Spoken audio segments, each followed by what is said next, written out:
really just depends on positioning. It depends on who has vision control, because if you're behind and you don't have vision control and you're trying to flank as Aatrox, like, you're just not going to have a good time. And, you know, Barrel can taunt you, and there's just so much damage output on the side of Damwon Kid, a front-to-back team fight. If you know you do end up losing out on half your health bar, trying to make a crazy flank play or trying to threaten somebody. And then the initiation for Nongshim again is going to have to probably be on Kellen. I mean, we could see big sleeps, but it feels like that's just too inconsistent most of the time because people are just so good at dodging those balls across the map. You know, they have a decent amount of long-range pick, which is pretty interesting because of Trouble Bubbles and, of course, the Lilia Bowling Ball into Ultimate. But, again, you know, they have to commit to it, and generally you can dodge. At least the Bowling Balls are easier to dodge compared to the Trouble Bubbles, as Nidalee is on a 5-game losing streak. You didn't name any names earlier, but so far he has lost a couple times. Pioshik. And a bunch of our other junglers there have not had too much luck on Nidalee. Doesn't mean the champion is bad or in a bad spot right now. Quite the contrary. It's still very good, and we'll see if Canyon can boost up that win rate. Exactly. The stats also showed Canyon's 9-1 currently on the Nidalee, so he's obviously proven himself on a plethora of champions, but yeah, sometimes when a champion is super high priority, they usually hover around 50% because they're picked by both teams, of course, and both teams will get that same side swap. So you can have that hover around 50. If you see it go like super low, like it is here in the LCK, you have to look at which players are playing it, which is what we just had to look at there, sadly, for those players, but that's okay. Yeah. There's still a long season ahead of us. Yeah, and that's sometimes a good thing. And sometimes a bad thing. I'll give a short story. I play ball hockey out here in Korea, and my team was named the Long Season. We were in 8th out of 8th place, and we did not have much success. And it certainly was a very long season. So, as you mentioned, Wolf, that can have kind of two different feelings depending on which team it is. It could be, you know, a Griffin style or a Damwon Kia style where you're going like 17-1, or we could have the quite opposite. Very aggressive roaming here by Canyon, meanwhile. Is going to check vision here around Blue and the Wolves. And looks like he maybe wanted to be aggressive if we saw Faye continue to try to trade there. He was trading poorly, obviously, and he's actually just going to back. But if he tried to farm a little bit further and make some more trades happen on Showmaker, who was getting low on mana, there could have been a pick potentially there. It was a really nice check by Canyon, but not going to be the case as Bay plays it safe, just backs and teleports back in.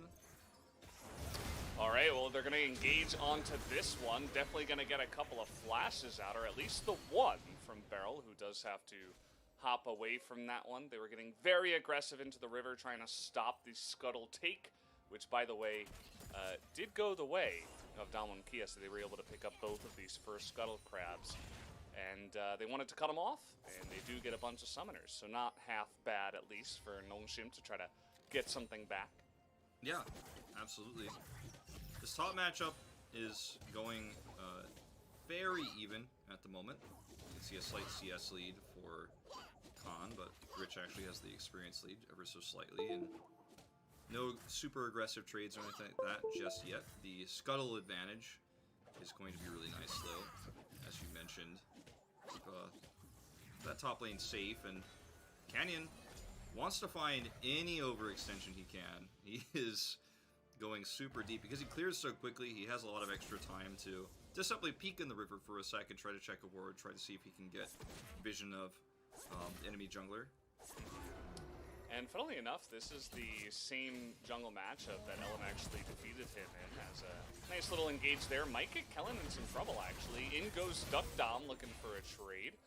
Not going to amount to any kills or anything, but just looking for their moments. But if you'll remember, Damwon Kia were on blue side, and Canyon actually hopped that Raptor wall and tried to take a 2v2 trade, and fell very far behind after that, after it did not go very well, and after Ellen stole some of the popcorn chicken. So he wants to get revenge back in this jungle matchup. Obviously, it was a bit of a different mid matchup. Yeah. Yeah, Azir definitely making things a little bit different later on in the game as well. You know, certainly some of the team fights are going to operate very differently, but still important to note. I mean, these patterns that we do see, as this Gromp is just wants to be loved by somebody. Someone please be my friend. Oh, Khan is getting engaged to Khan in a big way. And Canyon is still able to get the smite off and win that smite fight, essentially. Showmaker was rotating over, and I think maybe that's part of the reason why they didn't continue on to Khan or anything like that. So probably a good call from the mid lane to get out of there. But again, Canyon just getting very aggressive and trying to take whatever he can on the map. Yeah, I mean, with the Lilia and Italy, sometimes it just feels like it's a speedrun race, you know. We've got two guys trying to clear the jungle as fast as possible and try to find small edges in their opponent's jungle, but it feels like Peanut's played it almost too safe, so as a result, Canyon's found a lot of extra angles, and Peanut is going to get the scuttle, it looks like, in this case, and there's no Canyon nearby, doesn't have vision of the river at the moment, doesn't know where the rest of the bot lane is necessarily. It might have seen the back, but he's not going to try to steal that away. He's just going to farm around it, grab his blue. Yeah, means he gets a slightly earlier start on his next jungle clear. So he should be up at the top side of the map earlier than Lilia would be. So just a little point there. And we saw that actually the Galio is rotating up pretty early. I mean, it was at 7 minutes, which you don't see all the time. But of course, because Ghost was going back, Beryl took that opportunity to get out on the map just in case Peanut went for a very aggressive gank or something like that. And at the end of the day, just going to return back down to the bottom side. But he would love to hit level 6 so he could potentially join in for a Rift Herald try. And maybe he'll return to the bottom lane and try to pick that up now. I saw a rotation from Rich as well into the river because Showmaker backed, and it looked like maybe he thought that Canyon was going to look for a push through the river himself. There was a moment where Bay was actually in mid, as we're going to see a trade here. Bay was in mid position to rotate up, so Rich was trying to snowball, or rather sandwich, there. But unfortunately, Canyon went to the top side of the map and got those rocks instead, little small golems. And this is another steal. So sorry about that one, my dude. Peanut, not gonna be a good jungle for him this game, sadly. Yeah, and again, it's because, you know, Nidalee got that earlier start on her jungle. She was able to rotate up to the top side of the map first, and because Lucian gives you so much priority. I mean, Lucian Nidalee, it's going to be so difficult to fight against that, and he's just constantly pushing in Bay, who doesn't want anything to do with the Lucian right now. So he has to stick back in his lane. It gives Showmaker roaming power, and the two of them can just, you know, have fun in the enemy jungle over and over and over again. Yeah, well, maybe not, actually, with Lilia being there. They're actually playing it so safe. Like, I think they could have definitely rotated Showmaker in to fight that, but decided not to. They're going to start it again here. Potentially, they're, like, trying to force something, but just going to be getting that spear connection to Tether and eventually going to take this down. The top lane as well, Valdez has really been, again, pretty even, which feels like that's the way you want it to be if you're Damwon Kia. And Rich rotating in now. This is going to be the big Herald fight I was talking about. They're trying to force. Yeah, you see Rich and Peanut pretty far ahead of Bay and Kellen, who have gotten pushed out by now. Rich kind of going in by himself, has to flash away. That will be the Rift Herald going the way of Damwon Kia, as now Flash is coming out from Khan, wants to get away, but Meganar is coming in. And we have the 80 carries joining up just yet. No committal just yet, but you can see Khan, he's about to hit that Meganar, is going to pop Rich into the wall and pick up first blood. No flash available on him.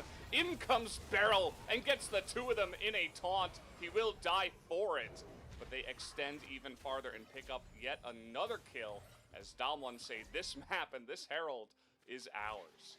Everything belongs to Damwon on this map right now. That was a beautiful fight too. When we'll go back and watch it too. You mentioned it, the slightly later rotation for Bay and co. So this is actually kind of a 4v2 fight right now that unfortunately Nongshim can't get through that choke to win. Zia Sleep does go off here, but there's no follow-up damage because the front line here is just too strong. Barrel's not even there to bait a taunt, but Nongshim are just caught in this choke. Bay can't do anything on the side, and then the wall stun comes in. Rich gets taken out. He already flashed earlier, as you mentioned, so no way out. Look for the taunt here. Good trade back from Duckdom, actually, to make sure that it was not all for nothing, but it was a really, really fantastic fight there for Dom1 Kia, and they've just been so confident around this Nidalee pick. They've looked for aggressive steals in the jungle. It's been invading non-stop, and then ended up setting up for this Rift Herald. It's almost like he didn't want the Rift Herald, he wanted the fight, and eventually Nongshim came to respond, and they took exactly the fight they wanted. And this is what happens sometimes, especially against a much stronger team like Dom1 Kia, is you're not getting anything. I mean, the top lane is kind of going even, yes, but the mid lane has lost priority, always was going to. You saw that Bay wasn't able to rotate into the fight because he was kind of zoned away by Showmaker, but they're not getting anything else. They're forcing fights over the Rift Herald when I think at this point maybe you just want to try to trade and maybe take down the dragon or maybe push the bottom lane or get something. Instead, they try to force kind of this weird fight on the Rift Herald as Rich trying to bait in Khan, but Khan is having none of that. Says this is a little bit weird, you're being too aggressive on this trade. I'm not gonna fall for it. But yeah, Yeah, they're just kind of falling into their trap. Well, this is another moment too, like Khan is not going to be baited, and this actually happened in the finals as well, where Rich several times tried to set up for baits on the Khan, and Khan just didn't take it, and then eventually was able to prove there was nobody there. And then in this setup where they're trying to pick Khan, which feels like, you know, you're really hopeful, there's nobody on the Drake, so Drake priority goes to Dom1 Kia as well. They get the free Drake, so it's kind of like more of what you're saying in terms of where Nongshim is putting their resources right now. And this is also a Nongshim team that is incredibly good at macro. I mean, I think that's one of their biggest strengths, and they're still just getting totally run around the map by better rotations in Canyon's Nidalee, which started it all off. Yeah, you're exactly right, and every lane is bleeding now. I mean, the top lane is losing plates, the mid lane is about to lose a second plate. Even Ghost was down there alone. He picked up a plate for himself. Every tower on the side of Dom1 Kia has 5 plates still. There has been nowhere on the map that Nongshim has been able to put on any pressure. They even lost the Drake that I was talking about. So, no trades are happening. Khan is incredibly safe. He doesn't get ganked. And it does kind of feel like bleeding. Take a look at Showmaker's CS, 142 at 13:20 into the game. Yeah, much higher than even Ghost at this point. Ghost is getting a lot of pressure here in the lane, but fortunately, I'll hold that thought. Yeah, and Galio, just with the Aftershock, going to avoid a lot of that damage, but he's not really able to get under the turret for a long time. But still, Lilia pretty weak here. Ghost getting in there, looking for that last shot, and actually does chunk him down. Going back in his barrel, and he's actually going to survive. Fantastic play. Not just trying to run away, actually trying to set up the kill and also survive at the same time. And this, Wolf, feels like Nongshim, they're kind of reaching for straws. And nothing is going right now. I mean, it was honestly my biggest thing I was watching that whole time is like, okay, very late rotation from Showmaker. You know, he could have come over a while ago. Beryl is in the he's outside of turret range, as you mentioned, and he's just in the danger zone, straight up. He's taking a ton of damage. We're not at the stage of the game where Ghost does tons of damage himself, so he's like trying his best to slowly poke that damage in. But the Barrel just has no fear on the re-engage, and I mean, you know, whenever I see Barrel play either the Pantheon or when he's playing this Galio, it just reminds me of Doa, man. Bloodthirsty supports. This is the kind of play that he'd love to see. And look at this. I mean, he's, like you said, he's not under turret range for a little while here, so they do a ton of free damage, and obviously Peanut's damage output over time is insanely high, but he's very squishy, has to get over the wall there, and Beryl just re-engages in with the punch, has the taunt, and now Showmaker is here. Bay was pushed in, so couldn't actually come over quite as fast, and yeah, I mean, this feels like... Bay died, by the way, as this was happening. Kind of saw the end of that in the picture-in-picture. Looks like it was just a solo kill. I think that Showmaker probably just ran up the mid lane and killed him. But yeah, that was even a better play by Beryl because he also avoided the damage by the swipe from the Samira, and so it's even cooler. So this is what happened here. Yeah, Peanut. You want to break that down for us? I mean, he used his ult. He used Gale Force. It looks like as well. Yep, to kill him just came off cooldown.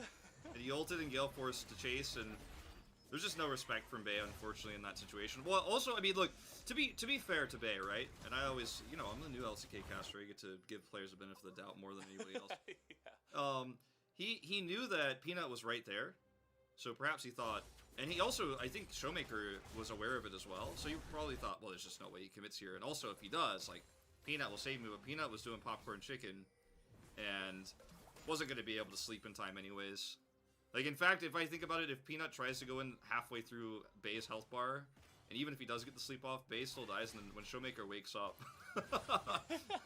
it might be the end of Peanut as well. So, I don't know, perhaps just misjudging his safety levels there with Peanut nearby. You don't want to wake that guy up, that's for sure. Very grumpy uncle is Showmaker right now. He is so unbelievably fed. 184 CS, 3-0 and 2. And yeah, all those first items and even more completed on the side of Damwon Kia. Nothing too surprising. Oh, Khan is... Yeah. He's gonna eat some damage here. As Rich is like just pressing mechanical buttons on the Aatrox, but this is actually like I think a very big indicator of where we're at in this game is even if Rich is trying to abuse Khan is up one level, it just doesn't matter. There's just no recourse here, and gonna see another Drake spawn. It's a Cloud Drake, so just gonna take that one out as soon as possible. How long have they been in that brush? Because the observer was showing there's a ward that actually spotted them, I believe, and we know. Yeah, take a look. Showmaker's checking the brushes, like he knows someone is around, and even Ghost was down here. He backed underneath the turret because he knew. And here we go. They're gonna try to engage now. Maybe the sleep onto Canyon. Here it comes, but Galio immediately just ults on in. Nice engage here from Kellen. The Unbreakable Will comes, and he's just running away. Into the backline goes Showmaker, and Kellen is just going to get that back massage that we always see from the Lucian. There's another kill going the way of Canyon this time. And now they're just hostages under the turret, it seems. The back massage killed me. Yeah. Meanwhile, Khan is just going to get another turret. Bot turret's going to go down. And look, the Kespa Cup was finals was not close for anyone who missed it. Like, and you know, I hate to do this about esports, but like spoilers, you probably don't even want to watch it. But this is something else. I mean, this really is. Yeah, that finals was a 3-0, and but the games were not like this. Okay, the quality of games in those 3-0 in that 3-0 was not like this. This is better. like this is something else. I mean, 3 players have a bounty, as you mentioned. Showmaker, he's even more fed than he was before. Don's get out of this careful. Yeah, I think he might actually just die. He's going to be chased down here. He's very fast on the Gnar, and actually he's trading back some damage nicely. But Kellen here, looking to dive the turret, should be a pretty nice alley-oop over to the Lilia as they do pick up their second kill. And it's on to Khan by Peanut, so gives him a little thumbs up, you know, a little message. But I don't think that's going to change the pace of this game. Well, this is going to be the back massage replay. Sadly, Barrel actually comes in here, and he's got, you know, he's obviously can engage from an extremely far distance. Gets a taunt off. Kellen is like, ooh, I think I have regrets about this engage. You mentioned the hiding in the brush there for quite a while didn't work out, and you know, that top lane pick we had on the Khan, as Khan is probably asking right now, like, Showmaker, like, look at your score. Did you really need to take cleanse? Man, if you had teleport, this would be totally different. Like, cleanse against a Zoe, I mean, I guess I could see it, but... Yeah. Maybe next game, take the teleport. Maybe he just can. I mean, there was the one moment at the Rift Herald fight where he actually did cleanse the sleep, and it allowed him to do damage, but... Other than that, it's kind of been useless, so... Maybe next time. Nice little spear here from Canyon. As he's already got his Zhonya's completed, and a Sheen on top of that, so... Even Canyon's feeling the love of the gold here tonight.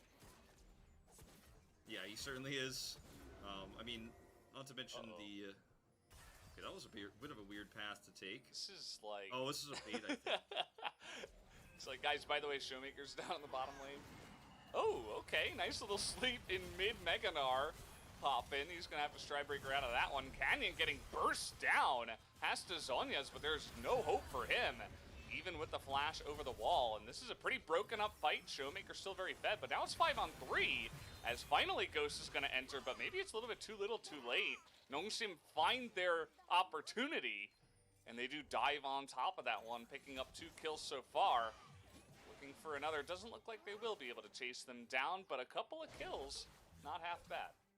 Yeah, no, solid for sure for Nongshim. Just punishing Canyon there, who definitely was feeling himself a little bit, being very aggressive there. And unfortunately, no kills to Duck Dom, but he's got his shield build completed. Is starting to become relevant in this game. He's obviously significantly behind, with the Collector already finished for Ghost, but you know, he's the one who needs to get the money, I think, the most right now on the side of Nongshim. As you can see, slowly but steadily, the Zonius is getting built for Peanut. He's already got his Moonstone Renewer, but that's not going to be like the game changer. It's going to help him be more survivable, but really, the money needs to go to Duck Dom here. I'm going to see very aggressive Con here, and Canyon has slept on the edge, so he's immediately blown up. There's nothing you can do here. Showmaker's like, sorry, man, I'm out of here. He tries his best to at least kind of peel for him with his culling, but it's unfortunately not enough. But that's just overextension from Canyon. And then Khan as well kind of getting pretty aggressive too, so I think he almost baited his teammate there into staying a little bit too long. Like, I think Damwon Kia, especially Canyon and Khan, definitely believed that was a fight they were going to win. Otherwise, they wouldn't have played it that way. A bit outnumbered and out of position.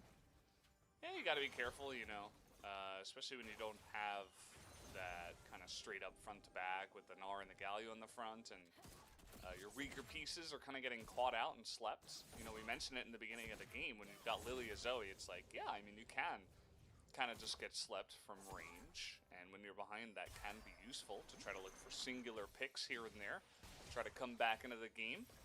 But Damwon, I think after that, they'll probably settle it down. Yeah. Say, okay, let's not make that mistake again. We can probably just pick up the Mountain Soul eventually, a couple of Drakes away, and go on to win the game. The Mountain Soul going to be pretty huge up against Nongshim here. Going to deny a lot of their burst damage with the shield, and also multiple people are going to be having some defensive stats to help that scaling. So it'll be pretty nice. Especially when you think about Khan as he heads towards the late game and what he's going to be able to do and how he's going to be able to set up potentially stuns with that extra shielding. Very, very scary to deal with. As again, Canyon is just trying to spear steal.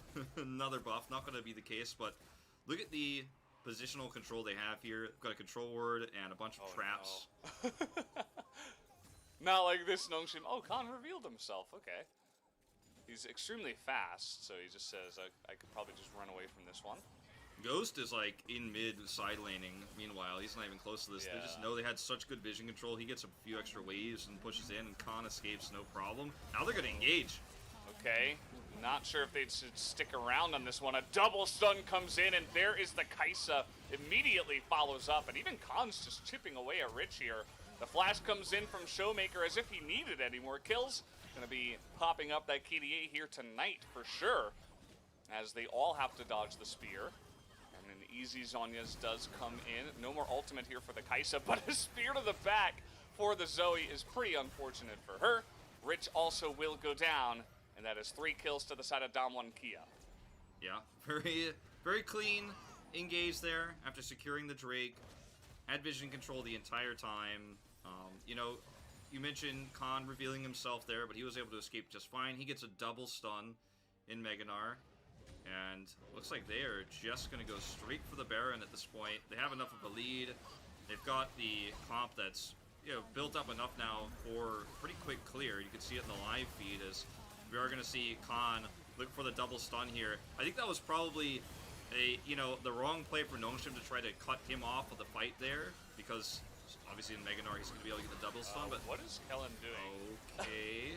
I think they're a little bit tilted at this point. They should not be going in onto this one. Damwon so far ahead, I suppose they said, well, this is going to be our best chance before they go back and use all of their gold that they just got from the last team fight. But it's one by one. They march in to their doom, and that is an ace here to the side of Damwon. They have the Baron, and they'll just look to push from here. Yep, Showmaker's just gonna push mid. I mean, why not? Look at Peanut's face. He's like sheepishly smiling. Yeah, Peanut's always the guy who's, I think, the least affected by the pressure on the Nongshim squad, just based on his B emotes that he puts in all the time, and his face.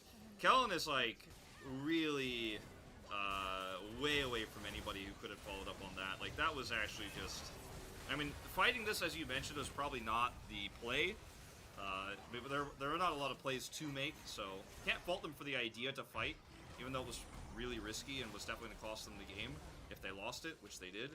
But also, like, that way of fighting it, with Kellen being super far away from the rest of his team and any sort of follow-up damage, was just... It was really hopeful, let's say, to put it in the nice esports caster words. We all know what you mean, Wolf. Yeah. Sometimes you gotta say words like interesting way to approach this, you know? Yes. You know, again, if they finish that fight and they go back and they buy items with all the gold they got from winning the team fight and the Baron, it's like, okay, well, you're gonna have a worse time there. And they just took damage from the Baron. So, either you're choosing to fight at the Baron or you're choosing to fight under Nexus turrets, and I guess they wanted to be proactive, but again, it was, wasn't the most well-played fight either. The timing didn't work out, you know? It's sad times. Bay at least is gonna land the sleep, but we're kind of playing tutorial mode where all of the...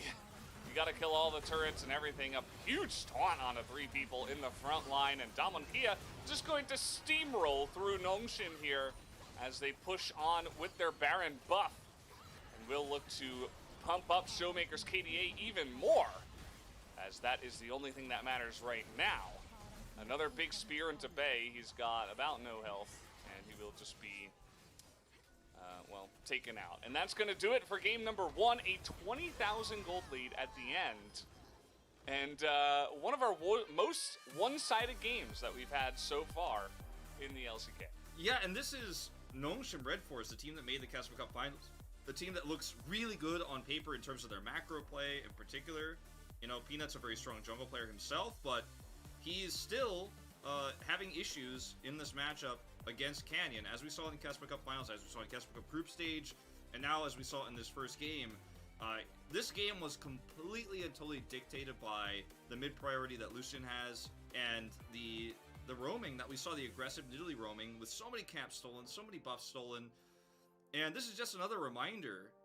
You know, I think a lot of people might have misunderstood when T1 almost took out Damwon. People were saying, well, were Damwon really that good? Maybe they're not that well prepared. But Damwon Kia, they are absolutely still in form. This is the best you're going to look for. I think if you look at like almost a perfect game of League of Legends, it wasn't a perfect game. But, I mean, in terms of decision-making, minus that overextension around the Dragon Pit when they were pushing towards the jungle, where they got slept. Besides that, I mean, this game was played out almost as well as you ever could.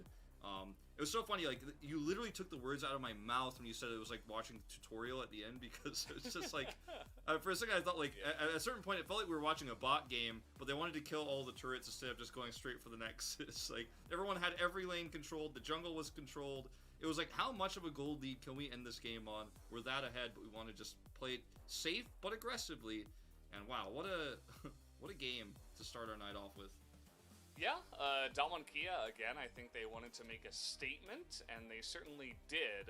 Now, you know, we can always talk about how great Damwon Kia are, and they were in that game, but let's take a look at some of the numbers that also do show some of those facts here. As, yeah, almost 20,000 gold difference, but Khan had to give some gold back there at the end. Yeah, I mean, the damage output for Showmaker is pretty insane throughout this game. Few back massages given. Domination in the mid lane. The solo kill we saw onto Bay. He controlled things. You guys might saw me type in there for a second. I just sent him my POG. I'll keep it a secret for now, though. Yeah, you know, I think we might have a decent idea of a couple of members that it could have been, but that was game 1 of Damwon Kia up against Nongshim Red Force. We'll see if Nongshim can try to come back in the next one after that devastating defeat, but first we'll take a quick commercial break.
위로 갈까?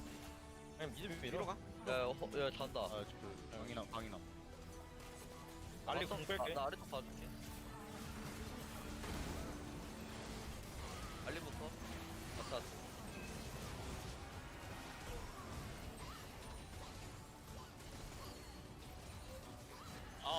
나 왜 때려 나도 돼. 가자.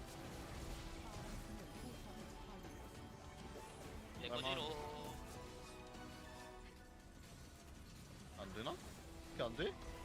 가자. 고! 죽여. 나이스. 고래매!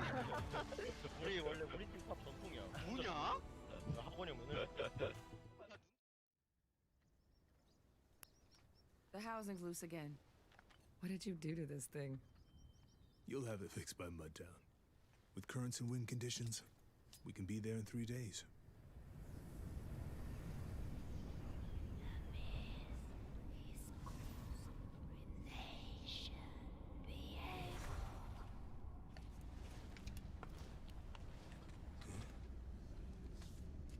The mist should be leagues from here. Well, it saved us a trip. Sinam? Hey, we don't run from darkness. We light the way.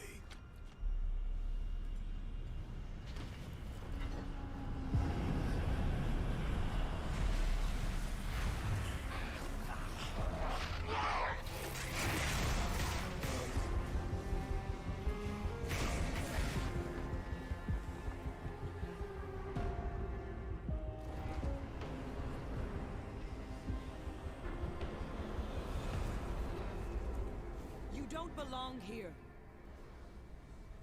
I have crossed through death and ruination to get back to her. Return, my queen. You will destroy this world. She is my world.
have to go back for her.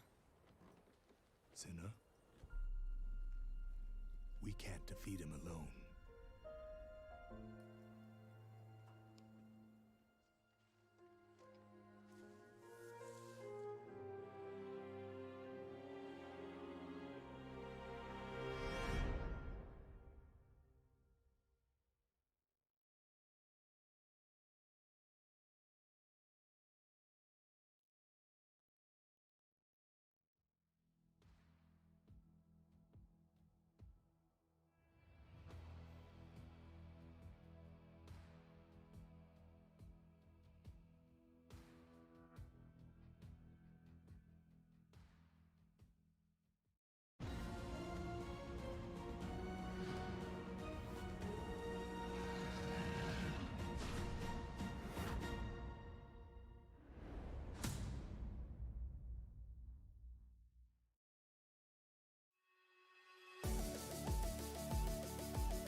Welcome back everybody, and we're kicking off the final day of the first week of the LCK with the rematch of Casper Cup Finals, Nongshim versus Damwon Kia.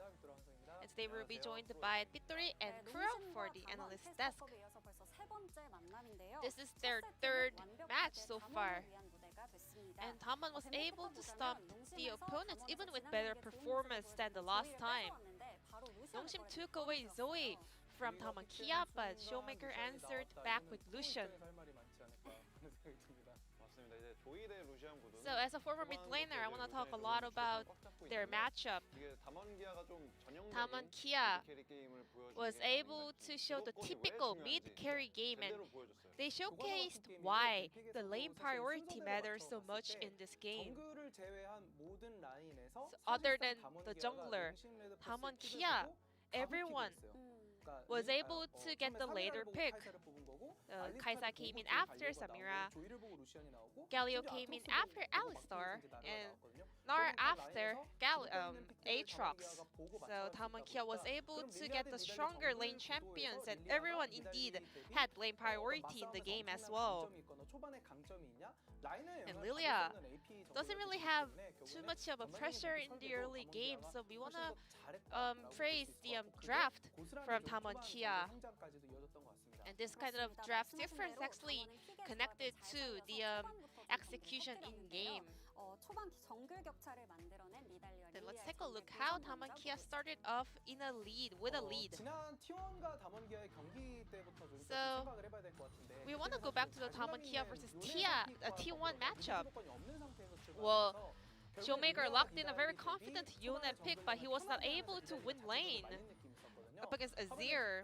But this time around, Nidalee and Lilia both full cleared 6 camps with the help of the bottom duos.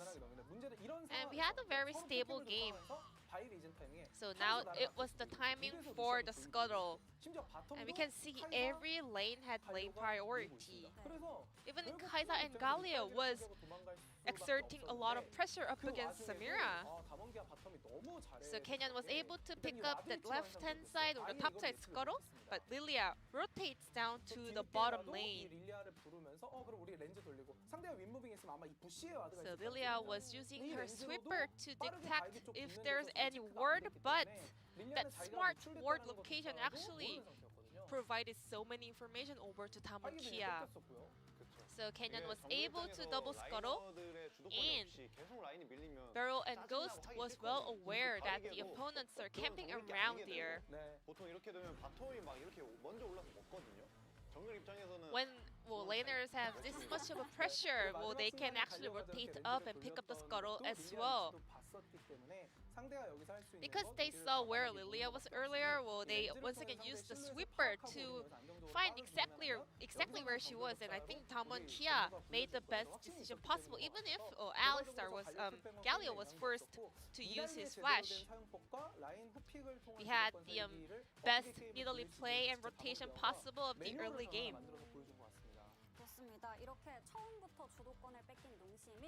Nongshim was not able to have control of the game, so they were hasting a little bit as the game went on.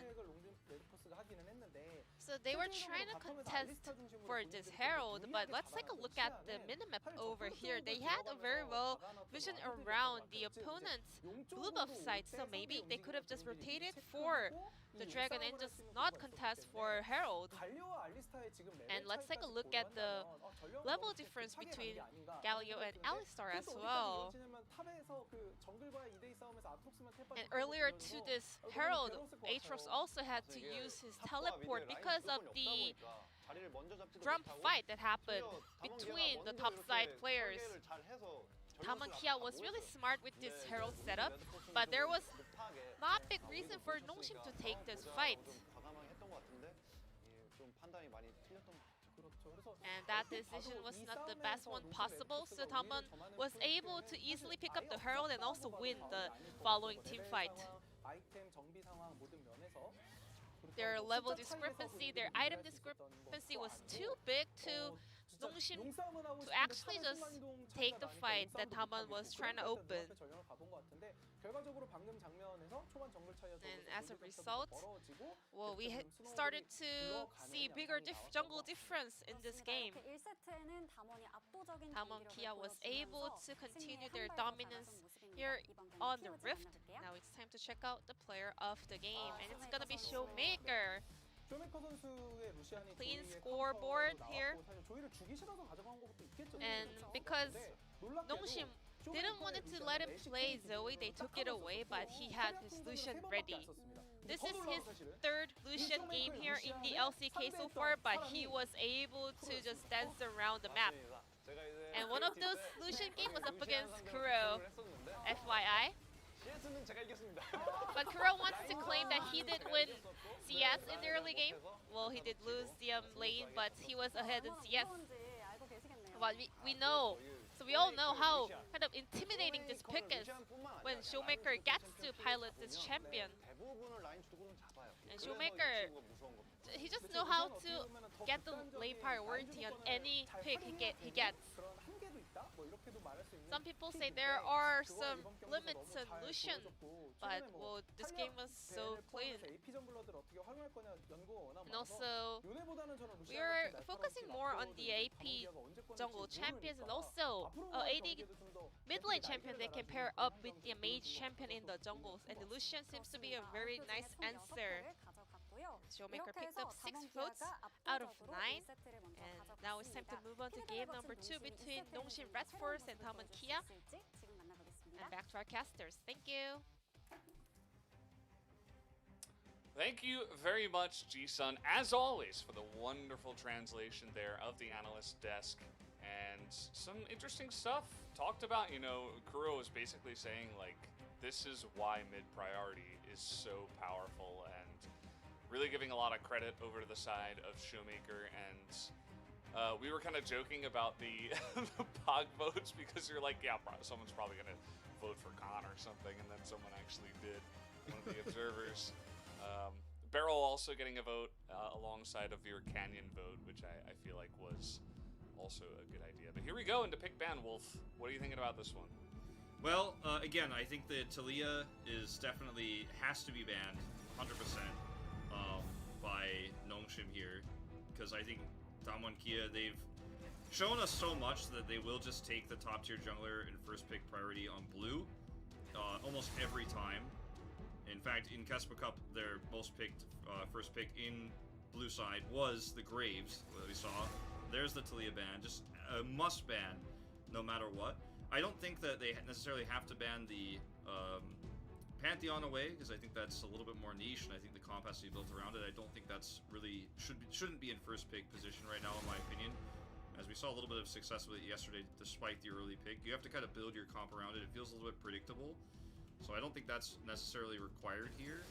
I'm gonna take away the Lucian this time, and I think that's certainly warranted based on what we saw before. And Damwon Kia going down the safe scaling route with the Kai'Sa.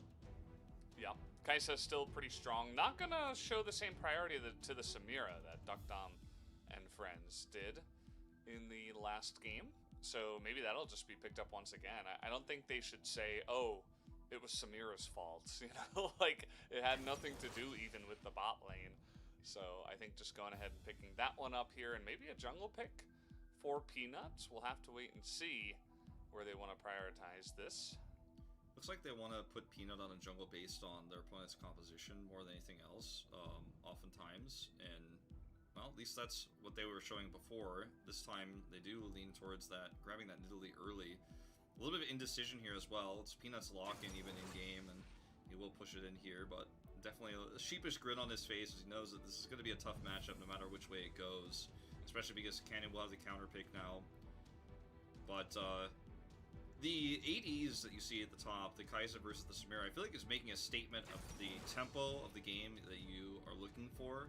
More often than not, you pick a Samira early, it means you're looking to fight early around an objective. Samira does really well early on when she gets her ult, like around level 6, those fights are really strong for her.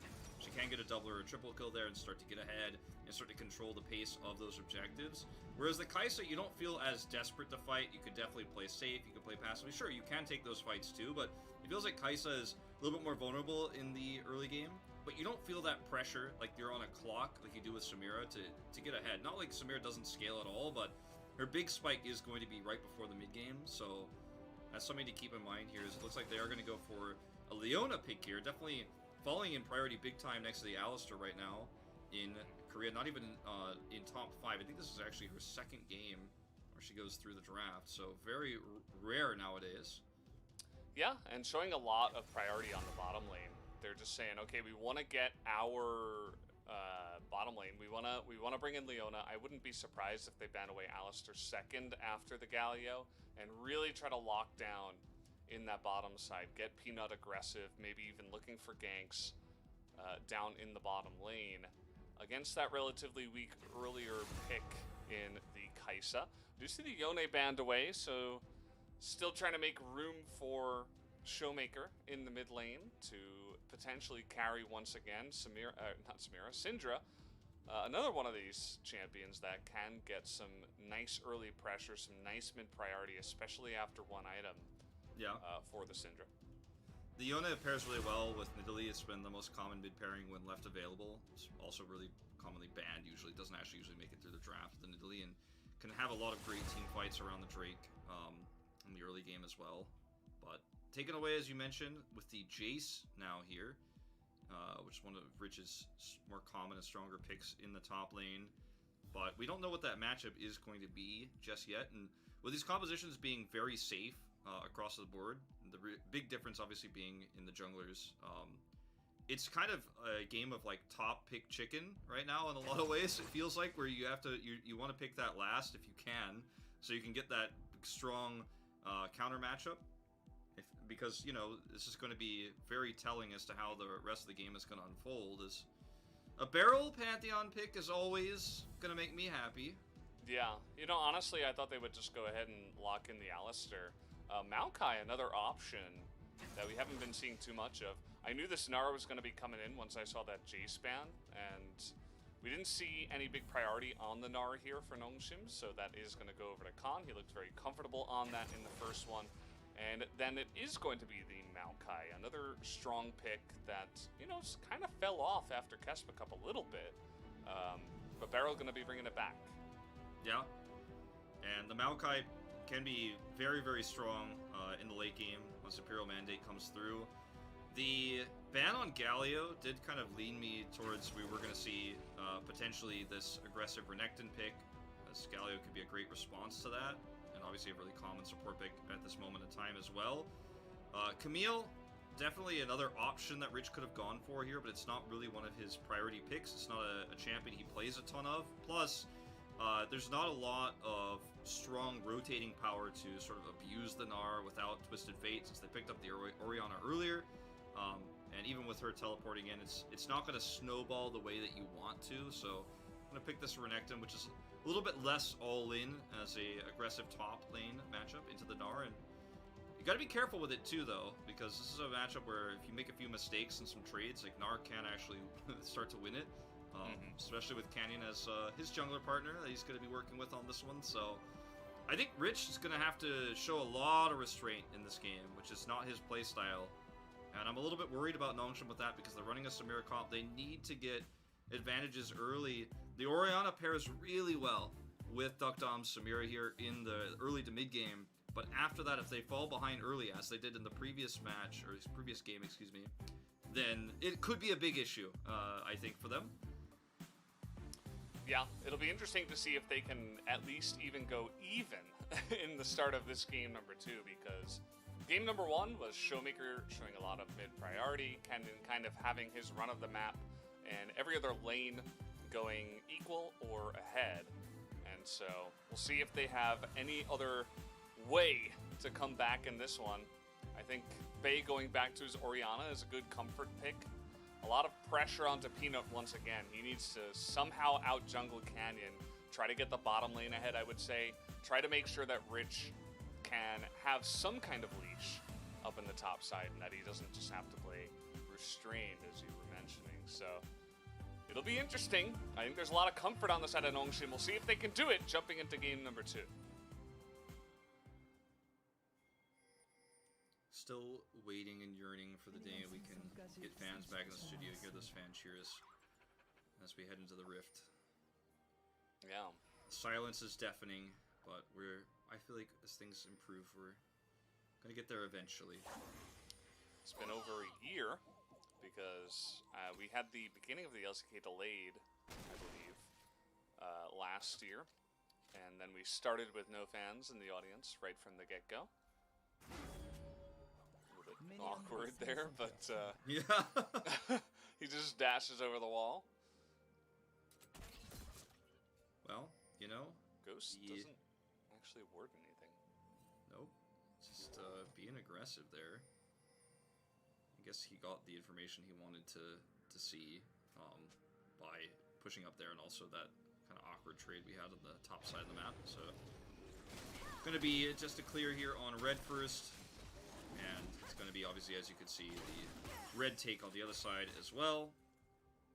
Nothing crazy, nothing out of the ordinary. It's going to put Rich back in the lane a little bit late, but I think he's going to be totally fine with that.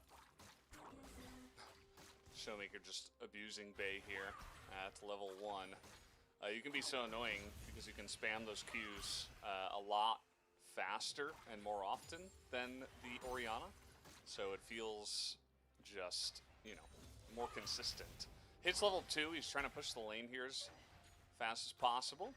Trying to get a big crash and continue his harass, as he knows there shouldn't be any junglers around here. It's not solo queue, we don't see any level 2 ganks or anything like that in pro play. Yeah. Italy, they know, is on the top side of the map, so he knows that's the only angle he has to worry about. There's a ward there as well, so hold that thought. Oh, Barrel has to flash away. He even get it ignited on the trade. And Maokai, not super tanky at this point in time. They just hit level 2, get on top of them. And I was kind of confused as to why Barrel was so far forward, given that fact. Generally, when the enemy bottom lane is hitting level 2, you don't really, you don't get aggressive here. Showmaker looks like he might have been reading into this, just letting the wave push into him. Wants to play it safe. Yeah, the roam here right now for Peanut is pretty scary. Be mindful of it. Don't have vision of this either at the moment, so could see a big Zenith blade play. Look at the. I guess they're a little bit mindful of it with this. I think they know. Yeah, I mean they know it's possible, right? They don't know it's 100% here, but now they do, of course. Zenith blade is big. Oh man. This did not work out well. I don't even wanna commentate that dive. It was a very sad one. We mentioned Peanut has to be aggressive on the map. He has to look for plays early, and he's doing it. And Barrel just reads him like a book, makes it look so easy. Yeah, Canyon obviously trying to grab some extra jungle if he can while this happens. I mean, there was a potential for a kill to go through there, but the execution of that was not ideal. And Canyon's actually still up here, trying to bait Rich into something with the Mega Gnar, but just gonna grab this camp. This Rich is not playing aggressive. This is the kind of passivity that I think that Rich is going to have in this lane, unfortunately. Even though, you know, he's playing Renekton and like to be more aggressive if you can, he just has to respect the fact that Canyon could be anywhere right now. Yeah, Canyon just being really annoying and stealing a lot of the red side jungle, or a lot of the XP, as it is the Krugs, pretty early on. Nice thing to do. Not really looking for a gank because Khan doesn't have that Mega Gnar up here. Showmaker once again aggressively trading down to the bottom side. Ghost gonna have to cleanse to get away from this one. This barrel will help him out, but so far the engages from Kellen this time around have been cleaner. Yeah, definitely better than the previous. And, I mean, this is a small lead for Duckdom, but it's not enough yet. There's not been any objective fight for him to try to get that early lead on. So once the Drake fight happens, heading up in a few moments, once they hit 6 and people start posturing around that, I think that's when Duckdom really needs to hit something. Meanwhile, a big roam from Peanut. Alright, the stun comes in, able to hop on in, double stun from Connie. Doesn't want to flash just yet, finally goes for it. Very late, wanted to be, a bit greedy with that timing, but he's able to get away. And should be okay as he does. Oh, level 6 hit here by Showmaker. Bay might be in some trouble as there's the ultimate comes out. First blood as Showmaker able to go for the perfect timing on the trade. Bay not reading into it and gets caught out. Yeah, I mean, just looks like he wasn't really tracking the experience. He's 12 CS down, so obviously going to be a massive experience lead. He's going to hit 6 way faster, and was trading aggressively looking for a play like that, and oh, that's unfortunate. This blade there. It's unfortunate when you're in mid lane like that, Valdez, and you're down on CS and you know it, and you're like, oh, I can't just step back and play safe and lose even more CS. So it's a very lose-lose situation. It's a very catch-22. As look at how far he has to step forward to even hit that minion, to get that CS. And the lane's manipulated in such a way as to where he can't CS safely without stepping 1 foot across the line. He gets stunned by Scare of the Week, and it's just the gameplay button, as Atlas likes to call it there, for the Syndra to finish him off. And now the lead just extrapolates. Yeah, it's kind of a disaster in the mid lane now, that's for sure. Going into this game, I think that was where we were going to see the biggest discrepancy, in my opinion. And so far, Showmaker has been making it painfully obvious here for Bay. It's not a fun matchup, and the worst part about it is that Bay tried to flash the 1Q, thinking that there would be a chance that he lives if he does that, but now he doesn't have flash, and he might just be bullied here in the lane. Bay, he's going to have to be so careful, but there's the long-range stun pretty straight up as he goes for the shockwave. A lot of damage coming out. No gameplay button available just yet, but again, no teleport, no flash, and now he's chunked below 50%. Oh, Showmaker is about to get his ult. Like, he actually wants this. I don't think he will be able to get it, unfortunately, though.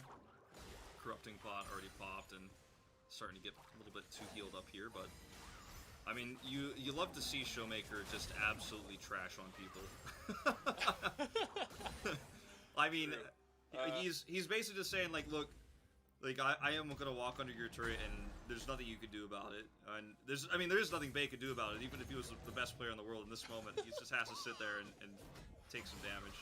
Yeah, and Showmaker gonna extend his lead up to the top side. Notice that Rich is losing so much of these minions. Showmaker can just walk into the lane and Rich has to respect it. So at least this time, Peanut's like, okay, let's look for other objectives. Let's attack the other sides of the map where Dom and Kia aren't pressuring us, aren't being annoying. And they're actually going to continue here onto Rich. Khan just saying, you can't get another wave. And, I mean, you thought the mid lane was bad. Take a look at the CS top lane. And now the Rift Herald. Yeah, this is not a matchup that you can dominate too hard as Renekton. And, I mean, it ends up going really badly in this case, but he also just got camped for so long in the top lane by Canyon, even though they never actually got ganked and Canyon never actually committed. Because Nidalee was elsewhere on the map, he knew he could take some camps top and threaten Rich non-stop. So Khan was always looking for aggressive trades, as we saw here. And again, Rich playing passively, which is the right move in this case, but there is a big cost to that. It's 920 gold, the deficit, that he's going to find himself in here with this massive CS discrepancy. And again, just non-stop safety here from Barrel. His little kitty cats there. Yeah, it's smart, Might as well play safety first when every single other person on your team is ahead and getting massive leads. As Khan easily hops over the wall. He is going to be chased as Canyon in a position here to try to zone away Bay, who's just going to shockwave himself. But here comes the... Oh, the stun! So close to hitting, doesn't matter. Canyon able to 100 to 0 him himself. There's the gameplay button. Rich helping out a lot here, actually, as Canyon is in some trouble. Has that Ignite ticking. Still shooting him down. Showmaker probably going to get that kill up on the top side. Still on the chase, but the Nidalee pretty fast to get away and has dodged a lot of these orbs. As okay, able to line that one up. Still not enough damage. Showmaker has built mainly for survivability on his items earlier, from what I could tell. Had Merc Treads and a Tear. Yep. And he's got a little bit now, but still not enough to put the nail in the coffin for Peanut. Just 2 amp tomes, just not quite enough. Obviously no Ignite. Not in this era. Not in this era of mid lane. So, nope. Did what he could, obviously, to try to maximize the damage. It's actually pretty impressive stuff from Canyon. Shockwave comes out, he's just on the chase for Bay, has the flash there, and he gets ignited in just a moment here and stunned, and then he just still goes into the brush and is out of vision, so knows he can just sit in the brush and do max damage, so as best as he could, as that was ticking down. That was actually pretty impressive to watch, just using the brush there, and don't really need to watch the rest, we've just seen it. We know that Showmaker's unable to get the kill, but he does go home and get his lost chapter. Mm-hmm. And the thing about that trade is that if Canyon's not there, then I think you actually have a good chance for Bay to rotate over. I mean, the Gnar, Khan was on their side of the map, so he could have potentially been cut off and then gone down, but because Canyon was in the right place at the right time, his presence makes that trade much more difficult for the side of Nongshin to actually commit to, as even more gold going to be shoveled over here to Showmaker, because why not? Sure. I mean, it's just pushing this turret down so he can roam around the map more. He's got such a nice lead. And, I mean, why not grab some extra plates? Meanwhile, Rich, again, now they've committed 2 control wards to protecting him. So he knows at least now for sure that Canyon is not nearby and can CS safely and doesn't have to worry. Oh boy.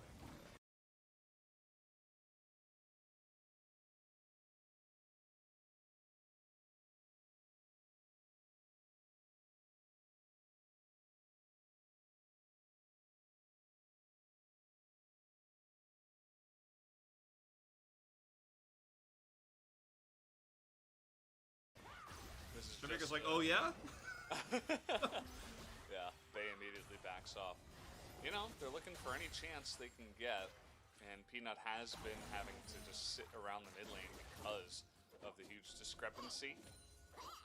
And, yeah, not too pretty. Khan also having some fun up in the top side, continuously pushing in Rich.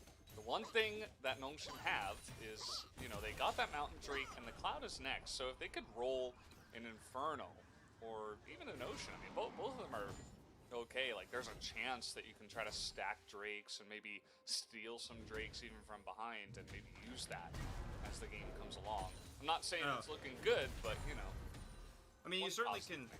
Yeah, you can certainly use the soul pressure if you do start to get that Drake lead to threaten some team fights on your terms. As Rich, the Observer's just doing him a little dirty right now. Like, there's nothing to do here. It's sad. But yeah, the other thing too is that Samira is keeping up in farm, but Dom doesn't have any kills. He has no assist gold, so he's just trucking along at average speed towards his itemization and the shield bow that he wants. But he's not going to have it for this upcoming Drake fight, and that's really unfortunate because that's really what he wants to have here if he's going to control this mid game and start to snowball into an advantage so that Kai'Sa doesn't just outscale him. And I don't know what happens if they lose this Drake fight handily, as Rich is actually in trouble now. Yeah, he's going to have to ult here. He is down a level, but with the Dominus is making this trade pretty interesting. Another stun into the wall. And Rich decides that, okay, I've had enough of this one, kind of backs away. And Khan, using that chance to move into the river, note that Nongshin not going to fight over this Drake, as there's just way too much pressure from the bottom side and the mid lane to even get near it. So we have Infernal Soul coming up. maybe if there's a chance that Nongshim can steal some of those or find some good team fights before, there might be a chance. Is Peanut actually getting pretty close to Khan here, even with the heal, maybe trying to bait him, but, you know, looking pretty dangerous as Nongshim actually have to run away from that fight 3v2. Yeah, and this is disastrous because now the bot priority is just wide open for Ghost to control further vision and push this in. And oh, this is not where I think Kellen's gonna regret this one. Oh man, Duckdom just gonna vault away there. Ghost slowed, but nothing comes of it. Take a look at Khan zoning away 3 people from from their own jungle. Bay has to go all the way around, and that means that Showmaker can just take the turret for free, essentially. A mid-turret at 15 minutes must be Wolf's favorite thing in the world. Well, I mean, if it was Zoe, you know, I'd be super about it. But you know, it's Syndra, so I'm just mildly excited. It's Wow. Syndra looks like she's heading to a 5-0 win rate in the LCK, though, it feels. As Peanut's flash is gone now. You know, in that earlier trade in the top lane too, where Rich backed off, he had flash disadvantage as well. He's got his back up now, but Khan is just bullying everybody. And this is a Gnar into Renekton matchup where he's up 24 CS, he's got his Stride Breaker. Rich is like, can I get a little bit of experience, maybe? Yeah, the sad B always gets me. It just looks so sad. And we've been seeing a lot of that, unfortunately, from Rich up here on the top side for Nongshim. We have a bit of a roam from Kellen looking to come up to the top side, as Rich getting chunked away and has to back away. Goes into the Dominus, but they're saying, okay, Mega Gnar's coming up here, so we can't actually go in on this 2v1, as Canyon casually takes another objective off the map. Well, Khan, I think this is a little bit overzealous. He's gonna get solar flared. And he's like having fun. He's like, can you guys kill me? Actually, no, you can't. Like, he's like almost taunting them. He just walks straight into them. Yeah, I mean, I thought he was potentially gonna go down there, but he's just he's too fed at this point. He's just got a Stride Breaker and his Steel Cap boots, but he is a level up on Rich. Kellen is level 7, so this is just Ghost. Because of all the priority that's been given to the top lane, that Gnar is really forced. Hold that thought. Well, Duckdom in a lot of trouble here. Does have his flash heal. Is able to hit that S rank, but nearly chipped down. Actually, the range minions getting in there, and Canyon able to pick up that kill in the end. Man, this is a disaster. Yeah. The rest of them come in. I mean, this is double teleport used by the side of Nongshim, and DK are just like, yep, well, we'll just get over the wall. And the happy bee from Ghost in sad contrast to Rich's sad bee, who flashes and he gets happy beat again. Nearly chipped away as he goes back. He's just pushing up here for free. He's gonna grab some Krugs. I mean, why not? And the pressure in the bot lane was just mostly non-existent, unfortunately, for Nongshim this entire time. Again, Shield Bow's up for Duckdom now, but so is Kraken Slayer on the other side, and Duckdom is just like trying to farm here safely. Khan put a lot of pressure into the top lane, people rotated for him, didn't kill him, so priority now here for Damwakia is to just push onto Duckdom and get an extra kill here. And now they're just gonna force further, obviously, and proxy some minions, I guess. I mean, what are you gonna do here as Nongshim? You can't chase through this choke.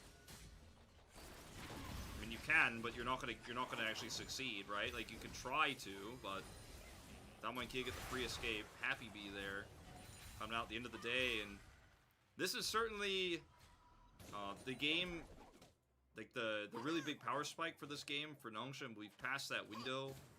Duckdom didn't get it. Bay got totally crushed in the early game.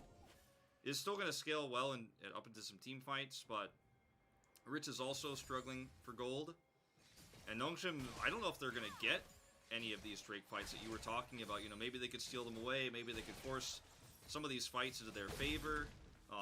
Maybe have a positional advantage. Maybe some vision control. But I mean, look at the Drake pit right now. It's painted blue. And I just don't see any way for Nongshim to win this upcoming Drake fight at the way it is right now. So what are they going to get elsewhere? They're trying to get a turret, but Khan is like the king of weak side. He's like, yeah, okay, try me. Let's see. Alright, well, He's just gonna hop away and doesn't actually go for the flash until now. It's almost like he's even baiting them further down the lane. He's buying time for this push as well. Double charge? Yeah, absolutely. Will be able to get another charge. Meanwhile, Kaisa by herself down on the bottom side. This is just a steamrolling right now from the side of Damwon Kia. It is not close by any measure. Yeah. I mean, I know Chronicler is a huge fan of Khan's weak side play and how much he's able to survive. But, you know, he and I spent a lot of time talking about some of the other champions he's played in the top lane to do this, but it was never the Gnar. The Gnar he's survived on now twice in two 1v3 situations where Nongshim are just trying to find something on the map, trying to find anything. But the three-man rotation, yeah.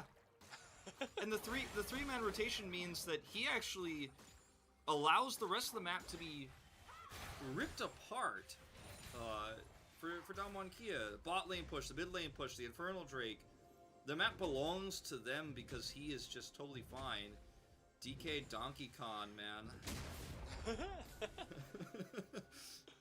Yeah, he's the leader of the bunch. He certainly you know is. him well. Yeah. He's finally back to kick some tail. Yeah. Crocodile. And One heck of a guy. One day we're gonna have, you know, maybe today could have been the day. I mean, this game is just so one-sided that it's like, at this point, I don't even want to, like, rag on Nongshim anymore. It's just Damwon, like, we were like, I don't know, you know, T1 got pretty close. That was a really close series. T1 could have easily taken that one. And then now Damwon just comes out and they're like, oh yeah, by the way, remember we won Worlds and, like, we're still really, really good? Yeah. As here once again. I mean, I don't really know what you're hoping Khan said for. no. Khan said, Yeah. Oh, you got his ult out of him, I suppose. Uh-oh, Bay. Okay, he'll be okay. And I mean, they're it's pushing. like you said, you joked it was the tutorial of the last game. I mean, Damwon Kia, like, I'm just gonna take everything and you're gonna watch it happen. And I mean, that is almost quite literally what's happening here. Is Nongshim try to prevent the top turret from going down. They do it because the minion wave is not here. But when the minion wave arrives, what are you gonna do? Rich, this is not the trade he wants in the mid lane. Uh-oh, Canyon takes a lot of damage. Actually, finally, Peanut gets his revenge and will actually be able to flash away and survive. Props to Peanut, showing, hey, you know, you can actually get something done in this crazy game. They're down 7,000 gold at 22 minutes, but still, they're going in on this one. Yeah, that was a really nice stopwatch from him as well. Or Zonia's, I think he has completed now, I believe. And it was actually a little bit of rich power there, kind of baiting that exchange. Meanwhile, Damwon Kia still have a push that's strong on the top lane. You're going to see a back from Kellen as the map gets opened up here once again. Khan is just drawing the attention away once more. Yeah. What a taunter it almost feels like, you know? Yeah, you don't talk about that too often, but I'm glad you mention it, because Khan, he can talk a bunch of trash in the pre-interviews. The other players see it before the game goes on, and they can kind of get into his head. He can get into their head, rather. And they have been chasing him over and over and over again. And I wonder if Peanut's just like, you know, guys, we probably lost this one. Let's just try to bully Khan. Whereas that might not be the best idea. This is a really interesting exchange. So Canyon gets pushed away here. He's extremely low health. They engage in on him. Solar Flare is used. And Khan, unfortunately, is just not able to do anything here. And yeah, I guess we're just going to watch the live now, because that was about as basic as it goes with the Zonias there. It's actually a stopwatch, in fact, just looking at the inventory now. Busted, as you can see, but will become a Zonias later. Stopwatch is busted. Yes, you are correct. And, there's the Zonias. He just finished it. Yep. So he'll have that for the next fight as well. I mean, if he can burst someone down, there's a couple of squishy members on the enemy team. There is a chance. Yeah, you can buy that cooldown, Valdez. You can stopwatch straight into the Zonias. Oh, I got another one. This is part of what's so annoying to play against Maokai. I mean, look at Peanut's damage that he just sustained. Like, that is legitimate damage, you know? You can just sit here, build the Imperial Mandate, and just throw a million saplings, and he's still amazingly useful. It's pretty simple, but it works for the Maokai support. Look at the clear time here on this Drake too, or on this Baron. It's pretty quick. The items that Ghost has now is Rich's teleport. Not interrupted, but gonna trade those like ships in the night, I suppose. Kind of a weird. Khan was just building up Mega Gnar. They're able to stop the back again, and okay, Showmaker is gonna have to flash away from this one. He's got an angry Croc on his back right now. As okay, Rich may be extending a little bit too far there, as he really wanted to pick up that kill, but now Canyon getting caught out here once again. Duck Dom moving very far down the lane. Solar Flare goes incredibly wide, and now they're just a little bit too spread out. Khan gets the full wrap around from the right side of the map, and looks like he'll just be content with the chickens at the end of it, and nobody dies on the side of Damwon. Khan didn't even teleport in, he walked in from the side. Rich, I think, a little bit indecisive there, looking for the kill on the Showmaker, because, you know, he was neither able to get the kill nor to escape, so it feels like very lose-lose to not commit there, but if he trades himself for the kill, perhaps he feels like there's just no front line for Nongshim and they just can't defend Baron after that, but he tried to do a little bit of both and got neither objective, right? Neither survived nor got the kill, so the Baron will go down in live. We'll watch this again. As he comes in, and it's actually flash forced, gets a second dash, gets the stun, gets on top of Showmaker here, and he knows he's gonna die. I guess he just can't close the gap there, unfortunately. He just doesn't have any other gap closer. Looking at it again. But that's just so unfortunate that he was so close to that pick and just not able to pull it off. It almost felt like that was the closest thing we were ever gonna have to maybe of advantage in a objective coming up through Nongshim. And 4 minutes away from that soul, the Infernal Soul, Baron buff, going to be able to allow them to control the map insanely well. Yeah, and he actually spotted the tail, perhaps, of the Nidalee. Uh-oh. I think he's just dead. Okay, that's a nice shockwave. And he is pretty fast, but Khan not going to give up on this one. He's got another boomerang, and that's going to be the end of Orianna, as he is now 0-3. Used his flash to make sure he could pick up that kill, and finally gets his first kill in this game, actually. Well, you know, Peanut here, gonna, again, use that Zonias to be aggressive. Really nice disengage here from Barrel. And there's just not much else they can do here, sadly. Kellen he's still optimistic about it, but he now finds himself a little bit isolated. He has to back away. Vision control of this Drake pit is going to go over to Nongshim for just a minute here, but doesn't matter because it's not up for 3 minutes, so this is Rich trying to go for a really long flank, it seems, and he's just a little bit too behind the curve here. And hoping for it. Take a look at the mid lane while this is happening. I mean, yeah. It's like they're just hunting. They're just trying desperately to find some pick while their base is dead. I mean, both inhibitors are going to go down, as now they desperately try to back to get into the fight, but it's too little too late. Stom on 13,000 gold up, and now a couple of inhibitors will be looking to end this game soon, you'd imagine. Yeah, I think, I mean, they're in a position now where they could even look for the fight to end it. Forget about the Drake. Baron buffs up for another minute, so that mid push crushed the inhibitor. Top inhibitor is already down. This is the last objective to grab, and then they can start to look for fights in the base. Look at Canyon! Look at him! Standing there! He's just watching! He's just looking on! Yeah. He loves to just sit there and watch, and you know, he's taunting them the entire time. He's like, oh yeah, you thought you could do anything against me? I am the jungle! He proves that once again here tonight. What a beautiful game from Damwon Kia. See that massive scat of the week hit like 3 or 4 people there, Showmaker. Also not one to be outdone, as in they go Ghost. Just gonna press that RQ and get a bunch of damage for himself here on the backside of this game. But this one was a stomp. It was not close. It was a 2-0 here for Damwon Kia. And there's really not much else to say. There was no hope in this one for the side of Nongshim at any point in both of these games, as they even dived the fountain for some extra damage there. Damwon Kia move ahead with the 2-0 and say we are still on top. There was never a moment of hesitation in the play we saw from Damwon Kia. They pulled Nongshim Red Force apart so hard. It was like they got stretched too thin in every angle, trying to punish players that were going around the map solo, especially Khan, who was able to find so much pressure in the top lane, was able to play so aggressively and get so much extra farm, and threaten Rich, which forced so many reactions, so many rotations, and then he was able to walk away scot-free every time. It's, I mean, it's really, really impressive stuff that we're seeing macro-wise. And this is, again, against a team that's becoming pretty well known for their macro, right? I think in Nongshim Red Forest, their macro has often been very good. Lots of lane swaps that we see with Duckdom and Rich swapping it up when Rich dominates a lane. But they were just losing every lane, losing every matchup. It was not close at any stage.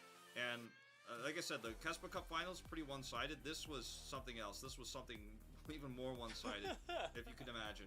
Yeah, the series between these two teams with the new rosters, I suppose, extends to 5-0 now. So, just domination from Damwon Kia. Not really much else to say. They were kind of on a different level. Nongshim still trying to get their act together and see what they can do. But to be honest, I wasn't super happy with the way they responded to a lot of what Damwon were doing. It felt like a lot of like disrespect in terms of the way they were playing. They were like, no, of course we gotta fight this. We can try to fight this. And we're gonna take a look at the highlights from game number 2 to highlight some of what I was talking about as well. And then, I mean, this is how the game started, right? Showmaker actually gets an early lead, is able to get a solo kill onto Bay. And, you know, you talked about the flash there, but it's just not enough. He's got his R button, he's going to press it. And then the next replay we're going to take a look at here is just, again, Khan pulling aggro for Peanut. Canyon comes in here, blocks Bay over to the side. And this fight actually goes better for Nongshim than it could have gone, which, if you could believe it, as Rich is able to help take out Canyon here. Canyon doing a ton of damage, actually, in that brush before he goes down. And, yeah, I mean, that was one of those moments where, like, okay, I mean, they're sort of able to trade back kills, but see, this kill, it just ends up being Duckdom all alone without any help. Yeah, and then they just rotate up through the enemy jungle, which at that point was kind of their jungle. Canyon eventually goes a little bit too far and gets punished for the first time, it feels like, in the series, as that was the one nice play we saw. This one was also pretty good. I mean, Rich finds a moment there to just hop onto the minions and get the double slice and come in. Still gets punished for it, but the idea I don't mind. Yeah, sad times for Rich. Unable to get the kill, taken out, and yeah, this game was just always better rotations, better control of the map from Damwon Kia, and this is what you expect from a world-class team that's not only conquered Korea, but has conquered the Kespa Cup, which is like some fun mid-season or in-between season, off-season tournament, and conquered multiple regions, right, across their path to winning worlds. So they've experienced all sides of play styles, and they know how to deal with so many different situations. Khan, it feels like just really wanted people to feel bad in this game. Like Khan had a lot of trash talk in the opening interview, and I think he backed it up here today. Yeah, we're listening in to what they were saying here at the end. 여기 어쩔 거야? 펜타각인데? Khan is just having fun. 진짜 각인데? Let's go! 바로 뺏어 보여 나를. He's like, are you really doing it? Let's go, let's go!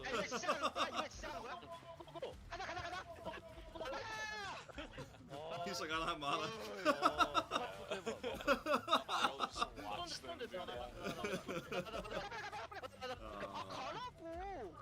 They were obviously just having a ton of fun. I mean, that's like when you're playing with your friends and you're just dominating game after game. It's only fun, right? There's really nothing else to say about that, as Khan did in just a mind-blowing amount of damage on Gnar. And it's just because he was always seemingly part of the action, whether he was the one, you know, harassing the Renekton or the one diving or the one getting dove Yeah. himself. He was always just surrounded by enemies and just throwing his boomerang out. Yeah, the boomerang just comes like repeatedly, hitting so many targets every single time he's on the retreat. He was on the aggression. His harassment of Rich and lane is where a lot of that damage is going to come from in the early game too. Phenomenal play from Damwon Kia, pulling that weak side top lane into their favor so hard. Yeah, so that does it for our first series. We are going to have, of course, the analyst desk with an interview here in just a moment. So I'm curious to see what they even have to say about the way that one went. I'm sure they're going to be very happy. We'll also have to see who does get the player of the game first, I suppose. I guess I would probably vote for Showmaker. Showmaker and Khan, the big ones to look out for in that one, I think. For sure. It's going to be one or the other, I would imagine. You don't have to spoil your... I won't spoil. As looks like we are ready, though, for the analyst desk, so I'm going to throw it over to Ji-sun for the translation. 담원기아의 벽은 높았습니다. 이 세트도 담원기아가 Kia having a steamroll game up against Nongshim Red Force with a very clean performance. We have different picks coming out on the mid lane and some Maokai support coming in. I mean, every League of Legends support users or any League of Legends users are so stressed out by this Maokai support because of the saplings can do so much work, especially in the mid and late game around the objectives. Even though he is a little bit weak in the laning phase, they had this kind of confidence to kind of work it through until the mid and late game. But well, other than that, Tamakia just had a very clean performance during game number 2 as well. Nongshim banned out 2 of the mid lane champions in the first phase, but still Showmaker was able to pop off on the mid lane with a different pick. A true class of World's champion. And Leona Renekton was the pick for Nongshim to engage with some chain CC, but they were not able to utilize it at the best level. Once again, we had a trade between Kaisa and Samira for 2 games in a row. But we were not able to witness a huge difference between these two matchups, especially on the bottom lane. Let's take a look at the first turret dive attempt that went wrong for Nongshim Red Force. Well, from the get-go, the wave was not big enough, and also they had a safety net, the saplings surrounding the turret. We can indeed call this as a mistake from Peanut. He was going in too fast because Leona should be the one starting the fight onto Maokai, which can kind of give more opening for Peanut to survive, but well, Peanut was a little bit too fast, so he had to burn his flash after that failed attempt. So Peanut, he had to use his summer spell, he couldn't get any points, so the JG gap started to expand in a very early phase of the game. He was spending quite a lot of time down there, but well, there was nothing he got in return. Other than that, Showmaker made a solo kill on the mid lane, and Khan as well was doing a lot of work by himself, especially in this game. It was really impressive to see him not going in for that kill. We had a lot of trade going on over here, but Khan could, even though Khan could get the kill, he held back. He had no much vision around them, so he was really cautious and smart making that decision. The rest of the Damwon Kia players were around the bottom side of the map getting that dragon, so he purchased Strikebreaker back at the base and TP'd back, but he was able to push away Nidalee by himself. And as the casters mentioned earlier in the game, he got into the player's mind by himself, and he was able to call 3 of the players to his side. And also, watch here how he take the perfect position. He blocks in the middle of the way to the mid lane, so Nongshim players had to make a detour to reach back to the lane. So this is a replay bug, but certainly the HP and the outer turret in the mid lane was super low, so Khan's positioning actually led to that tier 1 turret destroy as well. As a mid laner, I really hate that kind of situation. You know, that makes me really unhappy, but I think I really appreciate how talented Khan and how he kind of exerts all the pressure by himself on the top side of the map was really impressive. And the player of the game will be Khan of Nar. Second POG of the split, and everyone doubts Nar, but Khan says no. He was popping up in both 2 games today so far. Nar, it's really hard to kind of maneuver, you know, the rage bars and everything, but Khan was really on point utilizing this champion. You know, Nar is really an annoying champion, you know, his voice, the way he kind of the skill sets he got, and Khan was the perfect player that kind of juggled the aggro by himself on this little Yordle. Even a solo kill onto the mid laner, Bae. Khan, well, prior to this moment, he was 0-0-0 on the scoreboard, but we can also say that even though he was not participating for any kills, he was working, doing a lot of work for his teammates, and he had high contribution for Tamon Kia's victory, even without making any kills or assists. Showmaker also picked up some of the votes, but Khan got a very well-earned POG in this game number 2, so now it's time to throw it to our players on the side of Tamon Kia, Showmaker, and Khan. Super excited to see the players. Hello. That's the vibe of Tamon Kia, you know. 먼저 승리 소감부터 들어봐야겠죠? How are you feeling, guys? 구분이 잘 안 가는데. 오른쪽이 칸입니다. I can't really tell who's who. 먼저 승리 소감 But Showmaker first, how are you feeling taking down Nongshim Red Force once again? 오늘 일단 경기 기록이 Today, 좀 깔끔했다고 생각해서 I think we had a very clean performance. 되게 만족스러운 So I'm very content. 경기였던 것 같아요. 경기가 만족스럽기 때문에 오늘은 이 안경을 쓸만한 자격이 있었다. So we have a bit of a celebration going on with that sunglasses, right? 네, 그런 느낌이었습니다. Yes. That's the kind of the vibe you're feeling right now. We had a very successful game, and I wanted to celebrate with this sunglasses. 얘기해주셨다시피 오늘은 2대0으로 As 깔끔한 you guys 경기력으로 mentioned, 이겼기 we 때문에 had a 오늘도 very clean 이렇게 game, 자진해서 2-0. 안경을 쓰게 된 것 같아요. So we wanted to wear this to celebrate. Can you see anything, 전혀 Khan? 안 보입니다. Not at all. 눈이 안 보여요. Nope. Totally blinded. 네, 알겠습니다. 그러면 농심 레드포스도 사실 캐스파컵에 이어서 두 농심 Red 번째로 Force 세 번째로 만나게 됐는데요. 만만치 was 않은 also 팀입니다. showing a 한타가 great 굉장히 teamwork, 매서운 팀으로 알려져 especially during the 있는데 team 오늘 fights, and 경기 this 어떻게 was the third 준비하셨는지 rematch up against Nongshim. So how did you guys 낙해 보이는 prepare 슈퍼 for 들어볼까요? this match? 오늘 경기 그냥 저희가 캐스파컵 때 좀 잘 Well, 준비해서 이겼기 in the 때문에 Caspa Cup, we had a good game against them because we prepared really well. So based on what we prepared and analyzed earlier to the series, we wanted to claim another victory. So I want to ask you about the draft. You guys were leaving Pantheon H or some of the favorite picks at the side of Nongshim Open and completed Nar, Italy, and Lucian comp. And Lucian, I think, was the centerpiece of the comp.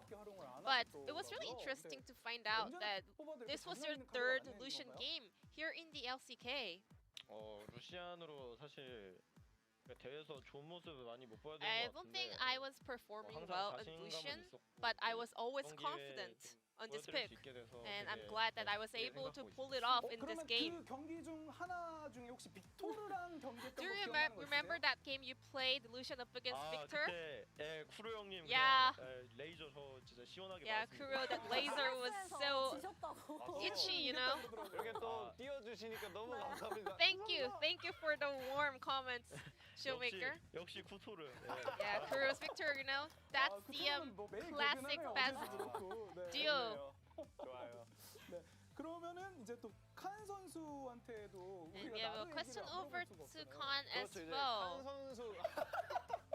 네. 이제 베테랑의 품격이죠. 나르 같은 이런 So we 좀 saw 오래된 why the 챔피언들을 잘 experienced 다루는 champions 베테랑들. are the strong 이 나르에 players. 대한 생각은 Because 좀 어떤가요? 좀. Nar was having a bad time here in the LCK, but you were super successful. LCK에서 승률이 되게 안 좋다고 I 다들 heard 얘기하시는데 Nar 일단 is not 이 rich with 부분에 the win 대해서는 rate 그냥 here in 단순히 the 얘기 드리자면 좀 LCK. 통계 함정인 것 같아요. But I 일단 think that's 이길 수 있는 actually 판에도 the 지는 wrong 판도 당연히 있을 statistic, 테고 you know? 그런 전적들이 There were 쌓여서 some games where 승률이 Nar 안 could 좋게 get the win, 나왔다라고 but 볼 the 수 game 있는 went 것 wrong, 같고 or there were 챔피언 some 성능 games 자체에 대한 that just doesn't 그런 represent the 평가는 storyline 일단 of the 저희 whole 쪽에서는 굉장히 game. 좋기 So 때문에 일단 we 통계가 don't 어떻게 rely on the 나왔든 statistics 좀 too 그런 쪽으로 much. 신경 안 We 쓰고 try to 우리가 할수 analyze 있는 대로 based on 해보자 the 이 play, 생각이 the 좀 강했던 것 같아요. specific kind of 그렇죠. 경기 내에서 information 승률이 안 about 좋아도 the 스크린 game. 내에서 So 훨씬 많은 경기에서 yeah, we don't want to 승률이 좋은 rely 선수들을 too much 뽑는 on the 거니까. statistics, just the 그러면 win rate 어쨌든 이 itself. 나르에 대해서 좀 연륜 있고 경험 있는 선수들이 And 써야 some of 맛이 the 난다.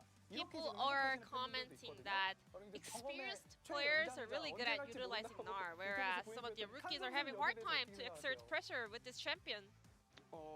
어느 정도 일단 또 I 맞는 말인 게 kind of agree. 일단 나르 챔피언에서 Because Nar 일단 되게 옛날부터 많이 is a champion 이제 써왔을 that has 테니까 been 경험 쪽에서는 확실히 무시할 수 없는 것 used 같아요. in the LCK from 일단 long 갱플랭크 ago, so 챔피언도 experience 그렇고 does 나르 do a lot of 챔피언도 work. 그렇고 Nar, 하면 한 번씩 GP, some of the 나올 만도 한 champions that 챔피언이라서 comes back 그렇게 to 되면은 LCK 좀 after a 오래 bit of a 경력 time. 쌓인 So 선수들이 does 좀 더 in 잘 that 활용할 수 kind of a 있고 잘 moment, 알고 experience 그럴 것 does a 같아요. lot of 굉장히 work. 멋지고 의미 있는 멘트가 아닌가. 맞죠. 저도 이제 8년 전차였 I agree. I used to 8년이었던 사람으로서 play as a 동의합니다. professional player for 경- 8 years, 경기 and I 얘기를 조금만 totally 다시 1세트 agree with 돌아가서 Khan's 해보면 point.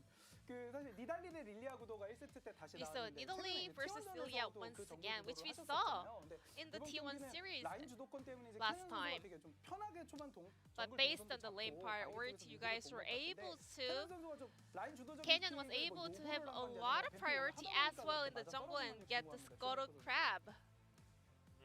사실 저희 전부 선수는 Canyon, 네, 라인 주도권이 있든 없든 regardless of the 항상 lane 잘해가지고 priority, 따로 he 저희한테 요구하진 always 않았는데 plays well. He didn't really ask T1전 for it, 1세트 때 but in 저희가 game 이제 number 다 1 versus 당겨지다 T1, 보니까 the lane, all of our lane 뭔가 got 하기 많이 pushed 힘들었을 back, 것 so 같아서 Canyon was 이번에는 having a hard 전부가 time. 요구하진 But 않았는데 this 좀 time around, 주도권을 신경 써서 Canyon was not asking for a lane priority, but we ourselves were paying attention to it to have control during the laning phase. 네, 그러면 이제 칸 선수 And Khan, 다원기아의 전통 네. 마지막 우물 Tamon Kia 다이브를 had 좀 this tradition, 했잖아요. you know, top laner jumping to the fountain, and you were a little bit unhappy when none of the players followed you. 누가 지시했고 게임 Who's- 끝나고 뭐라 했나요?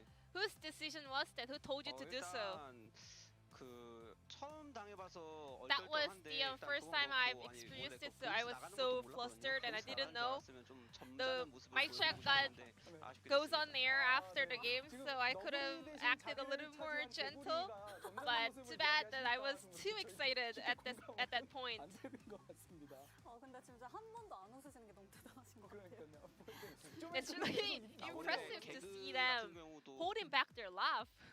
자기가 해놓고 웃으면은 그건 좀 I mean, 그럴 whenever 수 없기 때문에 you make a 제가 joke, 좀 you have to hold back your laugh. 많이 배워갑니다. 네. 그렇습니다. 네, 그런 의미에서 칸 선수에게 질문하겠습니다. Back to 이 Khan. 경기에 나르로 In 극한의 game number 드리블을 2, 보여주셨어요. you were 농심 입장에서는 정말 얄미웠을 것 absorbing 같은데 so 이게 many 상대를 ganks and you 열받게 were 하기 위한 juggling the 전략이었나요? opponents with your 나는 hands. 이렇게 Was 상대를 that 열받게 your 하는 건가요? kind of own method to kind of 이게 굳이 비단 get 나르 into their 챔피언이 mind? 아니더라도 Not only for 일단 Nar, 상대 턴 소모를 시켜주는 게 it's 일단 really 가장 important 제일이라고 to kind 생각하고 of 있고 force the opponents 나르라는 to 챔피언 자체가 make a 그렇게 턴 rotation 소모를 시키는 데 into 있어서 you 되게 in order to 탑에서는 make 좋은 them 챔피언이기 kind of 때문에 waste their 그런 time. 장면이 또 많이 나왔던 것 And 같아요. Nar is a really good 실제로도 champion to pull that off, 아래쪽이 되게 so we had a lot of 유리해서 replays like 그나마 that. 덜 유리한 제 라인 쪽에 개입을 And 해서 also the 절 bottom 죽이는 side 게 of the 상대방 map 입장에서도 had a 최선이었을 lot of 텐데 priorities, 아무래도 so 그 I think that's 부분도 why 염두에 두고 있었기 때문에 농심 was paying 좀 attention 죽지 to the 않고 top 잘 side 흘려나가는 to 장면이 utilize 많이 their 나왔던 것 lead 같아요. that they had, but I was able to kind of absorb it and keep the balance of the game.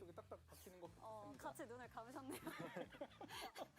네, 그러면 칸 선수 뭐 본인 In 이제 addition to 실력이 that, 올라가고 Khan, 있는 단계다 뭐 그런 you made a 표현을 comment that you are returning 한 to 100점 your 만점에 지금 form. 본인 어디 정도까지 So 올라갔다라고 in the scale of 100, how far have you made?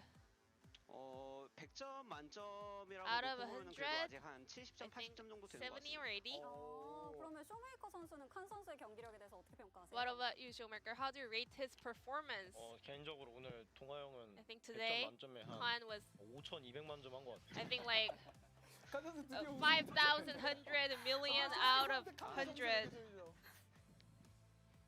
저는 What about 제 Showmaker? 어떻게 이렇게 잘하는 멤버를 제가 점수를 매길 I 수가 mean, 있겠습니까? 저는 제가 I cannot 평가받아야죠. dare to rate my 팀원들이, talented players. 칭찬해주면 너무 좋거든요. 네, 웃을 그리고 수밖에 없습니다. 네, 팀워크가 너무 좋은 게 느껴집니다. We can tell Damwon is having a wonderful 그럼 teamwork. 마지막으로 이제 다음 주 Lastly, 목요일에 프레디 브리온과의 you'll be facing 경기가 up 기다리고 against 있습니다. Fred 각오 한마디씩 Brion 들어보고 인터뷰 마무리할게요. In the upcoming 쇼메이커 Thursday, 선수 how 먼저 are we going to 말씀 prepare for that series? 네.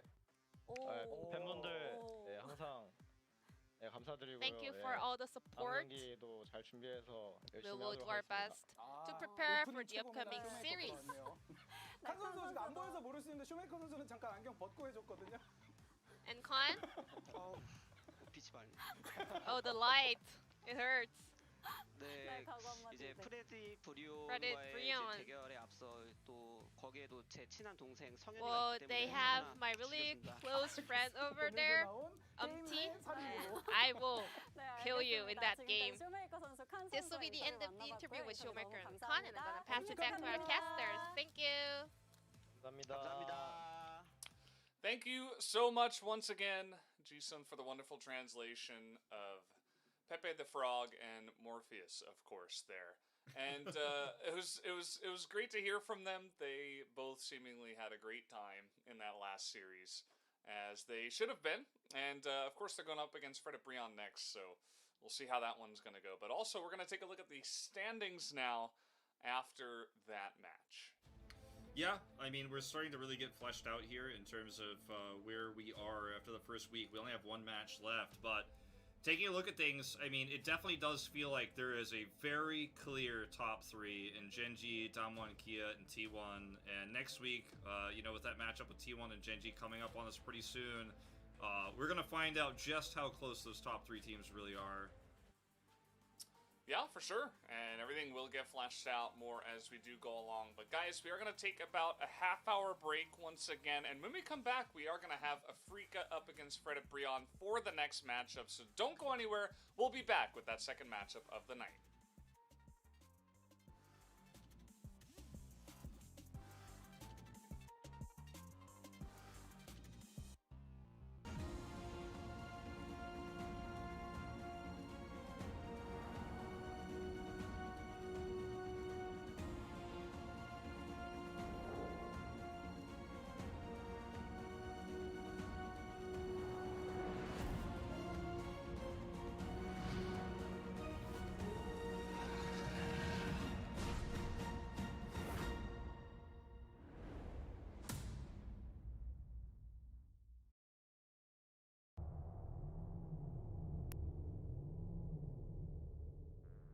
And what do we got now?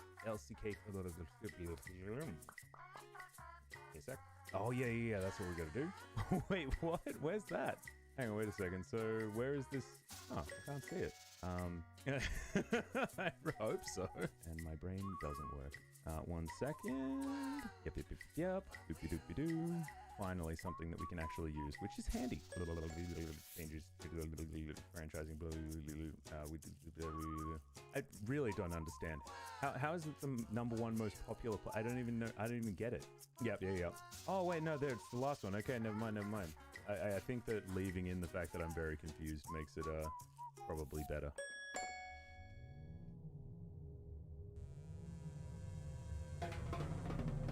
Welcome back, ladies and gentlemen.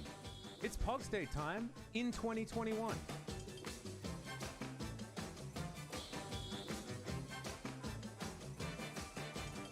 I think I nailed it. I finally nailed it.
welcome back everybody to the LCK 2021 Spring. It is me, Valdez, with Wolf once again. We're here for the second matchup of the day. The first one went by so quickly, I barely even remembered it happened, but we're hoping that the second one will be at least a little bit more competitive. It will be the Afrika Freaks up against BROㅣ. How are you feeling about this one, Wolf? You know, some people might say I'm hyped AF bro about this one. I know Atlas has already kind of put that out of the bag on Twitter, so I'm just gonna say it early on. I had like a whole thing prepared. Get it out of your system. Yeah, I just had to get it out of the system. You know, maybe we'll revisit if it does become that game 3. You know, if we do get to that exciting climax. But yeah, this series is, you know, if we could talk about the previous series, it's like kind of Notion fighting for relevance against the team that's expected to win it all and one of the top 3 teams in Korea. This series is about fighting to not become, you know, in that conversation for last place, right? This should be a really close series between 2 teams that are struggling right now. Afrika has legends on their roster. They have the potential to really do great things with what they've built, but the results and the performances, the execution of what they've been drafting has not been working.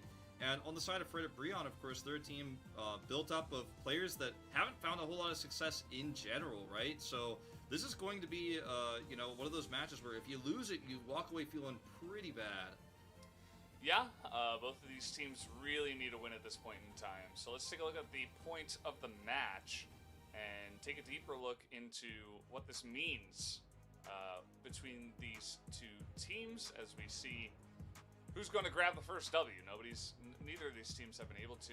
Afrika couldn't close their game out against DRX. DRX looking pretty good in that series, and Bro just had really no chance against Genji, who look even stronger now. Yeah, it was a really tough matchup for them. Genji looks so good nowadays, and again, you can see at the key point, no other players have resumes like Bang and Lehens, right?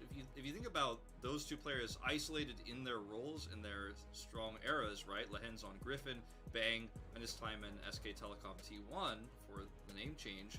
These are players that were superstars in Korea and had incredible records, were doing extremely well. And again, kind of this unlikely duo of pairings from 2 bot lanes from different eras of League of Legends in Korea, top players, right? But their synergy hasn't been the issue, it's just been the overall roster decision making. Keen's top laning, unfortunately, has really just left a lot to be desired since Kespa Cup. And, you know, I mean, is Umti ready to deal with Dread, the beast in the jungle? A lot of people are wondering if Dread might be the weak link for Afrika right now, which is not where you want to be. Yeah, the point's pretty interesting this time along, for sure. But, you know, it is going to be interesting. I mean, MT has been, you know, he's another one of these guys that really wants to make a name for himself and get aggressive. And either way, guys, we do have the introduction videos here. Let's take a look into this matchup.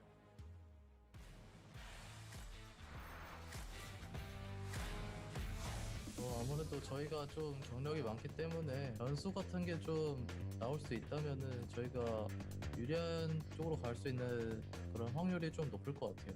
저희를 신인이라고 무시하시면은 큰 코 다치실 것 같아요. 시우 형도 잘하고 준식이 형도 잘하기 때문에 둘이 요즘 케미가 좀 어느 정도 맞춰지고 있거든요. 그래가지고 저희 바텀이 이길 것 같아요. 그러니까 저희 바텀이 생각보다 센 편이라고 생각해서 아프리카 바텀 듀오 만나면은 이길 것 같아요. 그 생각보다가 얼마나 센지는 모르겠지만 저희 바텀이 이길 것 같네요. 현아 선수가 그냥 유독 뱅시 우리 준식 씨 앞에서 좀 잘하더라고요. 스크림처럼만 해주고 솔랭에서처럼만 해주면 딱히 걱정을 안 하고 있어요.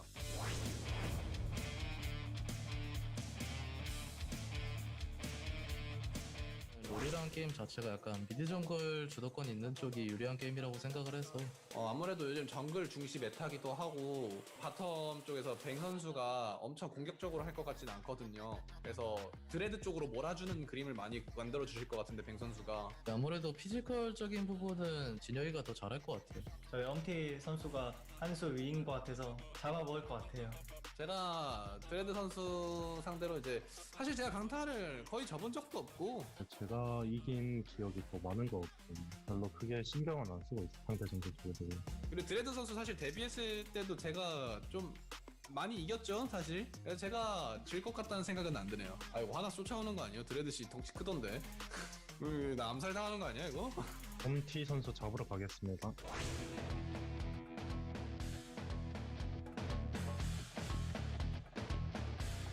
2대0으로 저희가 이길 것 같아요. 젠지전보다 쉬울 것 같고 캐스파컵 봤을 때는 저희가 이길 것 같아요. 캐스파 때랑 지금이랑은 비교하면 안 되실 것 같은데. 승수를 최대한 쌓아 넣어야 유력에 끌고 갈 수 있다고 생각을 해서 크레딧전 열심히 준비해서 꼭 2대0으로 승리하겠습니다. 프레디 브리온이 성적에 대해서 되게 낮게 기대를 받고 있지만 이거를 발판 삼아서 더 올라갈 수 있는 그런 기회를 잡도록 하겠습니다.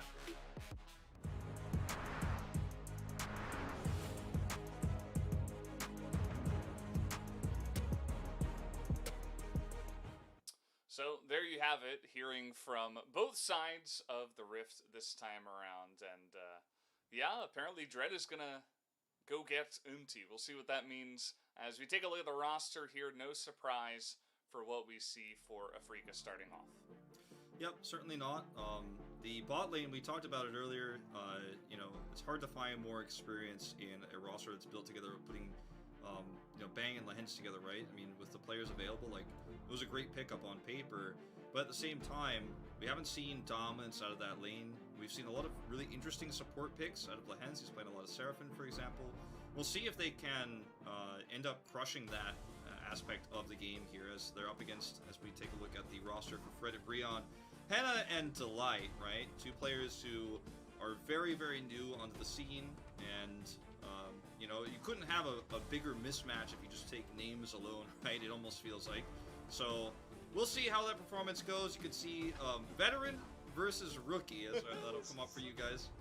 They're really trying to drive this point home. I mean, Bang debuted in 2012, so you consider that and the fact that this is Henna's first time playing in professional play. He has 4 kills compared to 1,535, obviously multiple wins in the LCK here and also in the World Championship. So Bang's been around the block. There's really nothing that can phase him at this point. And yeah, he was a core player in SK Telecom T1's heyday, right? And you know, it does, every time that those kind of words come out of my mouth, it feels weird to describe SK Telecom T1 versus the T1 of today as the past SKT, right? Because it felt like SK Telecom T1 was just going to be the best forever, right? But we know that's no longer true. We're past that era now.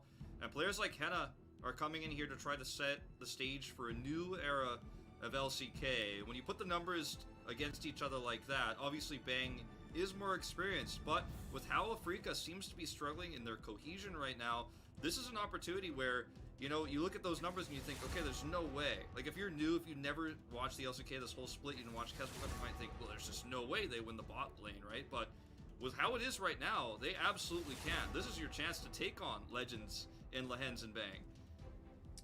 it's very true.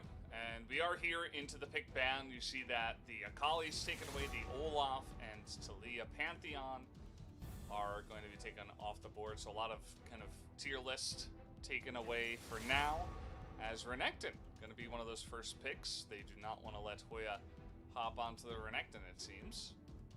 Nope, certainly not. Hoya played even the Quinn, actually, in that series against Genji, so already showcasing a pretty different approach to the top lane, not sticking to meta per se. Keen has been one of the players who's gotten a lot of priority towards his top picks in the past. So we will see the Rumble ban. That's another weird one we saw in the Kespa Cup. But it also means if you grab Samira here, they have 2 strong priority picks they can take.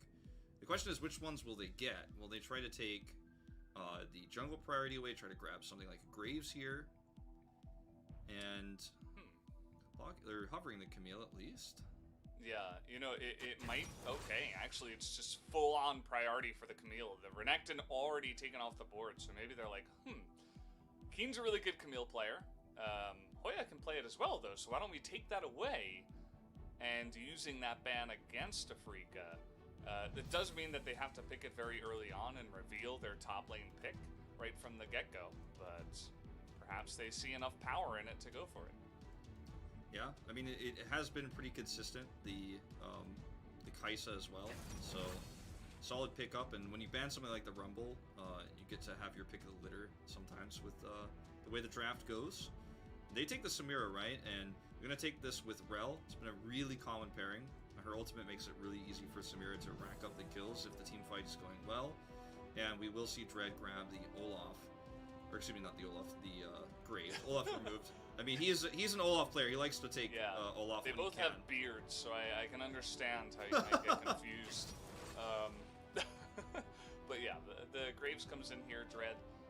Definitely a very good Graves player, so no surprise with where Graves is right now. I think that BROㅣ should probably go ahead and pick their jungle here, as to not have any banned away extra.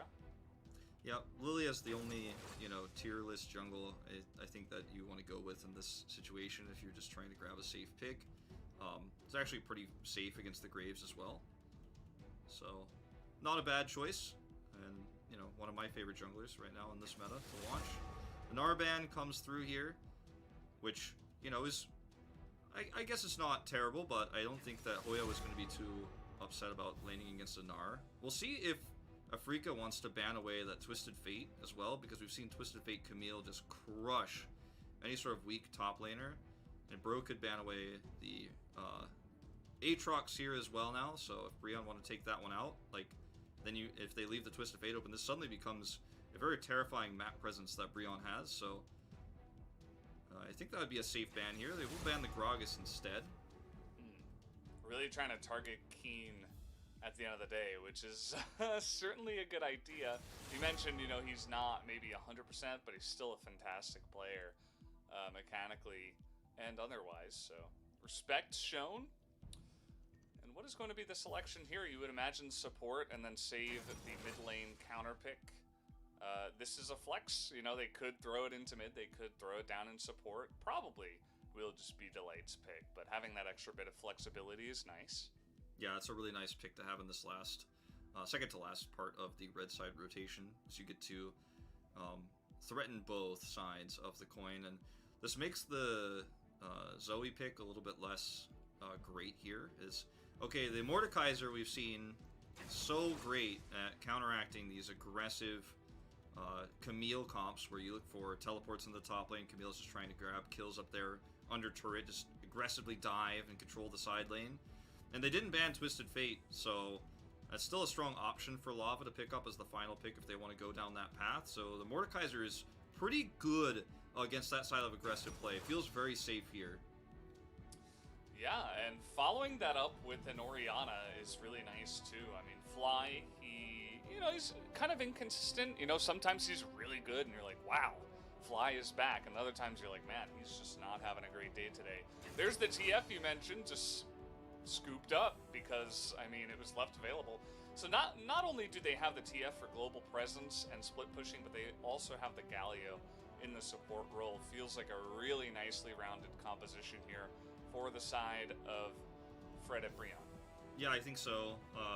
The lane as well for Orianna is fairly safe in an isolated, vacuum, the Orianna versus Twisted Fate, but if Umti gets aggressive with the Lilia, there are ways to, post 6, maybe set up for a gold card and a sleep together to look for a pick and at least get that extra priority in mid, so that then, later on you can see those destinies into the top lane. So Keen is going to have to play safe. That's the name of the game here for Afrika. But around those objectives, when you hit 6 with the Samira Rel picks, going to have to be aggressive. Can be a pretty aggressive lane against a lot of matchups, especially into the Alistar, but that was banned away. They took the Galio instead. So, I have to say, I feel like when you look at this draft, Fred and Brionne kind of got the better end of things. They're going to be pretty good into this Rel matchup in the bot lane. It's going to be very aggressive. They have the defensive taunts. They've got teleports for Camille. I think the big worry, I guess, is making sure they don't overextend, right? Over teleport into this Mordekaiser, because he's just so difficult to kill. If you spend too many resources there with the comp you drafted, you might find yourself falling behind. Yeah, very true. Certainly some comfort on the side of Afrika, so maybe they can use that to try to roll this into a nice little early game, especially the Orianna for Fly. He's been looking better on that than anything else, amongst not having too much success as a team, so maybe he can just have a big pop-off moment. But either way, guys, we do have the Rift coming at you right now, as we do hop onto it for game number 1. Lehen's man of many supports. He's played so many throughout his time in Kespa Cup. He's played some off-meta supports and now playing the Rel here with the Samira left open. Very cool to see. As Rel has kind of soared across all regions that we have started here in the spring season. And, you know, in Kespa Cup, everyone was saying she's just not worth being picked. She's not strong at all. Seems very not figured out. And from what everyone's seen in solo queue, seems bad, right? This was kind of the trend that Korean players and players around the world were saying. But now, suddenly, very strong pairing with the Samira and also the Aphelios has made her more of a standout pick. Yeah, I think certainly eventually the pros figure out a way to use it in certain combinations. You know, given the way that the pick bans go. There was a nice ward that Lava was able to sneak in there. I'm pretty sure that he just skirted out of vision of the Graves and was able to slowly push in and get a ward down. So they know, you know, a little bit of extra information. Okay, the Graves isn't starting the Raptors. He will be on either the red buff or the blue. And I'm sure they'll get that information as he does move up to the Raptors soon. This top lane matchup, very interesting. The very big priority on the Camille here for Hoya. He wanted to take that away right from the get-go. And Keen comes out and says, okay, I'll try to counter you here with the Mordekaiser. I would give Keen the advantage just in terms of the player, but the Camille has been so dangerous nowadays. So I'm curious to see how this one is going to play out as well. Yeah, and we have seen Mordekaiser's and Oren's hold that thought. He gonna grab the last part of his chicken there, but he's still last hitting the chickens. He's like, okay, I'm probably dead. The flash comes in, and yes, the Lilia is incredibly fast, but he's also dead. So there you go, first blood. And you could say that the ward was getting value, but then once he gets caught out because he was staying too long, ended up being detracting value, actually, away from Fred Brion. Yeah, that was definitely not what they wanted. I think the 400 gold for the first blood is going to be, you know, a pretty big boon compared to stealing a popcorn camp. Yeah. But, you know, the watch out Eep getting a little bit of extra meaning, you know, perhaps a different watch out Eep that he dies using there at the very end. As Lava he doesn't have control of the mid lane to help out, so Humpty's like, please help. He's like, oh, I can't get help there. Not gonna happen. There's the Eep away to the death.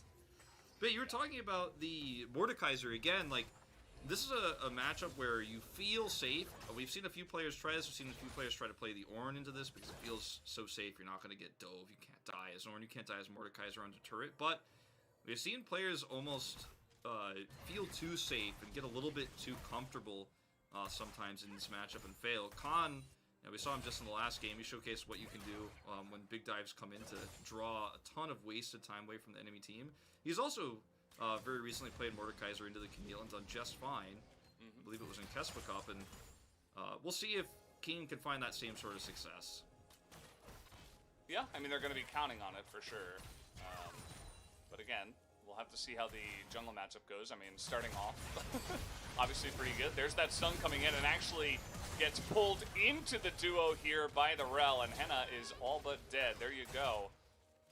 Felt like first blood, but ends up being the second kill that Afrika will get on the board, and a fantastic start as Umti is just obsessed with these Raptors. Yeah, he had vision of the invade from Dread, and in fact, you know, with the pressure there on the bot. Oh, hold that thought. No 6, so not going to be able to do anything crazy here, but the idea is there. It's kind of what we were talking about before with the gold card. But he knew you could go in and steal it safely this time with where the rest of the jungle was. So we're going to watch this again. This is actually really huge, too, for Bang to get this first kill, because getting that power spike as soon as possible onto the Samira is absolutely what you're looking for with this bot duo. Rel is super aggressive. Set up a good stun there. Did Lehens, and this is basically the best start you could have hoped for Afrika. I mean, I don't think you were even hoping for it to go this well necessarily, but it's going amazingly. Yeah, I mean, it really doesn't get better than this, to be honest, right? You're getting these, you know, a duo kill down on the bottom side at level 3. It's not supposed to be common, although I feel like we've seen a bunch of them, actually, early on here in 2021. Also, your jungler kind of just inted into the enemy camp and died, so not feeling too good for the side of Fred Breon, that's for sure.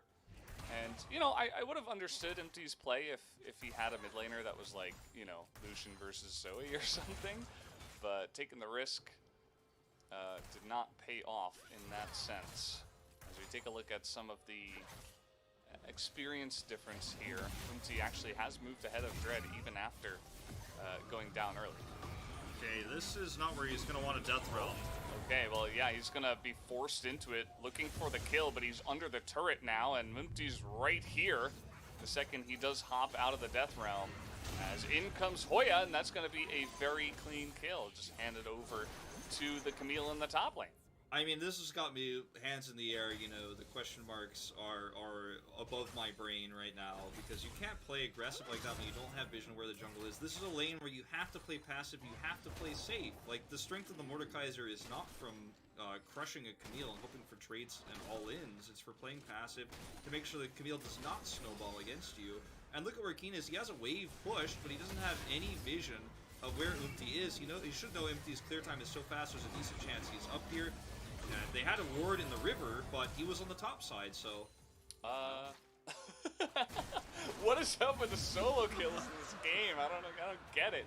What is going on? If we could get the one solo kill of the mid lane and also the Infernal Drake, you know, in 1 second, yes, Keen gets too close to the fire and he's forced to, you know, to fight against the Camille because he was just going to be hounded down otherwise. But getting himself into that position, yes, was very unfortunate. And here is another big taunt coming in from Delight. Gets the two of them. They really want to get the kill onto Bang. Here's going to be the sleep. Trying to set up the damage. That will be pretty easy. Now they're looking for Lahens. And that will also be alley-ooped over to the Kaisa. So a couple of kills now going the way of Fred Breon. And there's a lot of action early on in this game. Yeah. Let's see what happens here. Fly has Shockwave. Okay, it's just as simple as that. It's aggressive. His opponent has very low hit points, just goes for it. Delight gonna flash for the taunt.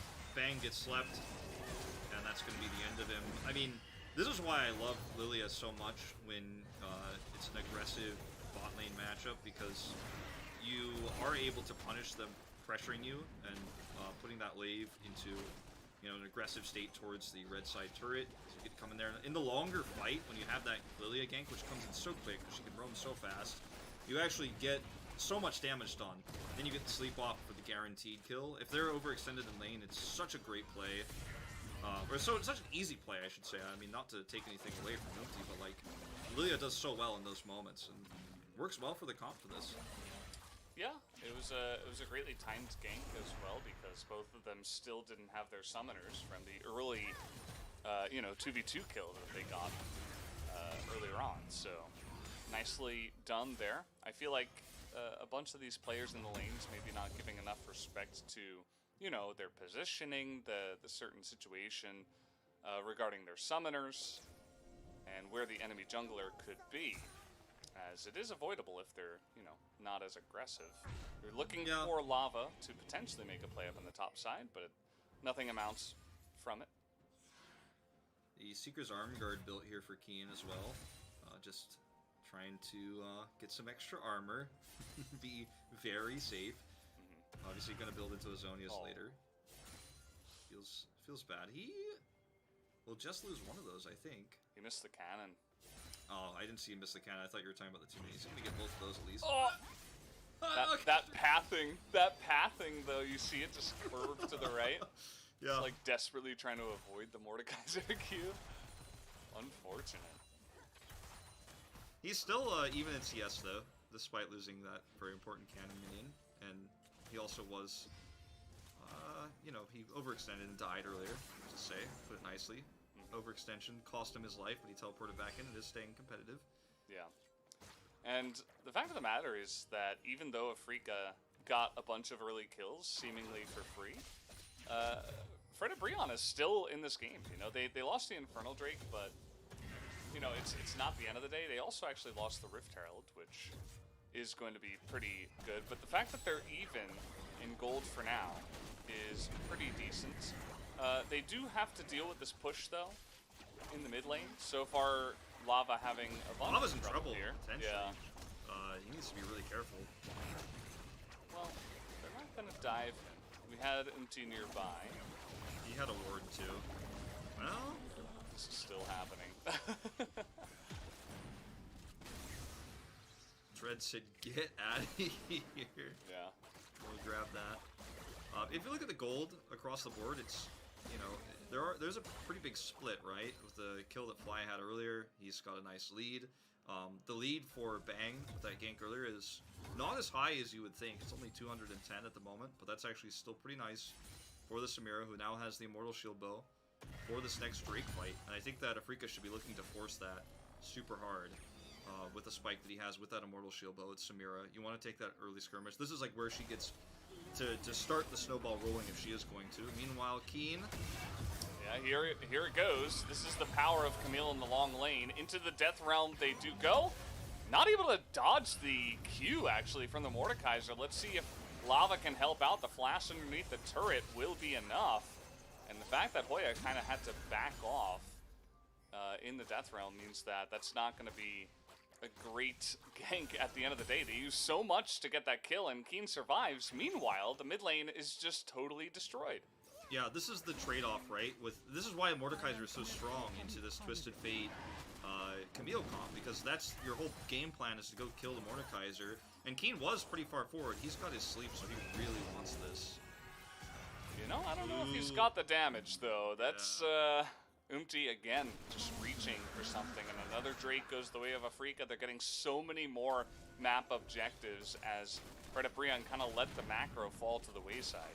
Yeah, that's almost like sunk cost fallacy for Umti, as he just was like, I'm already here, I better commit.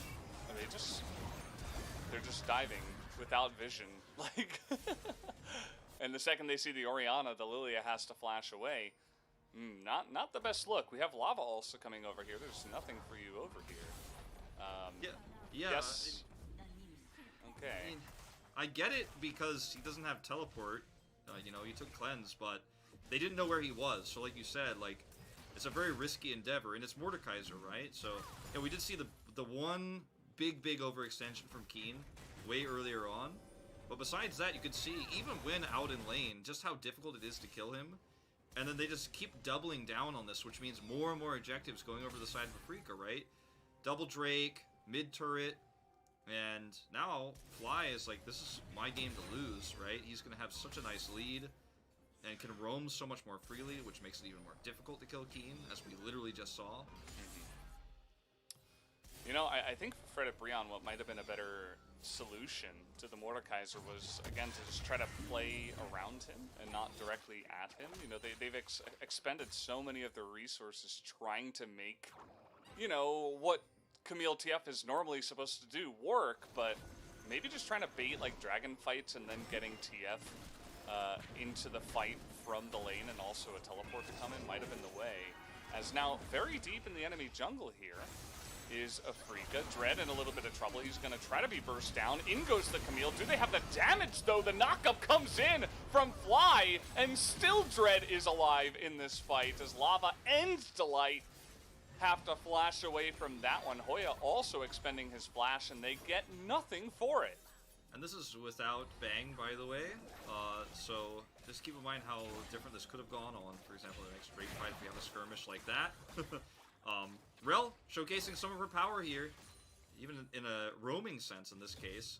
Coming in and Fly, with the turret being down, because they went for that dive top, Fly has so much more space to be aggressive here and be involved in this fight. If the turret's not down, then the lane state probably doesn't allow him to come over and help as much, but at the end of the day, I mean, look at how this goes. Like, Lehens and Fly are so deep here with Dread. Dread gets slept, and they want this so badly. He's got the gold card follow-up. This is that combo I was talking about. Barrel is there for the stun. Hextech and Ultimatum comes out, and Dread is just piecing out.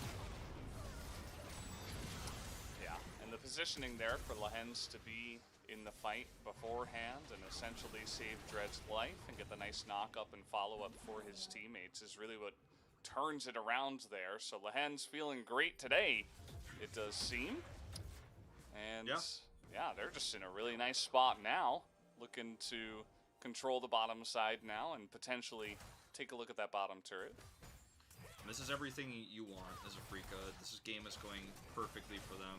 You know, the Gale Force that Dread built early, you know, partially comes due to the fact that he got that solo kill onto Umti when Umti was trying to steal away his Raptors camp, and it all goes back to how the tempo of the early game went into, you know, Keen just having this really safe and stable top lane. Dead even in CS, once again, which is not where Camille wants to be, which is why this Mordekaiser pick is so smart. And Afrika are looking absolutely fantastic right now, just trying to take a fight around this bot turret. Very aggressive here. Not sure about this one, Delight. You are dead. Oh! Yeah, you can't just walk by the 2-0 with Luden's plus. Yeah. Rihanna, she's level 12. I mean, you can't just be walking through there and expect to live. That just felt like, again, a little bit of disrespecting the current state of the game. And Fly takes big advantage of it. Yeah, Fly, I mean, he's so fed that he has that early Ludens, like you mentioned.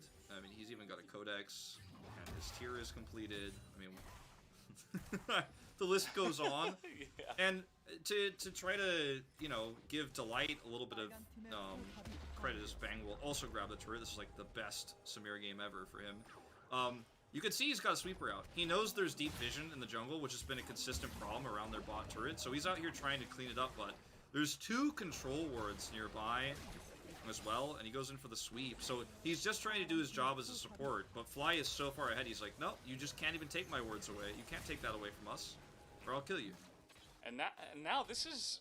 I don't know if this is the point where Fred and Brion are like, okay, we must fight over this Drake. Like, they shouldn't.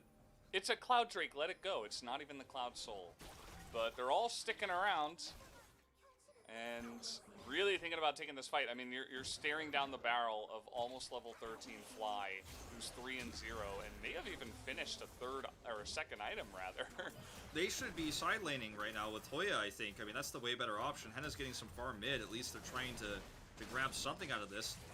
And their 1-3-1 is just... I mean... It's a little bit delayed here. Like, look at where Hoya is. He's walking through the jungle, a little bit indecisive. Lava was getting some farm bot, like I mentioned. Henna was getting some in mid.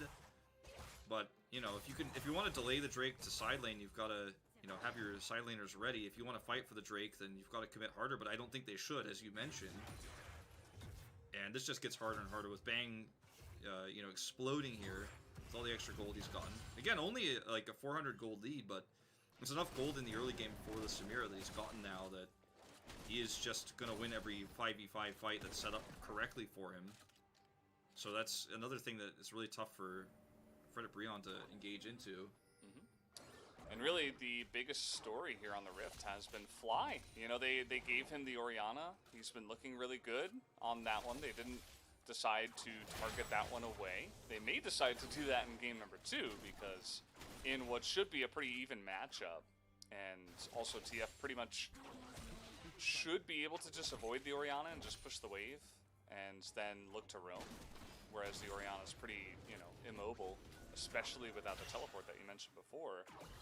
You know, just getting so far behind early on in the game means that the TF loses so much value and so much priority, and that may be something they look towards, you know, in the next game, because right now they're really struggling. You see that Hoya looking for an angle, but, you know, they're all kind of grouping up. I think, you know, with this composition, you have to spread out Afrika. You do not want a team fight against their composition by any means. Certainly not. Hoya's grabbing bot, sending Lava to top to try to do this 1-3-1 as best as they can. But, you know, the top lane becomes that TF, you know, that TF versus Orianna where he's too far behind to even really side lane safely. Like, he's not safe at all right now. In fact, the rotation is coming up. It is being matched by Umti, but they're looking for the Rel stun here, and very scary position here. Yeah. Yikes. Used his belt. He tried. It got blocked by the turret, though. It's the worst feeling. Your own turret's fighting against you.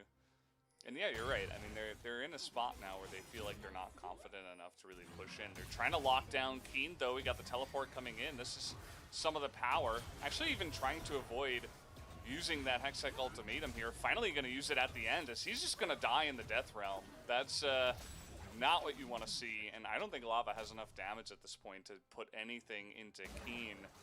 Keen, using that Rift Maker, just brings him into the Death Realm and says, you know, thank you very much. Yeah, I mean, when you commit your Camille TF to this bot push, you lose your Camille in Death Realm, which gives Keen the bonus stats. Like, there's nothing Lava can do after that anymore. And it also means you lose top turret, because guess who's not there anymore? It's Lava. So Fly just gets some extra gold in the top lane for free. No problem. Up now almost just over 30 CS. And has a 400 gold bounty. As we're just going to watch this again, Keen has full shields available here as well. And the Destiny is just so far away too. I mean, you know, you're from top lane, so you can't get here as quickly as you'd like to. And just Hextech ultimatum super late to try to win this fight outside of the Death Realm, but dies there. And you know, he wanted to try to dodge some of the damage towards the end so he could lock in the Mordekaiser when the TF is there, but I think even if that fight extends another 5 seconds, Keen is probably still fine.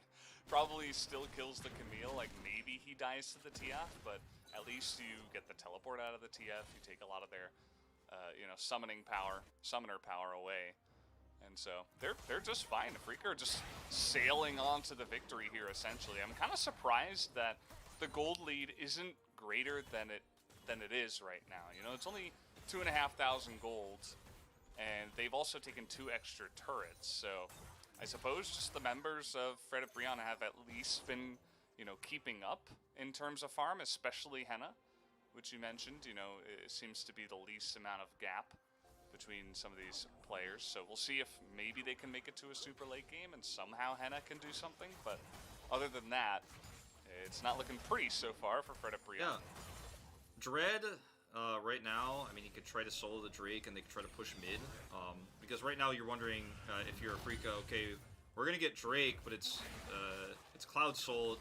It's not insanely valuable. What else can we get? Because Fred at Brion's not going to fight us, they're side laning. So what else can you get? What can you force around this Drake? And Fred at Brion, again, should not fight this. And it looks like they're just going to put Dread over there with Fly, and they're not going to push any other objectives, they're just going to take this safely. Yeah, MT flying a little close to the sun there. That's pretty dangerous, but at least he's playing Lillian and can just run away. You saw that Keen was backing out of the top lane because I think he was saying, okay, there's a chance that they can just try to collapse onto me while my teammates are doing the Cloud Drake, and maybe that's one way to try to get back in here. And it is, but they decide to just kind of sit back and keep farming, do bro. Yeah, they just gotta play it safe. And, you know, it's unfortunate that Hoya has to go back, but it's just not safe enough to stay there anymore. And you can see Orianna now. Fly is up in the top lane getting more farm. MT looking for any opportunity he can to find Bang isolated here. Just anything. It's like, please, just put any pressure on the map so we can get our side lanes back online. Struggling so hard here as Lava is going to be able to get this turret. Yeah, Vision. Yeah. Just completely safe. Looks like Destiny used here as well. But look at the vision too. Here, Valdez, like, vision control completely over to Freaka for the Baron. So Fred at Brion have to be concerned about that now. Lava is actually backing. Hoya is like scared of his own shadow underneath this turret. Yeah. He's like, I can't even sweep or the ranged minions. I have to play so far back. And that's gonna be a free turret, basically, over to the side of a Freaka. Yeah, when you're control of this game. When you're looking at your list of win conditions for this this comp, well, Lava almost overextending here. MT also in a bad spot. You look at your win conditions here for, you know, Brion. It's really hard. Oh, okay, trying to. Well, that didn't actually amount to anything there, as it looks like everybody is able to get out of that one. They also have, you know, all their summoners available, so a very nice retreat from a Freaka at exactly the right time means that nothing much comes of it. I'd have to see that again. I guess he slept everyone that woke him at the same time. Like, it looked like that was going to be a big sleep, but I guess not. I'll have to watch that one again. But Baron Pit control here to Afrika. As very slowly Umti is rejoining. Look at the setup here for Lehens. Very impressive setup, so it's really difficult to cross the bridge. Yeah, he's looking for it, and there it is. The three-man jumps on top of them. Bang is right into that backline with the S rank, and Hoya in the Death Realm here. Keen says, I'll take care of him. Don't worry about that, fellas. As down will go the Lilia as well, as this is total domination to the side of Afrika. Double kill now for the Samira, as a fantastic bait around the Baron. They totally just catch them with their pants down there around the Baron, and they take that as well. Very, very easy fight setup there for Lehens. And now Lava is like, that animation for the recall scared me for a second. Yeah, I mean, I guess you could try for it. That looked so silly, but you know. Oh my god. You understand. You understand it, even though. Oh man. So we'll take a look here. Yeah, the Looks sleep. like it was blocked. Yeah. Yeah, it gets blocked by Bang. Nice play there. I was wondering what occurred with that because it looked like it was about to be a mega big play. As I see, Lehens just walks into the team fight, guns blazing. Well, I guess that's really Bang who walks in guns blazing, but horse blazing, you know.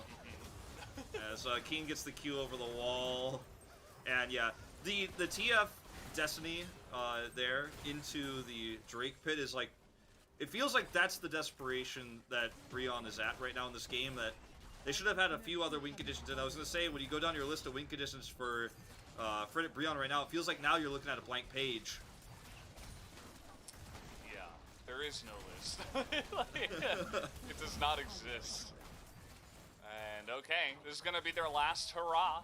They're gonna come in here with the teleport. Hoya is alone, getting into that backline, finally gets the follow-up from the Galio, and they did take down Fly, so there is actually a chance to just fight front to back, and Keen was nowhere to be seen, as they finally do get it done, but here comes Dread, just shredding through the front line. Triple kill for this Graves, who is unbelievably fed. You know he's looking for that Penta now. He wants to take down the entire team by himself, but unfortunately that little horsey is just too fast for him.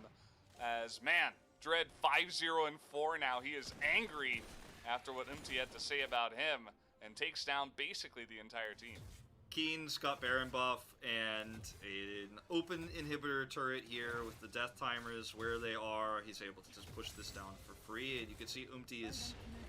You can see this moment on the minimap where his portrait moves around, where it's like he's considering, like, could I maybe side lane as Lilia? Is that something I should do, or will I just die instantly? Like, what are you going to do? I'm going to watch this a replay of this moment again. Hoya going for a very nice flank. Like, the idea is there. He's got the slow. The Hextech ultimatum is onto Bang instantly. But the peel damage is just so insanely good. This is the best fight you could have ever hoped for Fred BROㅣ at this stage in the game. And Dread's collateral damage and the flash forward double there to lead into his triple kill is very impressive, as Umti is just desperate. And here we go again. All right, here we go. This fight not looking as good as the last one, although they did get on top of Bang. He's got a stopwatch this time around. They are eventually going to kill that Samir, and also Umti in the backline gets another kill onto Fly somehow, some way. Fly keeps getting caught out here, and the Elder Drake is up. Yeah. Is there even a chance that Fred BROㅣ could potentially win this game, as they've taken a very nice fight in their favor, although Delight is definitely going to die. Keen is a raid boss. Yeah, Keen has something to say about it. Lava's coming back in here. They're going to push them off of this Drake. The timing was terrible to lose a team fight, but Keen said lose a team fight. I don't think that's going to happen. Out of this game, not with how fed my team is. And Dread is just having the time of his life. Yeah, they can't do the Elder here. They got to be careful, especially with everybody else coming on back. And now, Bro is going to try to do the Elder Drake. What is this game that we're watching? Technical term I think we're looking for is Clown Fiesta, but yeah. You know, it's hard to say that with how well Afrika played out most of this game. You know, it feels a little bit dishonest. They played well up until the 25-minute mark, and then they said, yeah, okay, let's just do whatever we want. And it's been messy. It's been a bit of a fiesta since. Yeah, look at the ward coverage here for Credit Brion. They want this Drake more than anything. I mean, it's their only chance back into this game, but they have to win the team fight first. Again, Hoya's going to look for that Hextech ultimatum onto Bang. The flank angle is good. Actually, looks like it might just go for the steal. Either way. Okay, we're killing Henna here. Looks like maybe that was Geostes. I don't know, he didn't use his ultimate just yet. Trying to get on top of Hoya. And once again, this time around, the jungle is going to go down. though, as well. This time, Fly and Bang have a front line, and in he goes with the S rank. Bang gonna shred through 2 members. As Lava over the wall here, unfortunate red card means that he is dead, and that is going to be the end of this game, finally. Yep, that's going to be all she wrote for this one, unfortunately. Very much a honorable attempt from Frederick Brion on those Drake fights there for the Elder Drake, but not going to be able to stop Afrika Freaks in the end. Everybody is just too fed. Mordekaiser ending the game with a 4-1-5 scoreline. Again, the perfect counter pick to the Camille. And there was just too many resources committed to him early. We saw some major mistakes across the board on the side of Frederick Brion. You know, dying early on, trying to grab a Raptor cap. This is one of them. The kills we saw in the bot lane as well, that early second kill for, not for Lehens, Bang, ended up being a fantastic lead for him as well. And from that point on, it felt like Frederick Brion was chasing their own tails, trying to catch up and trying to chase the top lane, trying to rotate faster, just being behind at every step of the way. Yeah, and you can see kind of what their team comp would have been able to do had the early and mid game been played out a little bit cleaner. They began to show it once Hoya started to get some items under his belt and the team started to group up for some team fights. Generally, you know, the team fight of Afrika should have been very scary, and on paper it was, but the way that those fights were played out were not clean, and I don't want to give too much credit to the side of Afrika on that standpoint. They were getting caught out left and right, and they got to be careful about that because, you know, you do that against a better team, you could have definitely lost that game as well. As we'll take a look at the replay of the final fight here. Yeah, this ends up being a pretty nasty fight, and the key point is this is one of those fights where finally Bang actually gets to use his ultimate at the end of the fight, which is usually what Samira wants to do. So you see the really nice commitment onto Dread. Actually, the flank from Hoya to try to Hextech ultimatum and kill him instantly was actually really cool. It was very well attempted, and that was not the first time he tried for it, but he's not able to get I mean, he gets the kill there onto the Graves, but he's not able to get anything else. And all the resources are committed to get one kill, and the damage output is just way too high elsewhere in the fight, and then you get to see that Samira S rank at the very end, and that's the cleanup. So great start here for Afrika Freaks in this series. Very fiery start that, you know, is definitely going to silence the doubters, because a lot of people are saying this might be a really close series, but Afrika's saying no, absolutely not. Yeah, I mean, the fact that they won that one, I was actually predicting Frederick Brion to come in here and take a potential 2-0. I thought that Afrika kind of, right now, were very down on their luck, but they definitely were able to turn that around, at least in some factors for sure, as we'll take a look at some of the post-game stats here as well. And you could see that on that graph, even though it was a very accelerated move up there at around 26-27 minutes, after that there was some trouble for them. Yeah, for sure. And you could see that you know, there were some great engages in the late game for Frederick Brion, and their damage numbers went up quite significantly as a result. And despite Umti's some of the bad decisions he made throughout this game, he did a ton of damage because the fights that he did skirmish around went fairly long. But sometimes that's just not enough. Sometimes you have to win those more handedly, and it's so tough to do against that Mordekaiser pick. Such a great choice in the draft for Afrika. Absolutely. So we'll see what can happen in game number 2. First, we're going to take a quick commercial break. When we come back, that game 2.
he is.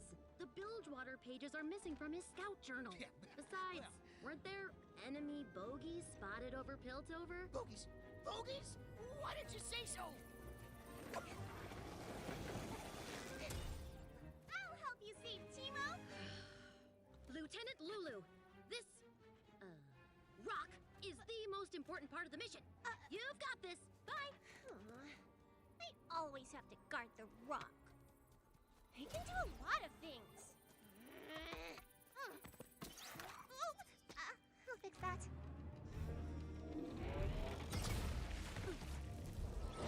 Timo? Timo, sound off! Whoa! A double cannon! Oh. Not a single bogey. Nothing. Absolutely nothing. She thinks I'm washed up. Well, not this, my boy. This rock never does anything. You're not gonna... What? No Tristana? Nope. Mission's gone south. Want to go cause a ruckus? I thought I struck gold when I caught one yordle. Now look what we got. You got. Don't care how much those yordles are worth on the bounty board. They're a ticking time bomb of trouble. Quit your whining. That cage is runic iron. Oh, Corky. Prepare to face Randall City's most decorated lioness!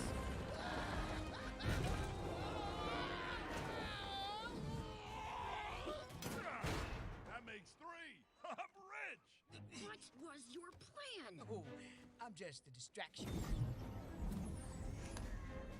What? As I said, tick, tick, tick. Donald, I've been watching this rock all day, and it doesn't do anything. I'm starting to think that maybe... Don't touch your Rock!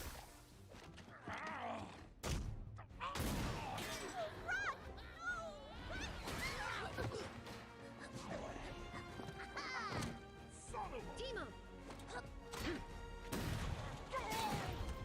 Is that all the mustard you got? Right now, get off me! Drop your weapon, you little... What's a Bandle Gunner without her support? What I tell you, you don't mess with yordles. Whew, thanks. I thought I was a goner. Not with friends like these furballs. What were you here for anyway? Vandal Scout mission badge number 389. Adopt a pet. Cute, huh? It's a school-devouring SeaWorm! Timo, wait! Timo, wait!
Welcome back to the final match of the week, and we had a match between a winless two teams. Let's take a look at the draft first. And BROㅣ, they locked in Camille first and rotated Galio as a support pick. We were saying that, why are you guys being so mean over to Keen? Camille is most of the God tier champion in the current meta. But Africa didn't really ban out Galio and Twisted Fate.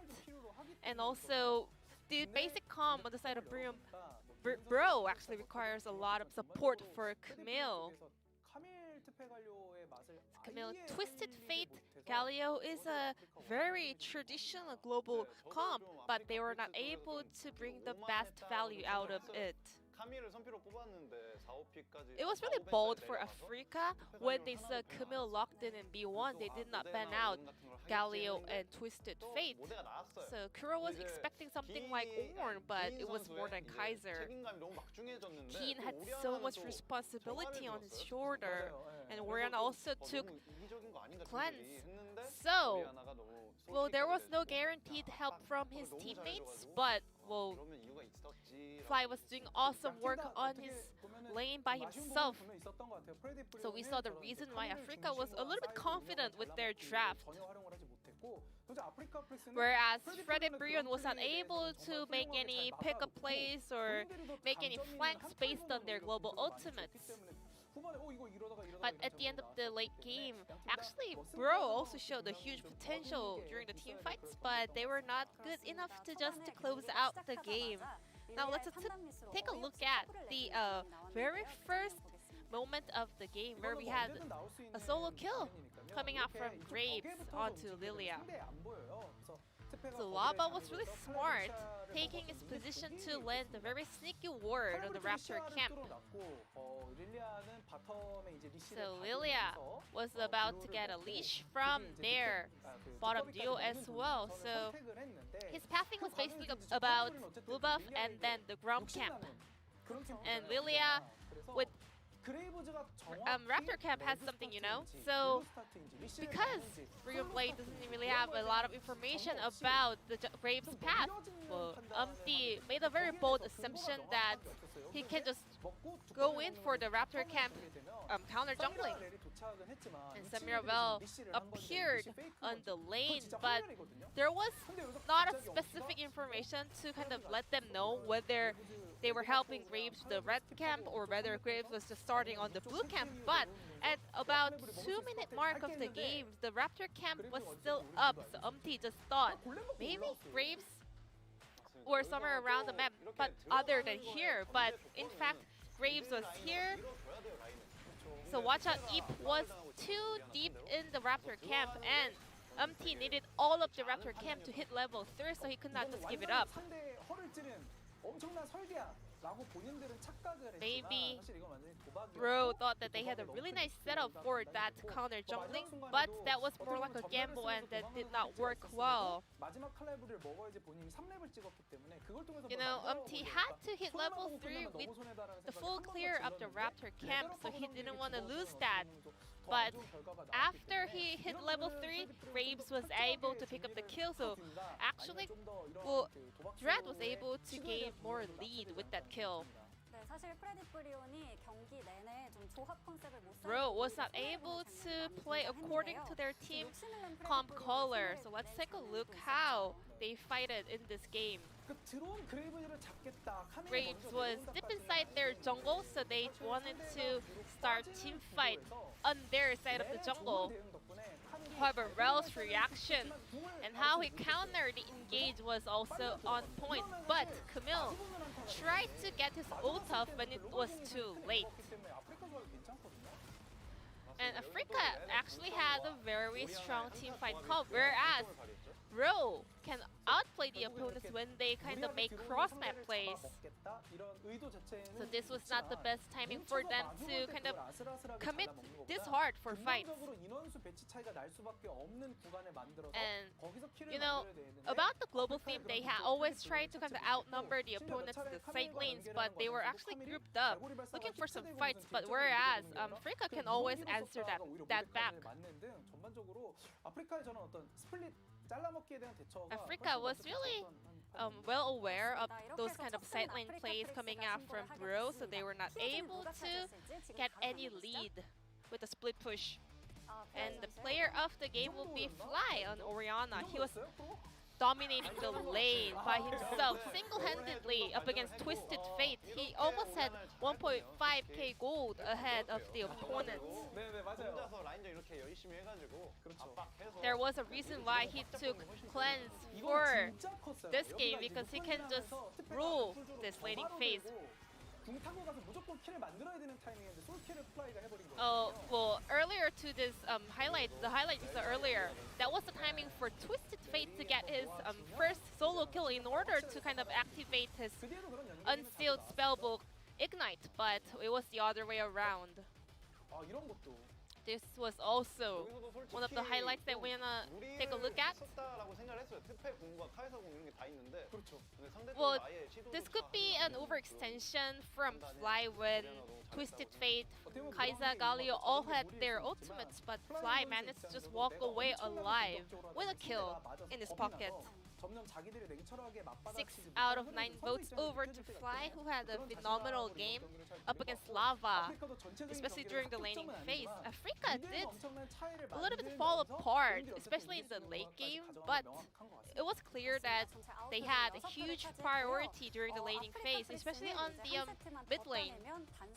Africa is one game away from hitting number 3 here in the LCK, whereas BROㅣ does not have any game win here in the LCK, so let's check out whether they can get their first one in the pocket. Thank you, Ji-sun, once again for the wonderful translation there. Always good to hear about what they were thinking about some of the plays in the match. Of course, we were talking about that early play with Umpty, even as they were talking about it. But overall, just a pretty solid game from Africa for about 26 minutes. The end of the game, those two team fights that they kind of just casually walked into were a little bit concerning. But other than that, definitely looking more on their game tonight compared to many other times. Yeah, it felt like those last few team fights was almost like a test. It almost felt like they were trying to test like the limits of their composition. Like, if we just walk forward, can we still just S-rank and win? And the answer is eventually yes, in that final fight around the Elder Drake. But yeah, I mean, a little bit sloppy at times. Keen's first death was a big issue, and then there was some overextensions past the 25-minute mark like you were talking about. But otherwise, a very clean game. And, you know, Fly played very, very well. He got my vote, and the Korean casters all unanimously voted for him as well. But I thought Lehen's on the Rel was fantastic. And Rel has been super high on the first ban list recently because she is working so well with particularly the Samira and the Aphelios, which are the two, well, of the three, right? Two high 80 priority, the third, of course, being in that Kai'Sa. And there's the Rel ban immediately from BROㅣ. First ban, no chance that Lehen's is going to get to play that one again. That immediately gets banned away, and I think there's a good reason for that. And we'll see how they mix it up, because I think certainly the draft, you know, on paper looks great for BROㅣ, but you know, maybe that's not the style that's going to work for them today. You're not always feeling super good with every style. But we'll have to wait and see on the blue side what will be the last ban here. Samira is off the board as well as Rel, so the bottom lane will have to be entirely different here. Yeah. The Nidalee ban here means that we're heading into what could be that Graves Olaf jungle trade, but Lilia again getting more popular. The Pantheon is left open. I feel like there are ways you can draft around the Pantheon if you first pick it, but it is just so predictable, right? The way you're playing this, and everybody knows what your game plan is going to be. And yeah, we have seen some teams be able to flex it into other roles, but it's almost completely in the jungle. So this lets Afrika just take their early Olaf for Dread, which is again his best jungle champion right now and his most played. Was banned in first rotation last game. So they get that early, and they're just going to use this extra time ticking down to think about what they want to pair with it. The Kaisa seems like just the easy, straight-up, standard, safe pick here. Yeah, I wouldn't mind it at all. I think the Olaf into Pantheon is a great pick, and you can just go ahead and pick up the Kaisa.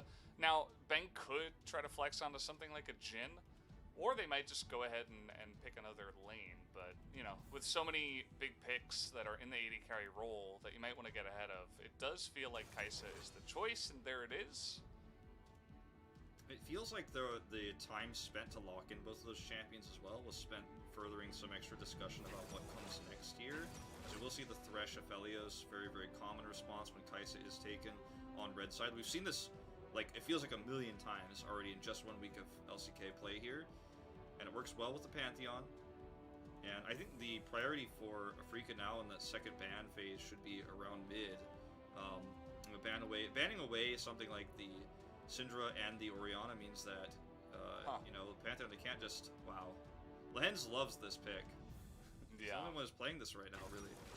Seraphine, pretty interesting. I mean, we saw it with a lot of, I think it was Jhin, right? So you have, like, the range, and you have some good poke and ability to kind of pressure the enemies out of lane. But this time it's alongside of Kaisa, which you can do that, but if you get caught by a hook, you're almost definitely dead. I mean, she's super squishy, and it's just something that Lahenza said, I think this is a really good pick right now, even with the tank support meta that we see very often. It can kind of take advantage of some of those tank supports, but I don't know. I mean, Afrika haven't really won many games so far, so sure, it's hard to rate it just based on Lahenza's games, but, you know, we'll see how good he looks today on the pick is all I can say, I guess. Yeah, I mean, it's definitely going to be a less comfortable Seraphine with the Kaisa, and Pantheon stuns, very deadly, very dangerous. You can see this support get blown up instantly. You and I talked about it in their last series against DRX about the really scary part about Seraphine is that she's just not tanky, she's just so easy to kill. As we do see the mid lane choked up here a little bit with the Zoe taken away right now for Afrika. The Zoe pick ends up being really awesome with Pantheon because you can go so deep, you can play so aggressively and constantly trade, and Pantheon can always come over to save you if things get dirty. So the Orianna ban goes against Fly. I like that. Was wondering if they were going to use it in the first 3, and they didn't, but this time around they say, no, it's just too good, and we cannot let Fly get this pick, but it looks like he may want to flex onto another control mid with the Syndra. This is going to get a little bit weird.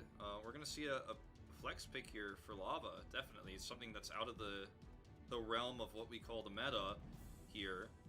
In the mid lane now, because of the Orianna ban, the Zoe ban, the Syndra's taken away, which is why the Orianna ban is so weak for Fredit Brion. It's unfortunate because they just, you know, they know it's going to get taken away, so they have to remove it. But it's really unfortunate because, you know, Fly played so well that you feel like you have to ban that, but now you've lost, you know, both control mages because you took one away and they took the other. See the Nara pick coming in here, which can be easily, you know, counterpicked for that final pick. And here's Corki. So this is what I was talking about. We're gonna get a weird mid here. It's been a really long time since Corki's been in the LCK. Yeah.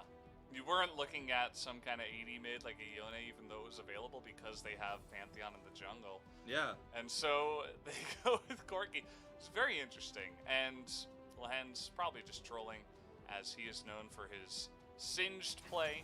It is going to be the Kennen that gets chosen here for Keen in the top side alongside Gnar. And we get that matchup once again here in 2021.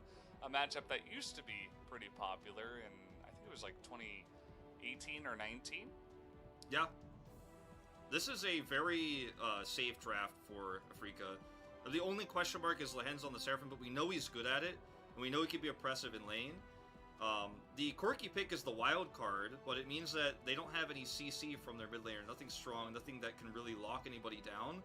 And with Kennen, who's going to be able to roam really freely around team fights, and should be pretty fine against Gnar in the lane, I really think Afrika have gotten everything they wanted here, and it feels like Fredit Brion are just trying to find their way through this draft, and it feels like this just keeps happening with these first pick Pantheons, where priority gets taken away from you everywhere else, and then suddenly the Pantheon, you leave yourself wondering, does this work? Does this make sense with the draft? Well, I think he's going to have to get some pretty good ganks off early on in the game, right? Pantheon does have that pretty amazing kind of gank set, or utility kit, I suppose I should call it. But as you mentioned, it's going to be rough to gank for the Corki. You can kind of just be pushed away by the Scatter the Weak. Gnar, unless he's in Mega Gnar, is going to be very hard to lock down the Kennen. And, maybe they'll look bot lane. Perhaps they can take advantage of Seraphine. Otherwise, as you mentioned, I do kind of agree that Afrika are looking pretty good with this draft. As looks like we're just about ready to jump onto the Rift. Let's do it for Game 2.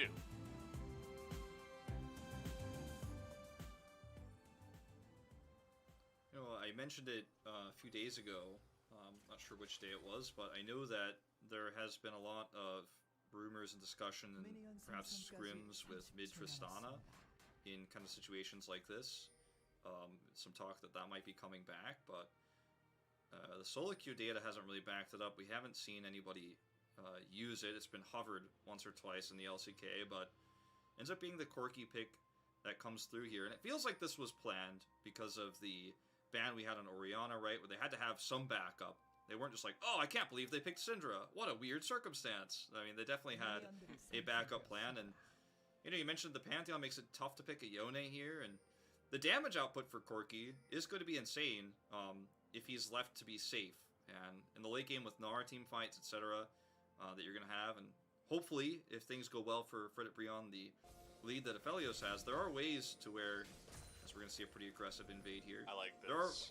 There are ways to make this work, but we'll see if we get there. You come in and you say, okay, you're not going to want to fight against especially Olaf Seraphine, so you're just going to have to give this away. And Olaf loves Raptors, so what does he get? He gets the enemy Raptors, gets to start on the enemy side. He can kind of go Raptors into red. Looks like he's even going to leave a small raptor to be annoying. And probably then try to make his way up to the red side, but notice that Umti is not wasting any time with this. He goes wolves into enemy raptors, so he does not want to, fall too far behind, and in fact, Dread is just going to take all the camps here on the enemy red side jungle. Yeah, it's just the best counter jungle strat here for Umti. I mean, it's his only option, and he responds very quickly. He's very well versed in how to deal with this. It was seen early too, so that's very helpful. Some pings around Lava in mid as he does just go over here and grab some extra vision. You and I talked about this a little bit before the broadcast, but Lava's career has been quite weird, right? His path to being the mid laner for Fredit Brion, he played for T1 as a trainee support. So he started off as a support player, then moved into Rock's Tigers in 2017, as he will get stunned here as I talk about him. I'm gonna trade this. Making it very scary for me to try not to make sure I get a caster curse on him or anything. But he played mid for Rock's Tigers, then eventually moved into being an AD player for Hano Life Esports before finally settling now on the mid lane. So kind of a wacky career for this guy who ends up now playing Corki in the mid lane. He's been around the block, Lava, and he's never found success yet. People have always seen potential in him. This would be a great game to get people excited if he's able to win this game on Corki. Absolutely. We'll see if he can get there. And it's pretty interesting that you see Keen hard shoving the top side. Generally, with this vertical jungling, you want to kind of get in and get out, get a decent back off, and then look to play a bit defensive as it shoves into you. But we saw that Umti, even after taking the red, he just decides, no, we're not gonna gank the Kennen. Doesn't matter that he's still up there in a pretty precarious spot, even with the Mega Gnar available. and just goes ahead and he just wants to farm out his jungle. The other thing that the vertical jungling thing does is that it protects this bottom lane a little bit better as well. It means that the Pantheon is not going to be near the bottom side of the map where we have the Seraphine that we were talking about, the relatively weak Kaisa as well that could be susceptible to ganks, so it kind of protects as well as takes away a bunch of Pantheon's jungle. And by the way, this is still not reset, so yeah, it's got to take away that one Raptor. It's really unfortunate when that happens. Definitely is the height of my my rage in solo queue when I'm playing jungle when that happens to me. Well, we'll see if this aggressive move here this time for Dread actually amounts to anything. He's not coming alone. Okay, well, yes, he is. Fly is back. He thought Fly was actually coming down with him. But right now, lane priority across the board going to a Freak. Keen's been left untouched in the top lane. He's getting a massive CS lead, which definitely somebody should be responding to. Dread is able to come over here and start Drake, but doesn't have full vision of Pantheon. Walks it back here. But Pantheon's backing right now. The lane is pushed in bot, so this is just an opportunity for Dread to start this. He's going to take some damage, which is going to make him do more damage as by design of Olaf. And this Seraphine lane, even with a Kaisa, you know, it's not the Jhin who's shooting people under turret, but it's still shoved in enough to where there's just great jungle priority. And again, question marks on the Pantheon pick. Yeah. I don't think this Pantheon was played well in the early game at all. I mean, the gank up on the top side was kind of free. Even if you just get the flash out of the cannon, you're still getting something. You're forcing him to play a little bit more passively.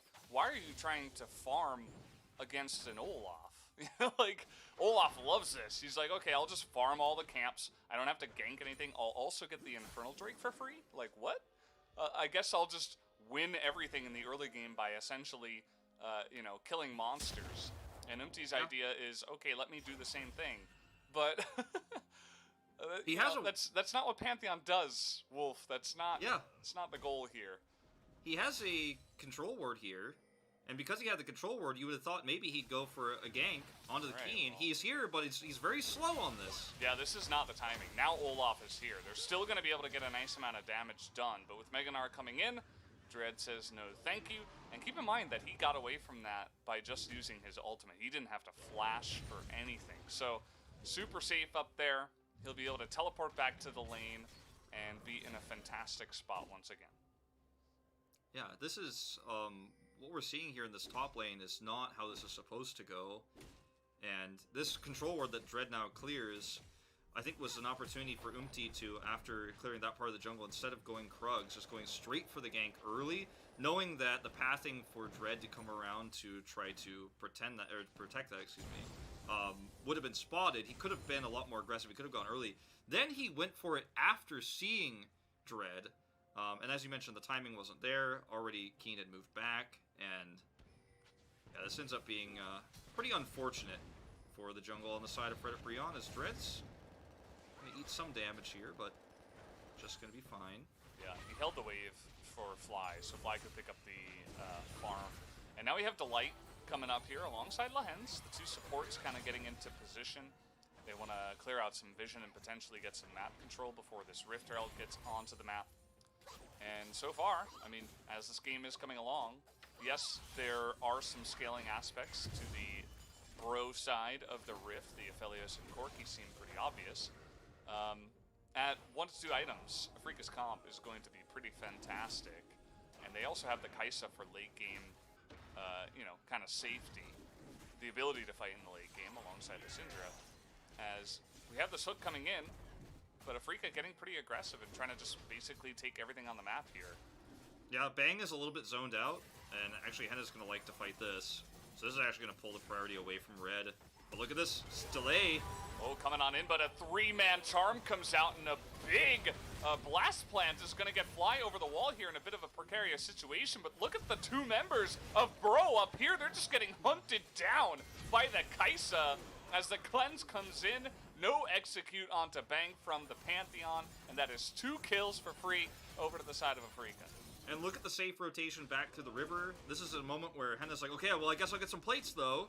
And he will get maybe 1 plate here with this massive minion wave, but he's not going to get anything else. And that's all he can hope for here. In fact, he looks like he's just barely gonna get it. I mean, that's all they trade back here. What a fantastic situation here again for Freak of Freaks. As, you know, this Aphelios pick too early in the draft, it doesn't feel like it's... I'll watch this replay before I get into that point, but watch this fight again. As the stun is committed into Fly, but the choke point is perfect for Lehens to go for a charm. Lava goes insanely low, but look who's ready to go in for a Killer Instinct. Just going to use it onto Umti, still going to get him what he wants.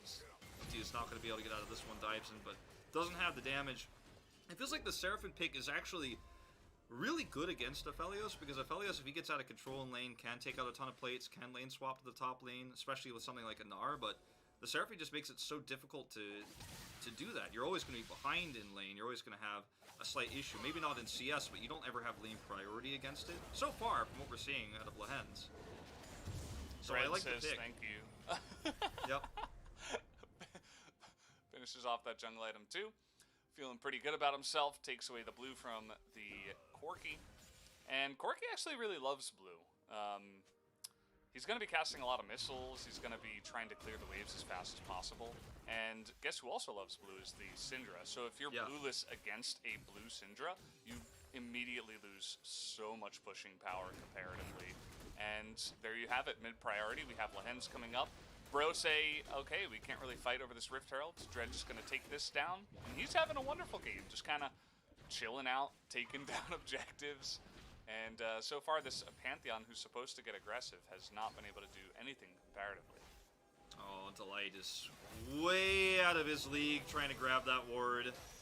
He gets the grab at least on the Bang, but I don't know if Bang really cares. Here's Umti. Yeah, here comes the Pantheon in, and okay, just gonna snipe him down to Lehens.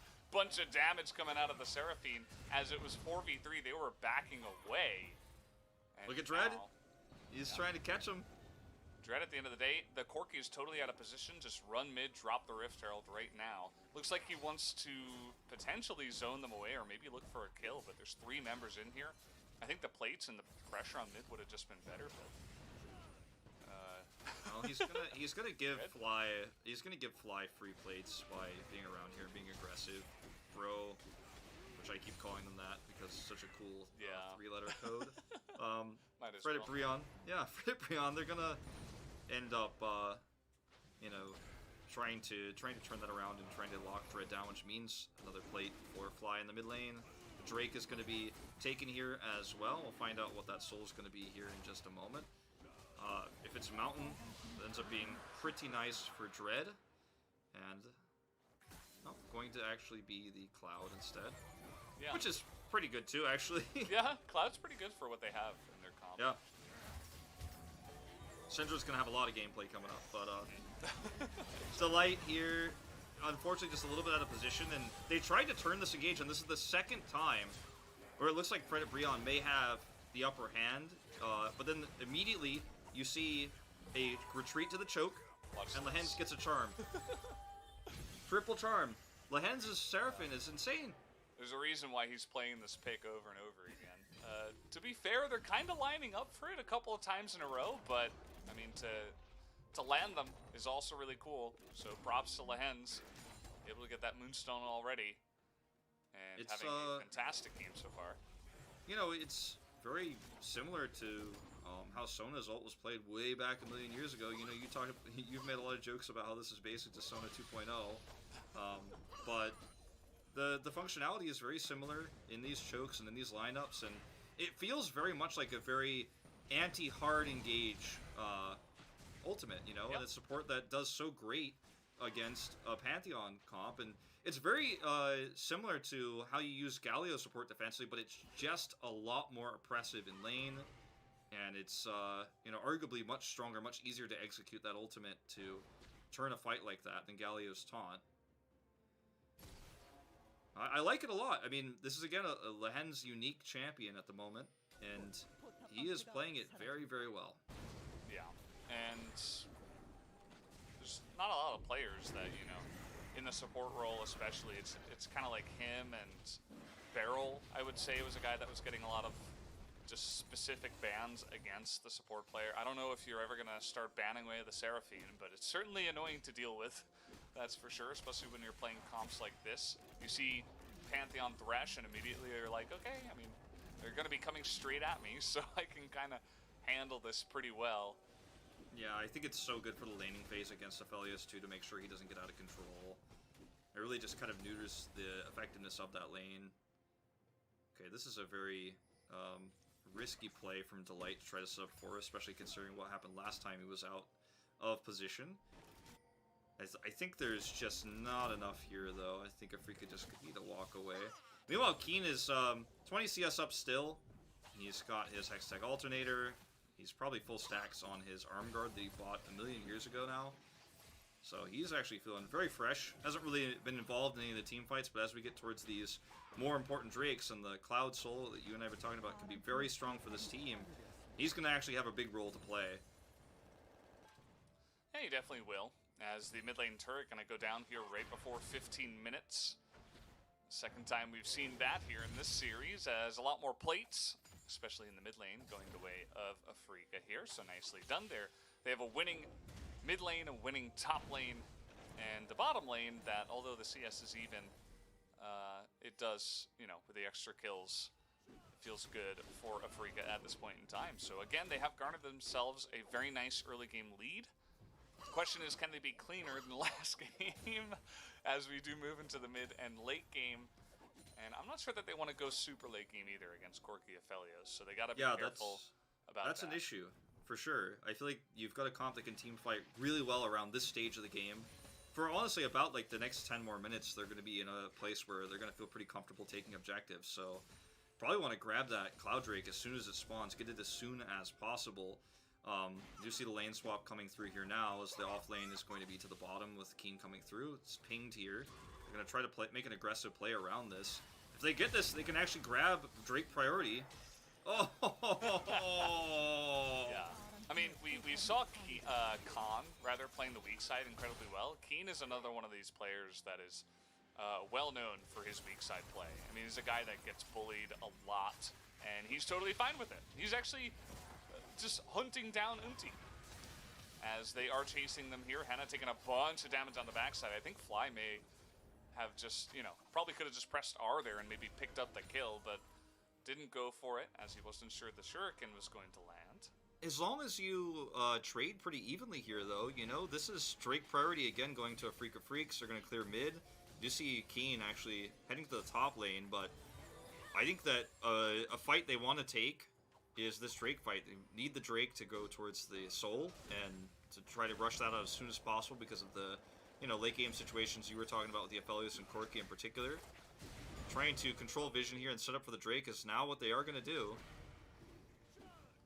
Yeah, the Drake should be theirs. I don't think that BRO's going to have any feelings like they could actually fight for this one. So, free third Drake at least. We'll see if they even consider going in for the fourth Drake, or maybe they'll just give that Cloud Soul away.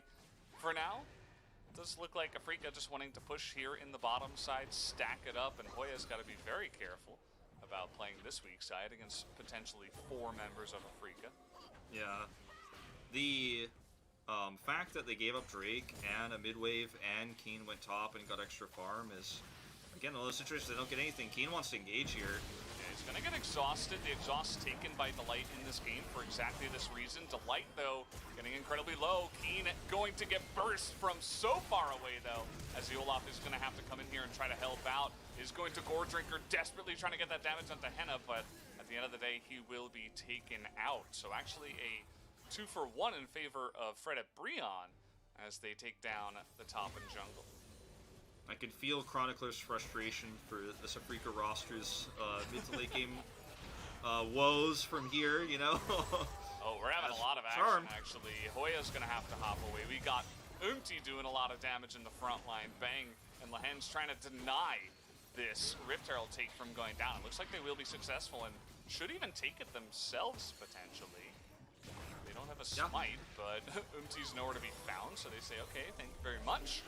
We'll take that down and hand it over to Bang. The mid turret going down early does mean that Lava has been able to farm pretty freely in the mid lane, and he's now heading top, it looks like, to grab some extra farm that's being sent his way from Keen. So You know, one thing we should say about the Corki is he is kind of like following the roadmap to the late game right now, which is a pretty scary prospect. Is you mentioned the Ignite, such a great counter tool to the engage here, or exhaust, sorry, excuse me, and he does get taken out long range. Did have his Zonias available, but did not decide to use it there. Perhaps just didn't realize the damage was going to be that big. As we are going to see again, this push away of Hannah Bang comes in. Killer Instinct, the charm is there as well for Umti, and just going to see the push away here, and there's just no way they can secure this anymore as it does go down and go the way of Afrika. But Afrika are 2.5 minutes away from that big Cloud Soul, and from there, you know, you're hoping you're going to force team fights out of Frederick Breon so that they can't just hide and turtle for that Corki Aphelios late game. Umti is just kind of hopping in there, taking a lot of damage even with that shield up. It does go down and he nearly dies. Oh, Lehen's gotta be careful. Looks like the Aphelios will be far enough away and he will be able to get out of dodge, but a bit scary. Umti kind of going man mode there, and does make it out alive. Very much a scary prospect to dive in like that against a team that has so much counter engage. Lehen's himself in particular has the charm for him if he does not get caught. Lehen's is actually very far out there with the third health. You talked about how, you know, this is one of the weaknesses of the Seraphine, and it does feel like that's kind of the goal right now, is to dive that. Yep, there it is, just waiting in the brush. Easy charm into easy death of the enemy support. Somebody had to check it, and unfortunately that job falls into the lap of Delight. Few wards on the ground there, you know, some big vision. That river is very much under the eye of Afrika at the moment. But yeah, you know, for Lehen's, the idea for Frederick Breon is, okay, let's dive this guy, let's take him out. They know he's in the brush, but the fact that they know he's in the brush means that they probably shouldn't walk straight into his charm, unfortunately. Feels like a magnet for Frederick Breon right now. He got like 7 gold. Hey, he's gonna make up for it with his control ward, right? There we go. Not bad. Puts down his own zombie ward. And actually, I didn't. Has this rift out. Do those count for CS? I don't think they do. I'm not actually sure. the singular ones? I don't think so. You could at least beef up your CS score maybe, but I don't think it does count. Sadly. No happiness for those 7 gold. There's no upside, you know. They're not very delighted. Nope. All right, well, we have this Cloud Drake coming up here in 20 seconds. And I was talking about, you know, maybe this would be the moment. We have 2 items on Corki, 2 on Aphelios. Not sure if that's enough at this point in time, because Afrika obviously stacking up a bit more. But yeah, the Hextech, not the Hextech, the Horizon Focus is going to be a lot of extra damage for a Syndra at this stage in the game. That's not who we wanted to hook. The Olaf, pretty scary. Bit of damage coming out here, and this is the one thing that Bro do have in spades, is a nice amount of straight up sustained poke. You've got the missiles coming out here. Lava, though, gonna get stunned down, and they're trying to burst him down, which is one of the things that Afrika have in spades in their comp. Nearly able to take him out and actually forces him back. He's got TP, but they're still gonna... Yeah. It's gonna come back in. This is the Drake fight that they need to prevent. Fred and Breon need to win this fight, absolutely. Charm is not good. This is actually their opportunity to bring this game back. Yeah, well, at least the Moonlight Vigil is also going to sail wide. The big one hits a lot of them. Here comes the Pantheon in with the Mega Gnar, but Keen immediately into the backline, able to get huge backline access, but doesn't have much help from his damage dealers as they all get zoned away. In comes Bang, though, able to take away that front line. Gonna get sniped down by Henna, has to be careful.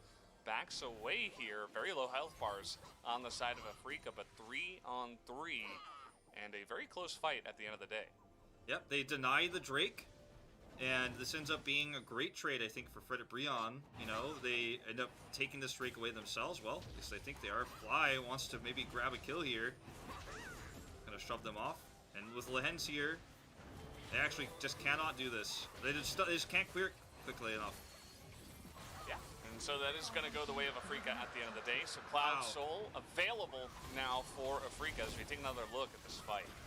Yeah, this is the fight where, you know, everything seems like it's set up for a big team fight for Fred Brion.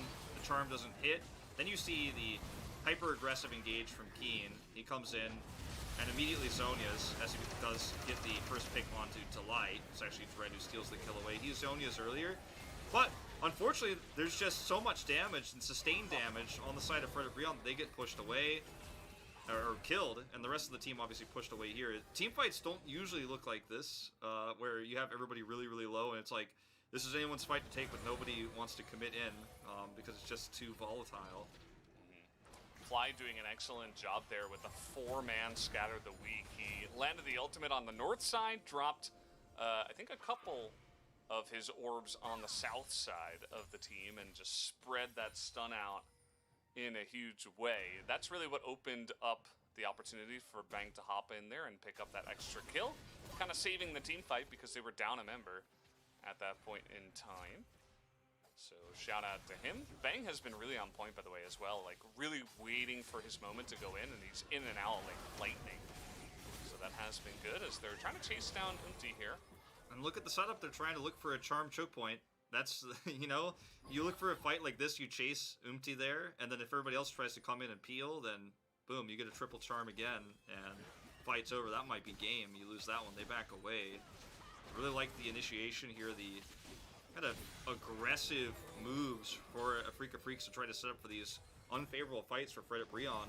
If you commit in, you lose the fight. If you don't commit in, then you lose Baron control, and that's exactly where Afrika's headed right now. Yeah, Scuttle Vision just denied. So here come the wards to pop down one at a time. Dread thinking Only about once in this push, right? It's not going to happen twice, right? Well, somebody's got to check, but at least they had vision over here to, you know, Afrika have to come in here and try to clean some of this out. They're just trying to ward one by one, as you said. Dread is pushing that away. Bang, meanwhile, just going to get some extra push in the top side. Uh-oh. Looking for a big flank. Is kind of all by himself here. Thankfully, he is Pantheon, as he has that big shield and actually nearly goes down. But thankfully, that Lantern is there on time. Delight saving his life at that point in time. Lands so close to getting Moonlight Vigiled and killed just straight from that one ability. Pantheon can come right back into this. You've got to be careful. He's got his ult available. They really, I feel like Afrika should not be trying to force this fight anymore. And they are going to back away. Starting to get a little bit low mana for Fly even. And that was a longer fight that Corki is definitely going to be happy to take if they give it to them. But the poke damage, the sustained poke you talk about, I mean, that's what Corki is just delivering damage at a premium. Loves the Manamune, loves to pick up the blue buff and just throw a bunch of missiles at you. There's really not much recourse, right? They don't really have the range. They would love for the Kennen to, you know, hop into the back line, and for the Kaisa to join him, and for a bunch of orbs to be flying around with Olaf going in. They have, you know, they can receive pressure and then give pressure very well, but if it's in this awkward state where they're kind of just standing around, eventually, you know, there's a lot of squishy members in their lineup as well. Like, they're just going to get poked and killed. So, yeah, gotta be careful about that. I think the biggest win condition for Afrika now for forcing a fight, I mean, like, the win condition is to win the fight, but to force a fight is what they need to do first. And I think, again, trying to use these choke points and trying to control Baron Vision is really all they've got. Because I know it sounds crazy because they're 4 kills up and they're, you know, 3,500 gold ahead, but it feels like they're not ahead in this game anymore, even with the soul point that they have. They need to win this fight to close the game out because it is very quickly falling away from them. And it feels like this is going to be a big comeback for Fred Brion if they can't just close this out right now. They are going to try to take this Drake out, but again, this is they're not really, or excuse me, Baron, I keep saying Drake. They're trying to force a fight around the Baron. Okay. Delight has to flash out of that as he got rooted by Lahens. And here we go, this is one way to force a fight, right? You turn off of the Baron. But they know where Keen is, and a lot of damage already coming out here from the Aphelios. Dread in the front line, nearly taken out, and Keen found out, has to Zhonya's early, has his flash, gonna go into the backline, but no more Zhonya's. Here comes Bang. They take out Delight, but that is not a trade that Afrika are going to like. Hoya doing a ton of damage in the front line. Here comes Lava going man mode into the backline. Not sure about that one. He's gonna get burst down, and down goes their sustained range damage just like that. And there's the route onto Umti, now trying to get that kill, and he will, but at the end of the day, this will be a nice fight for Afrika as they'll look to pick up the ace by taking down Hoya right here. And there's no way for him to get out. A triple kill at the end of the day for Bang. Yeah, it looked really scary. It was an extremely long fight there. It looked really scary for Afrika when it looked like they were being indecisive about whether they're going to complete the Drake or turn the fight. You know, you talked about how the setup here for the Baron is, okay, we're going to try to force this fight with the Baron. And you can see this moment for Dread too, he walks away for the Baron for a second, the head's back, it's like, ooh, are we going to complete this? Am I going to smite this? The charm goes wide, and Keen is completely isolated on the side. He does, of course, get to flash in and use his ult. Delight gets picked early, insane damage output here from the side of Dread, and look at this, boom, Lava comes in, and he's just on the wrong side of the fight. Like, he is hoping that he's going to turn this around and chase down weak targets, but that was not the right time to go to the other side, and that's going to be a free Elder Drake here for Afrika with the respawns coming through. Oh no. That was that was close, actually. Well, the lantern's there, you know. I mean, I can't blame him for that one. Yeah, but... no, it was a good play. I just thought, you know, Umti could have potentially stolen that one. Down a couple of levels, though, on Dread, so his smite wouldn't have done as much damage. Either way, you gotta try for that kind of thing when you are now pretty far behind. The Elder Drake will open up the Baron, and we'll see. I mean, Fred and Breon do have a nice amount of poke, but it's still pretty rough to get close. Keen looks like he might want to go for a teleport flank here because he's simply just waiting at the moment. Might try to flank on the left side as they engage in, but it's just simply not going to be taken. As weird as it is to say, and as sad as it is and crazy as it is to say it, I feel like just completely ignoring the Baron and letting it go for free was absolutely the right move for Fred and Breon, because that's not a fight they can win with no vision control and having to engage through chokes where, you know, Lehens is going to have the best time, as always. It's just not a fight you can take. You have to win fights through slower poke and longer engages, where you're kind of chipping away at Afrika Freaks before you end up fighting and taking them out. And unfortunately, that was not going to be the fight they could take, so just have to give that one up.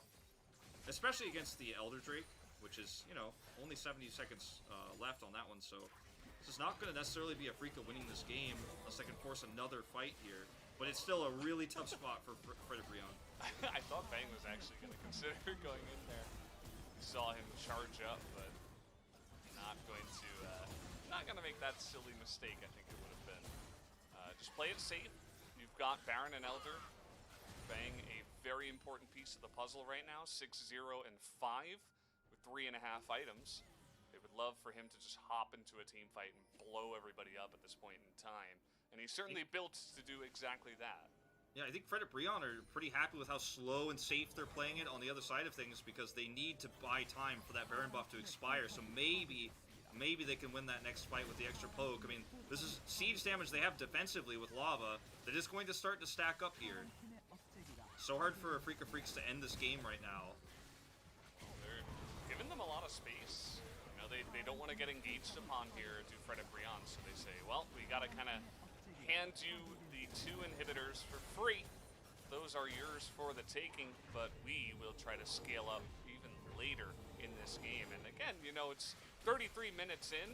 The Afrika are still in the lead, but you got to be careful about when we do get to that supreme late game. The Kennen eventually is going to lose some power. He's just going to be exhausted every time. And if Kaisa can't really find the angle, there certainly are ways for Fred and Breon to come back in a very late stage of the game.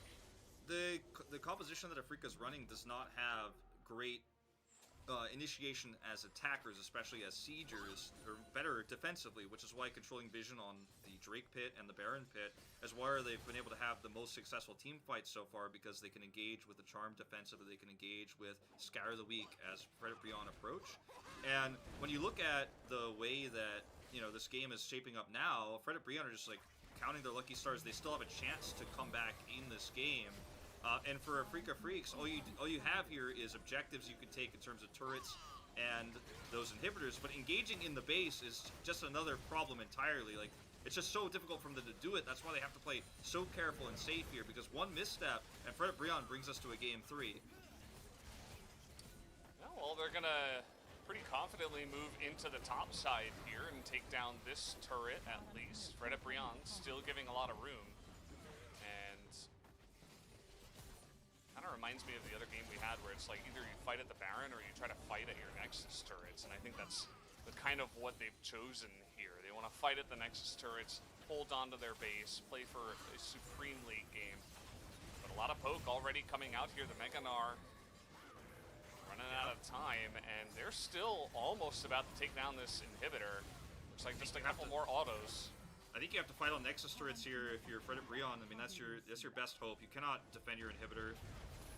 They're going to clear this insanely easy. I mean, we're 35 minutes into the game, and the items are out of control. Umti, I don't know about this one. Yeah, Umti forces this fight here. He is kind of all alone, finally able to take that lantern as he nearly still goes down, kind of burning there at the end.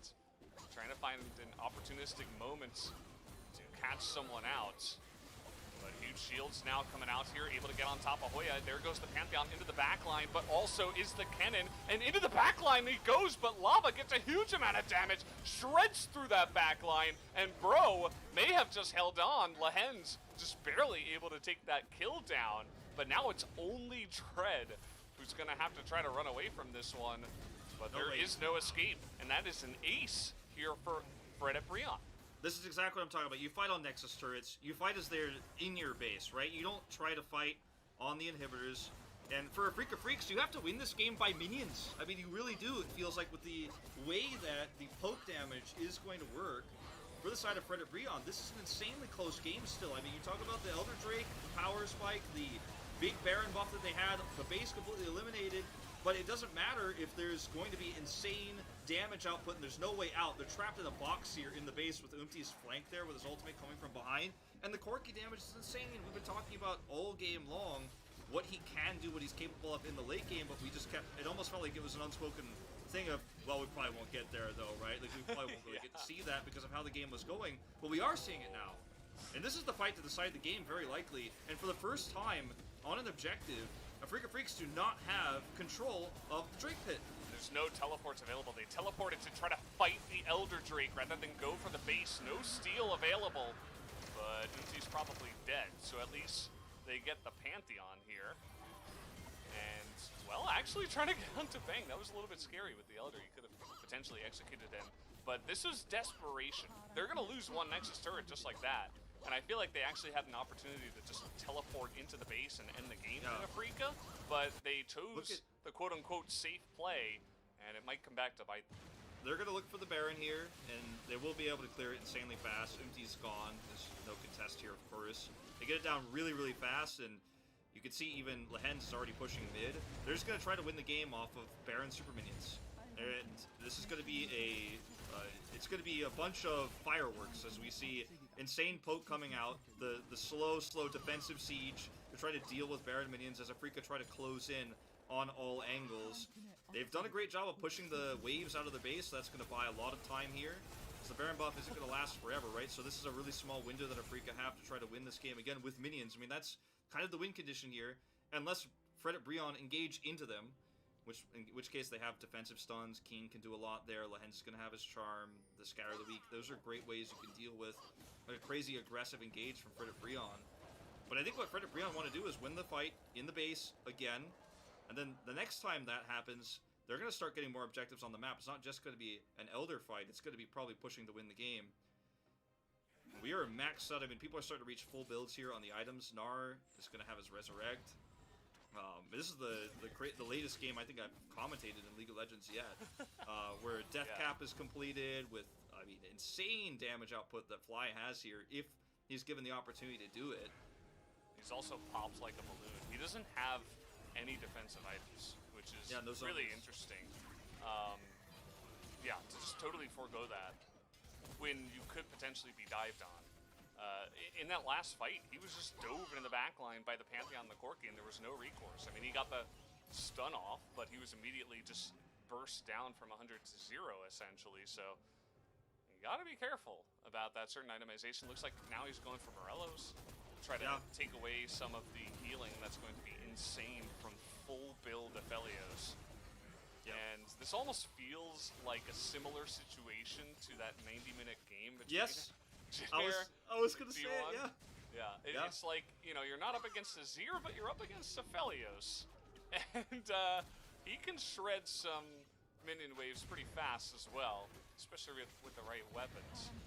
But they're gonna wait. Here we go. Fight on this Nexus turret, it looks like. Yeah, I mean, I think that's their best fight. Just again, Umti's gonna try to ult from behind. Okay, they're gonna push out of the base here. It didn't work this time. Ults in, the Meganar gets 0 value. Hopping forward, no ultimate used. And Afrika's disengage there is perfect. So good. So well done. Now they can get the second inhibitor. The top inhibitor is being pushed down by a million minions. Baron buff for 30 seconds. Take a look at this Aphelios damage, though. It's insanity. That was like 3 autos. Take a look at all of their health. It's so rough, and that's not even factoring the Corki. Uh-oh, Keen. Oh, he's doing a lot of damage himself, but he's still got to get out of there. I don't know about this one. Oh, Lava gets caught out on the top side. Bang able to execute, and this is what you wanted. They finally get that charm with Lehens as well, and that should be the end of the game here. Henna not able to flash away and get anything done, and Hoya, it will be the same for him. And in 40 minutes, you know, it looked kind of close. It looked like that super late game we were talking about could potentially come through, but not this time around. Afrika will pick up the 2-0. What a beautiful game of League of Legends, though. We got to see Supreme late game, 2 completely different styles of composition. Neither team wanting to be the ones to make the first move. Very, very slow.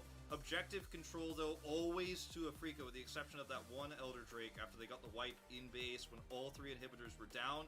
The scaling of Aphelios and Corki keep them in the game, keep them alive for a really long time. But that perfect disengage was really the turning point when Umti decided to go in, ult in from the side. They dealt with it perfectly. The first time it happened, they got caught. They got trapped in the base. The Aphelios Corki damage blew everybody up. But the second time, they were ready. They were not going to get fooled again. Stepped back, had the great response there, and then suddenly the time was ticking down. The last Nexus turret's getting hit by super minions on all sides, and a call gets made to go to the top side there by Lava and try to get a kill onto Keen, try to get one pick to try to turn this around, because that's the scary part, right, is that top push that's coming in, but he gets picked and taken out, and the whole thing falls apart. But still, both teams playing that late game scenario almost perfectly, and that's why we had that really, really long game, really careful game on both sides. Yeah, and it was a fun one, because you just know that if Fred and Breon win one team fight there, it was late enough that they might have even been able to push down mid and win the game. Bring us to a game 3. Like, it was getting to that supreme late game. And so props to Fred and Breon. There were many times, though, where, you know, one person, 2 people would just get randomly caught out. I thought that Fred and Breon overall today were not very disciplined in their play. I thought they were a little bit, you know, kind of off the leash, like Umti going wild by himself and a couple people getting caught out from time to time. Afrika, they do get 2 wins. I don't know if they should, you know, there's a lot to learn still from the wins that they got, and a lot to build off of. They certainly have the ability and the mechanics in their team, but sometimes the decisions and the positioning can be a bit off, so definitely some stuff to learn from that one, but still getting the clean 2-0. You should be happy about that score line, at least. Yeah. Just had to put my pog in. It was really, really tough for me to decide. Like, I'm still not even, like, happy with my choice, but we'll get to that later. So, we're going to take a look at some highlights from this game. Extremely long game, very action-packed, and it was a objective control style game from Afrika Freaks, and a lot of the early game was dominated by Lehens' charms and how much he was able to control some of the big aggressive dives. This is one of those situations where, okay, you're lining up for a 3-man charm, Lehens is ready for your engage, and every single time to the early and mid game that they tried to make an aggressive engage like that, he pushed them back. Keen had his moments for sure, but he was often exhausted early, and this cannon pick, you know how well it can fight in the early to mid game and how well it can do in lane, but it does fall off pretty hard. It's actually worth mentioning, we didn't really talk about it in draft, but it's actually currently 0-6 in the LPL. This is the first time he's been seen in the LCK, so not a great time for a poor little cannon right now in this meta. Yeah, Keen able to make it work at the end of the day, and we saw some of what Bro had in their composition. There were many times where they actually came pretty close to taking team fights, had one thing gone a different direction, or one player gotten off enough damage, but not quite enough, and Afrika were in pretty good control of the entire game. And yeah, just some pretty cool stuff. You see this team fight where they're at the Baron. This is how you kind of force Fred and Brion into a fight, and it ended up going pretty well for Afrika at the end. Yeah, I mean, when your only way to fight is to fight defensively, you know, it's really hard to come at someone with a shield, right? And that's kind of the theme of this game, right? Is how Afrika had to always control vision to try to force fights on objectives by removing vision, forcing a reaction out of Fred and Brion, so they would come in and then they end up taking those defensive engages. And it was a sword versus shield type of game. I mean, Fred and Brion's comp has super hard engage, high damage. And even high mobility, as you can see in this fight with Lava coming in, and everybody's trapped in the base. This is the moment where it looked like, okay, are Afrika going to win this game, or are they just going to eventually lose it because they can't close out the game, they can't kill the Nexus, not because they're indecisive, not because this team is bad at late game, but because their composition can't initiate inside of the base. They're not able to fight those fights, and this is one of the beginning of the end moments, actually, when Lava decides to try to commit to Keen, does end up getting Killer Instincted on by Bang, and Bang is just like, alright, this is over now. Umti goes down, and there's a charm inside the box here that's used defensively, and everything falls apart like a house of cards instantly. But that was how the fight was always going to go. It was going to be one-sided no matter what. As soon as this one team started to crumble, it was going to be explosive. That's how late game goes. And Afrika do barely close it out, but it was not an easy game. Yeah, I feel a bit bad for Henna. I thought that with this supreme late game, he should be in a wonderful spot, but just not able to get enough of a front line in front of him, and not really able to have that front-to-back team fight that he would have loved to have. You see that the most damage in the game goes to the Corki. I don't think that's a surprise to anyone. Everybody remembers Corki Ezreal meta, where it was just like, okay, and Corki Azir, of course, in the mid lane. There's just tons of damage coming out from those champions. So he did a bunch of damage, not able to take the victory in the end. But yeah, at the end of the day, I don't know who I would give the Pog to. I feel like there's even an argument to be made for someone like Bang, who was always finding his opportunities to hop in there and was one of the key members that changed the way that last team fight went. So yeah, I don't know. He showed his veteran experience, absolutely. He pressed the kill button, pressed the go button, he went in. For sure. Quite literally, his killer instinct was shining through in some of those late game team fights. That's the power of a veteran AD carry who is going to be able to go in and finish games when the stress level, the tension is at its peak, right? Not being scared and being ready to go at a moment's notice. That's veteran Bang for you. Yeah, for sure. So guys, we do have the analyst desk. I'm going to throw it over to Ji-sun for the translation. 아프리카 브릭스가 시즌 And 스프링 첫 승을 Afrika Bricks managed to get their first step up the split with a clean 2-0 victory. Let's take a look at the draft. We had a lot of Yordles coming out. Yeah, just like the VCR we have during the Bricks, we had Gnar, Corki, and also Kennen. And Corki is the one that stands out the most. Well, Corki is all about the late game, we all know about it. But Corki in the current meta, he was going through a lot of nerfs directly and indirectly. So, Immortal Shield Bow and Mana Mune build from Lava is the kind of itemization that can contribute to his team in the very late stage of the game. I think Corki pick was not the best pick to complete their comp. They had Pantheon, which is a very aggressive pick for the early game, but Corki requires a tons of time. So this pick was a little bit questionable. Maybe Echo could have been a lot better. And also with Echo and Pantheon together, they could open a lot more objective team fights. Afrika had a very well-balanced team comp, and also everyone did their work fully, but we had some crazy fights in the late game. But Africa successfully got their win in the pocket, which was very needed to have a good start for the spring split. Let's take a look at the biggest team fights of this game.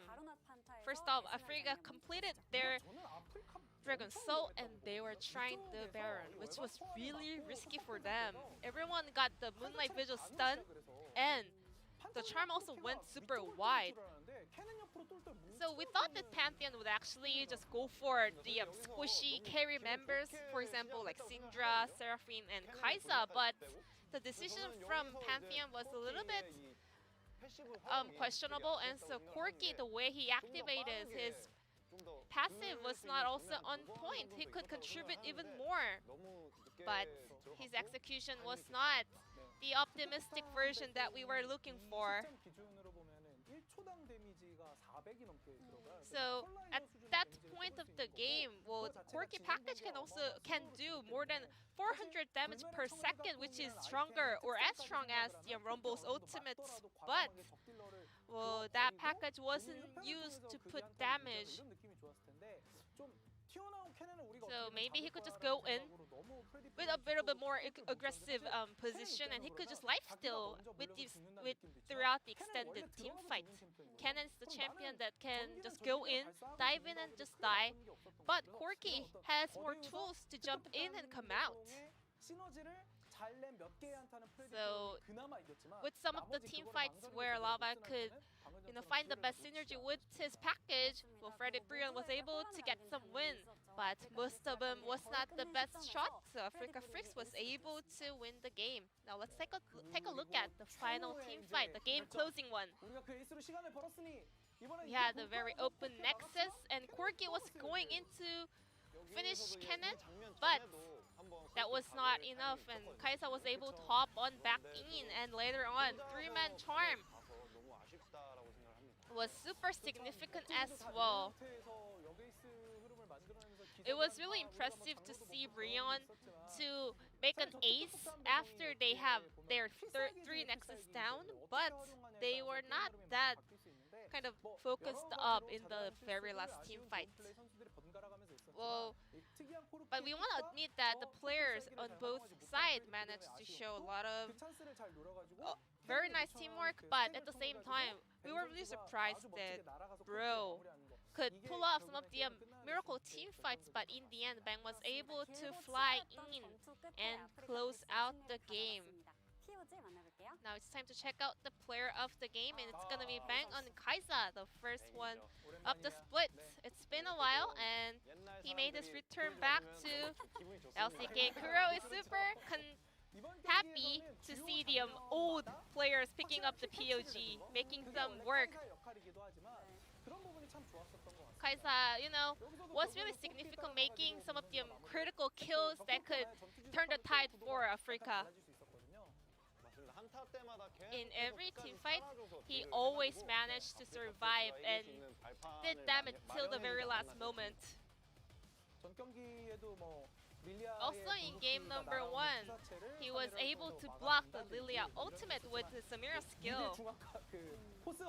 But, Fly was just so popping off in game number 1, so we had to vote him for POG, but this time around, Bang also made a very stylish plays to kind of assert that I also deserve a POG here. 7 out of 9 over to Bang. So Africa Frix closed out the night with the first win of the split, and let's hear from Fly Bang, the POGs on the side of Africa.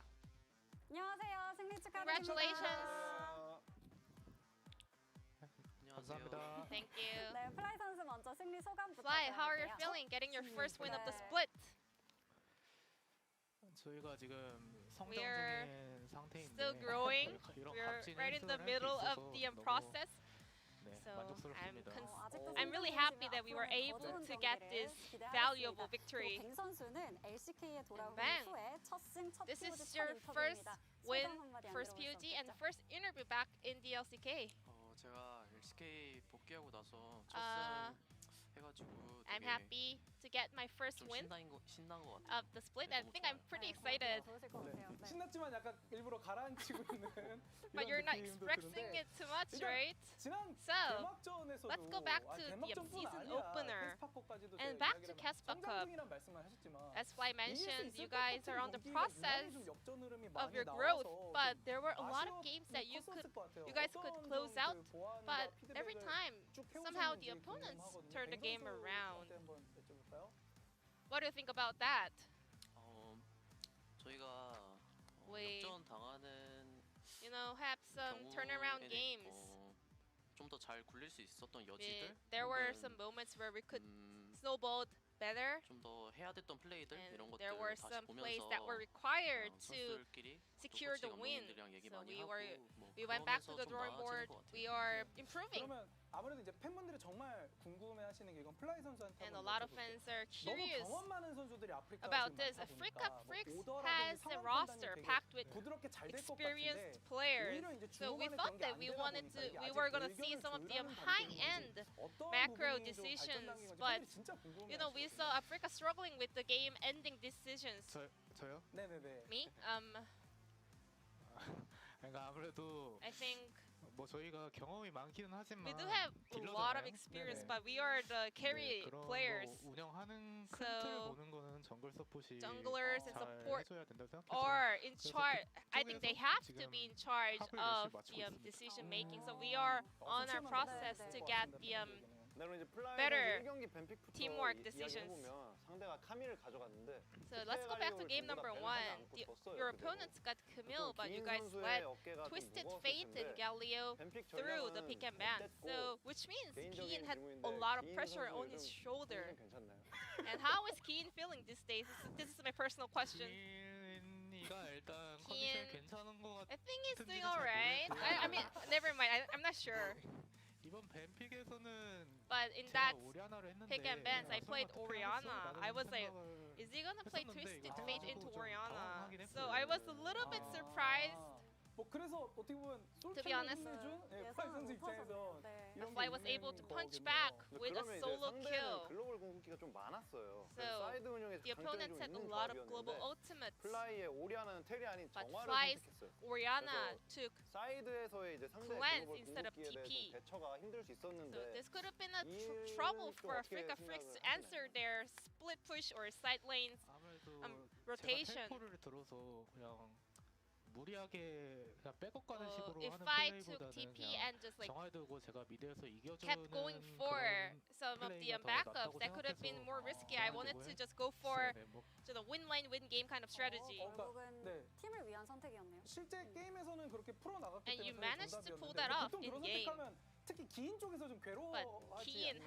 had some bit of a hard time, right? 그거는 뭐 기인이가 Well, I mean, 그건 잘 해야죠 뭐. That's his work to do, you know. 제 상관이 아니라 That's 가지고. not my part. 네, 그러면 I'm 플라이 not 선수는 responsible 3세트 for 때는 that. 상대가 코르키를 꺼냈습니다. Fly in game number 상대보니까 2. 어떻던가요? Corky 그리고 was 플라이 선수의 코르키에 대한 평가도 좀 by 궁금하거든요. Lava. How do you rate this champion currently? 그거에 대한 평가를 하기에는 제가 그 코르키를 I 본 적이 없어가지고. haven't seen Corky so far, so it's really hard to actually 애매할 것 rate 같고요. this champion. 뭐 당황했어요 그냥. So I was 그렇게 flustered to see Corky picked. 네, 막픽으로 예. 그러니까 The 어차피 last 지금 pick 이렇게 자주 등장할 만한 픽이라고는 아예 is 생각도 안 you never thought 하던 it's gonna be 챔피언이라는 viable, 거죠. right? 저는 일단 I mean, I 제 성향상 그런 것 같습니다. Regarding my playstyle, I don't think 뱅 Corky is viable. 선수한테는 뭐 At 카이사는 least 이제 for 완전 me. 대세픽이니까 세라핀을 지금 Then 리엔즈 Kaisa 선수나 is 솔랭에서도 그렇고 one of the 대회에서도 unpopular 그렇고 picks, 엄청 but 적극적으로 Lee 쓰고 Hans is 있거든요. the 이거 원딜 one of 입장에서는 the 어떤 느낌인지 좀 stellar 궁금합니다. player that plays Seraphine, both in 세라핀이 competitive game and also in solo queue. 라인전 Seraphine 초반 단계, 초중반 단계까지 is- 좀 원거리 서포터인 During the very early phase of the 점이 있어서 laning phase, 견제도 좀 좋고 so she has 웨이브 a lot of 관리하기도 ability to trade, 편해져서 out-trade the 그런 opponents. It's 걸로 really 좀 easy to kind of control the minion 유리한 wave, 점을 만들 수 있는 것 같아요. just like other 근데 ranged 리엔즈 champions. 선수밖에 안 하는 것 같아서 I only think 저는 좀 Lian's. I think Lian's is the only one that 되게 plays it. 잘 쓰고 있는 것 So 같아서 I think we are 다른 having one 선수들이 more 쓰는 것도 card 좀 in the 보고 싶긴 pocket, 해요. and I also want to see other players 앞으로도 지금보다는 using it. 세라핀 더 자주 등장하게 되겠죠. 네. 그러면 마지막 세트였던 2세트에서 좀 The 팽팽한 last 흐름이 game. 계속 이어졌습니다. Well, 언제 we 승리를 saw a 좀 very close 예감하셨나요? series, 뱅 선수 close game. 어땠어요? So when was the moment that you 뭐 kind of 저는 was 그 confident that you were going to win?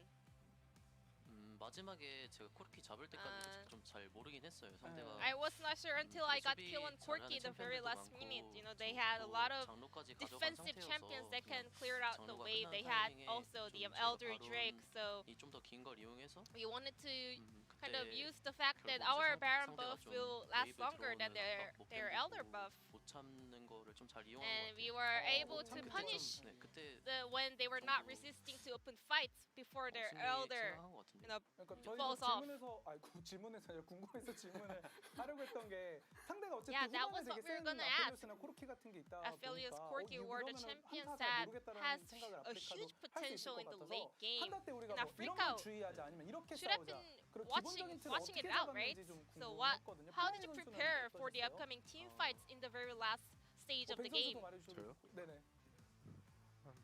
너가 말해 나 멍 때렸어. I was blanking out, so Ben, could you answer it for me? 성장이 Aphelios 가면서 and 어느 정도 Corky. 맞춰진 감이 있어서 Yeah, they were able to catch up 아펠 엔딩이라고 and 하잖아요. scale enough. So 카이팅 I was 당하는 구도만 quite 아니면 afraid of the 아펠리오스가 Aphelios ending, but 데미지 넣기 if you don't 힘드니까 get kited by Aphelios, 구도만 it's 좀 really hard for 조심하자 Aphelios 계속 to 얘기했던 put 것 같아요. damage. So we were keeping our eyes 이런 on 거 him. 진짜 중요하거든요. 그렇습니다. 네. 네, 이거는 이제 경기 밖의 얘긴데요. 팬분들이 정말 Outside of the 궁금해하셔서 game. 번외로 좀 질문을 하자면 We have a question 플라이 선수의 over to 머리 Fly. 스타일 Your 어디까지 hairstyle. 기르실 예정인가요? When are we gonna cut it off? 이거는 제 군대 가기 전 Before? 일탈이라 저도 This is 어디까지 like the last 기를지 thing I 잘 can 모릅니다. try before I join the army. So I don't know. 파이팅! I don't know when I'm gonna 아니면 chop it off. 선수들이 머리 기른 김에 그럼 뭐 우승할 때까지 crew 기르겠다 뭐 이런 in the same 얘기도 mood with 있어서 Fly. 나중에 혹시 그런 계획이 생기면 네 공유해 주시면 좋을 것 같습니다. 네. 아, 네.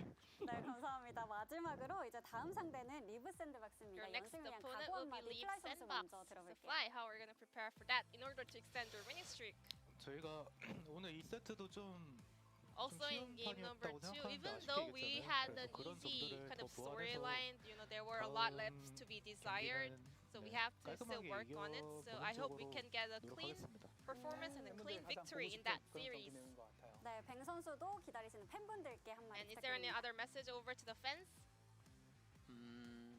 네, 다음 경기도 In the 2대 next 0으로 match, 이기고 싶고 I hope we can get another 네, 경기가 너무 2-0 victory. 재밌어서 팬분들도 And I 좀 hope we 재밌게 can 봐주셨으면 좋겠어요. entertain our fans with our match. 아무래도 아직도 뱅 선수도 조금 준비하겠습니다. 조심스럽게 We'll prepare hard. 팬분들께 다가가는 것 같아요. 네, 그런 것 같습니다. 그래서 오늘 So once 승리팀 again, 아프리카 thank you very 프릭스의 much for 플라이 선수와 joining 뱅 us 선수와 for the 인터뷰 interview, 나눠봤습니다. and I'm gonna 인터뷰 pass it back to our 감사합니다. 승리 casters. 축하드립니다. Thank you. 감사합니다. Thank you very much, Ji-sun, as always, for the wonderful translation there of both Fly and Bang's interview. And good to hear from both of those players as Afrika finally bring up their first win here in the LCK. Got to be feeling pretty good after that 2-0. Yeah, I mean, it was a very stressful game 2 as well. That's the kind of game that, like, you win it, you're not happy with how it ended maybe necessarily in terms of, like, how difficult it was to end the game and how close you were to losing it. But you've got a lot of relief where you're like, oh, man, we finished that game. We won it. Like, that was so tense. We were able to bring it back. Absolutely. So, guys, we do have the play of the day ready. So let's hop into that right now and take a look at what exactly did happen here in our play of the day. Yeah.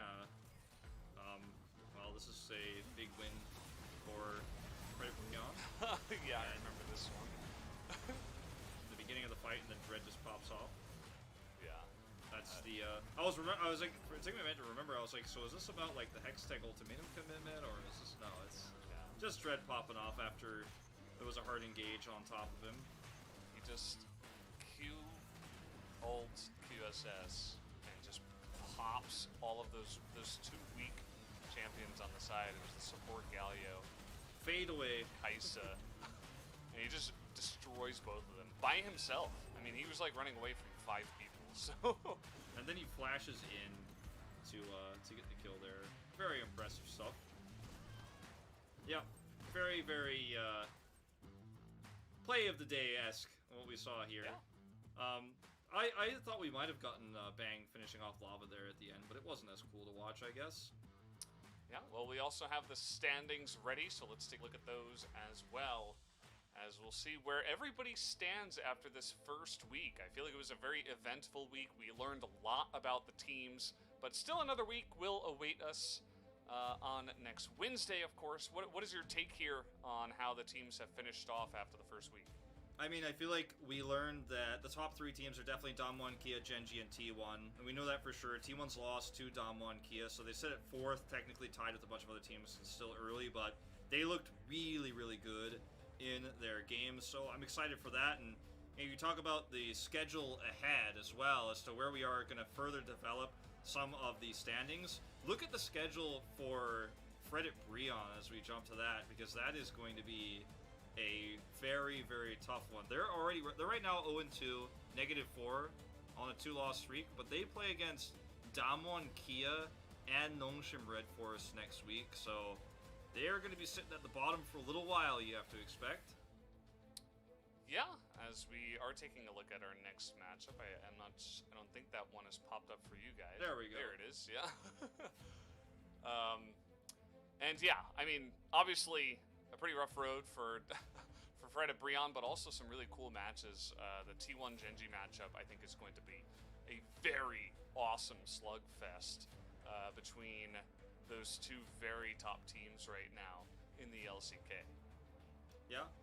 DRX versus Nongshim, another highlighted match that's coming up. Another big test for DRX, who have really, really been showing a lot of promise recently and showing some really great late-game decision-making. And a team that's a big question mark for a lot of people right now because they are so inconsistent. But I think a lot of people are looking at this team right now thinking, maybe not this split, but they're looking like they could be a team that evolves as the year goes on. Yeah, I've been a pretty big fan of the way that DRX are playing, you know, a relatively young lineup, and it's kind of just like Pyoshik leading the charge. And yeah, it's pretty cool to watch those guys kind of put things together and actually have a decent time so far. But that's going to do it from us tonight. Thank you, everybody, so much for watching LCK over the week. Thank you, Wolf, once again for joining me and putting in the 4-day week. Any last words before we go into our esports weekend?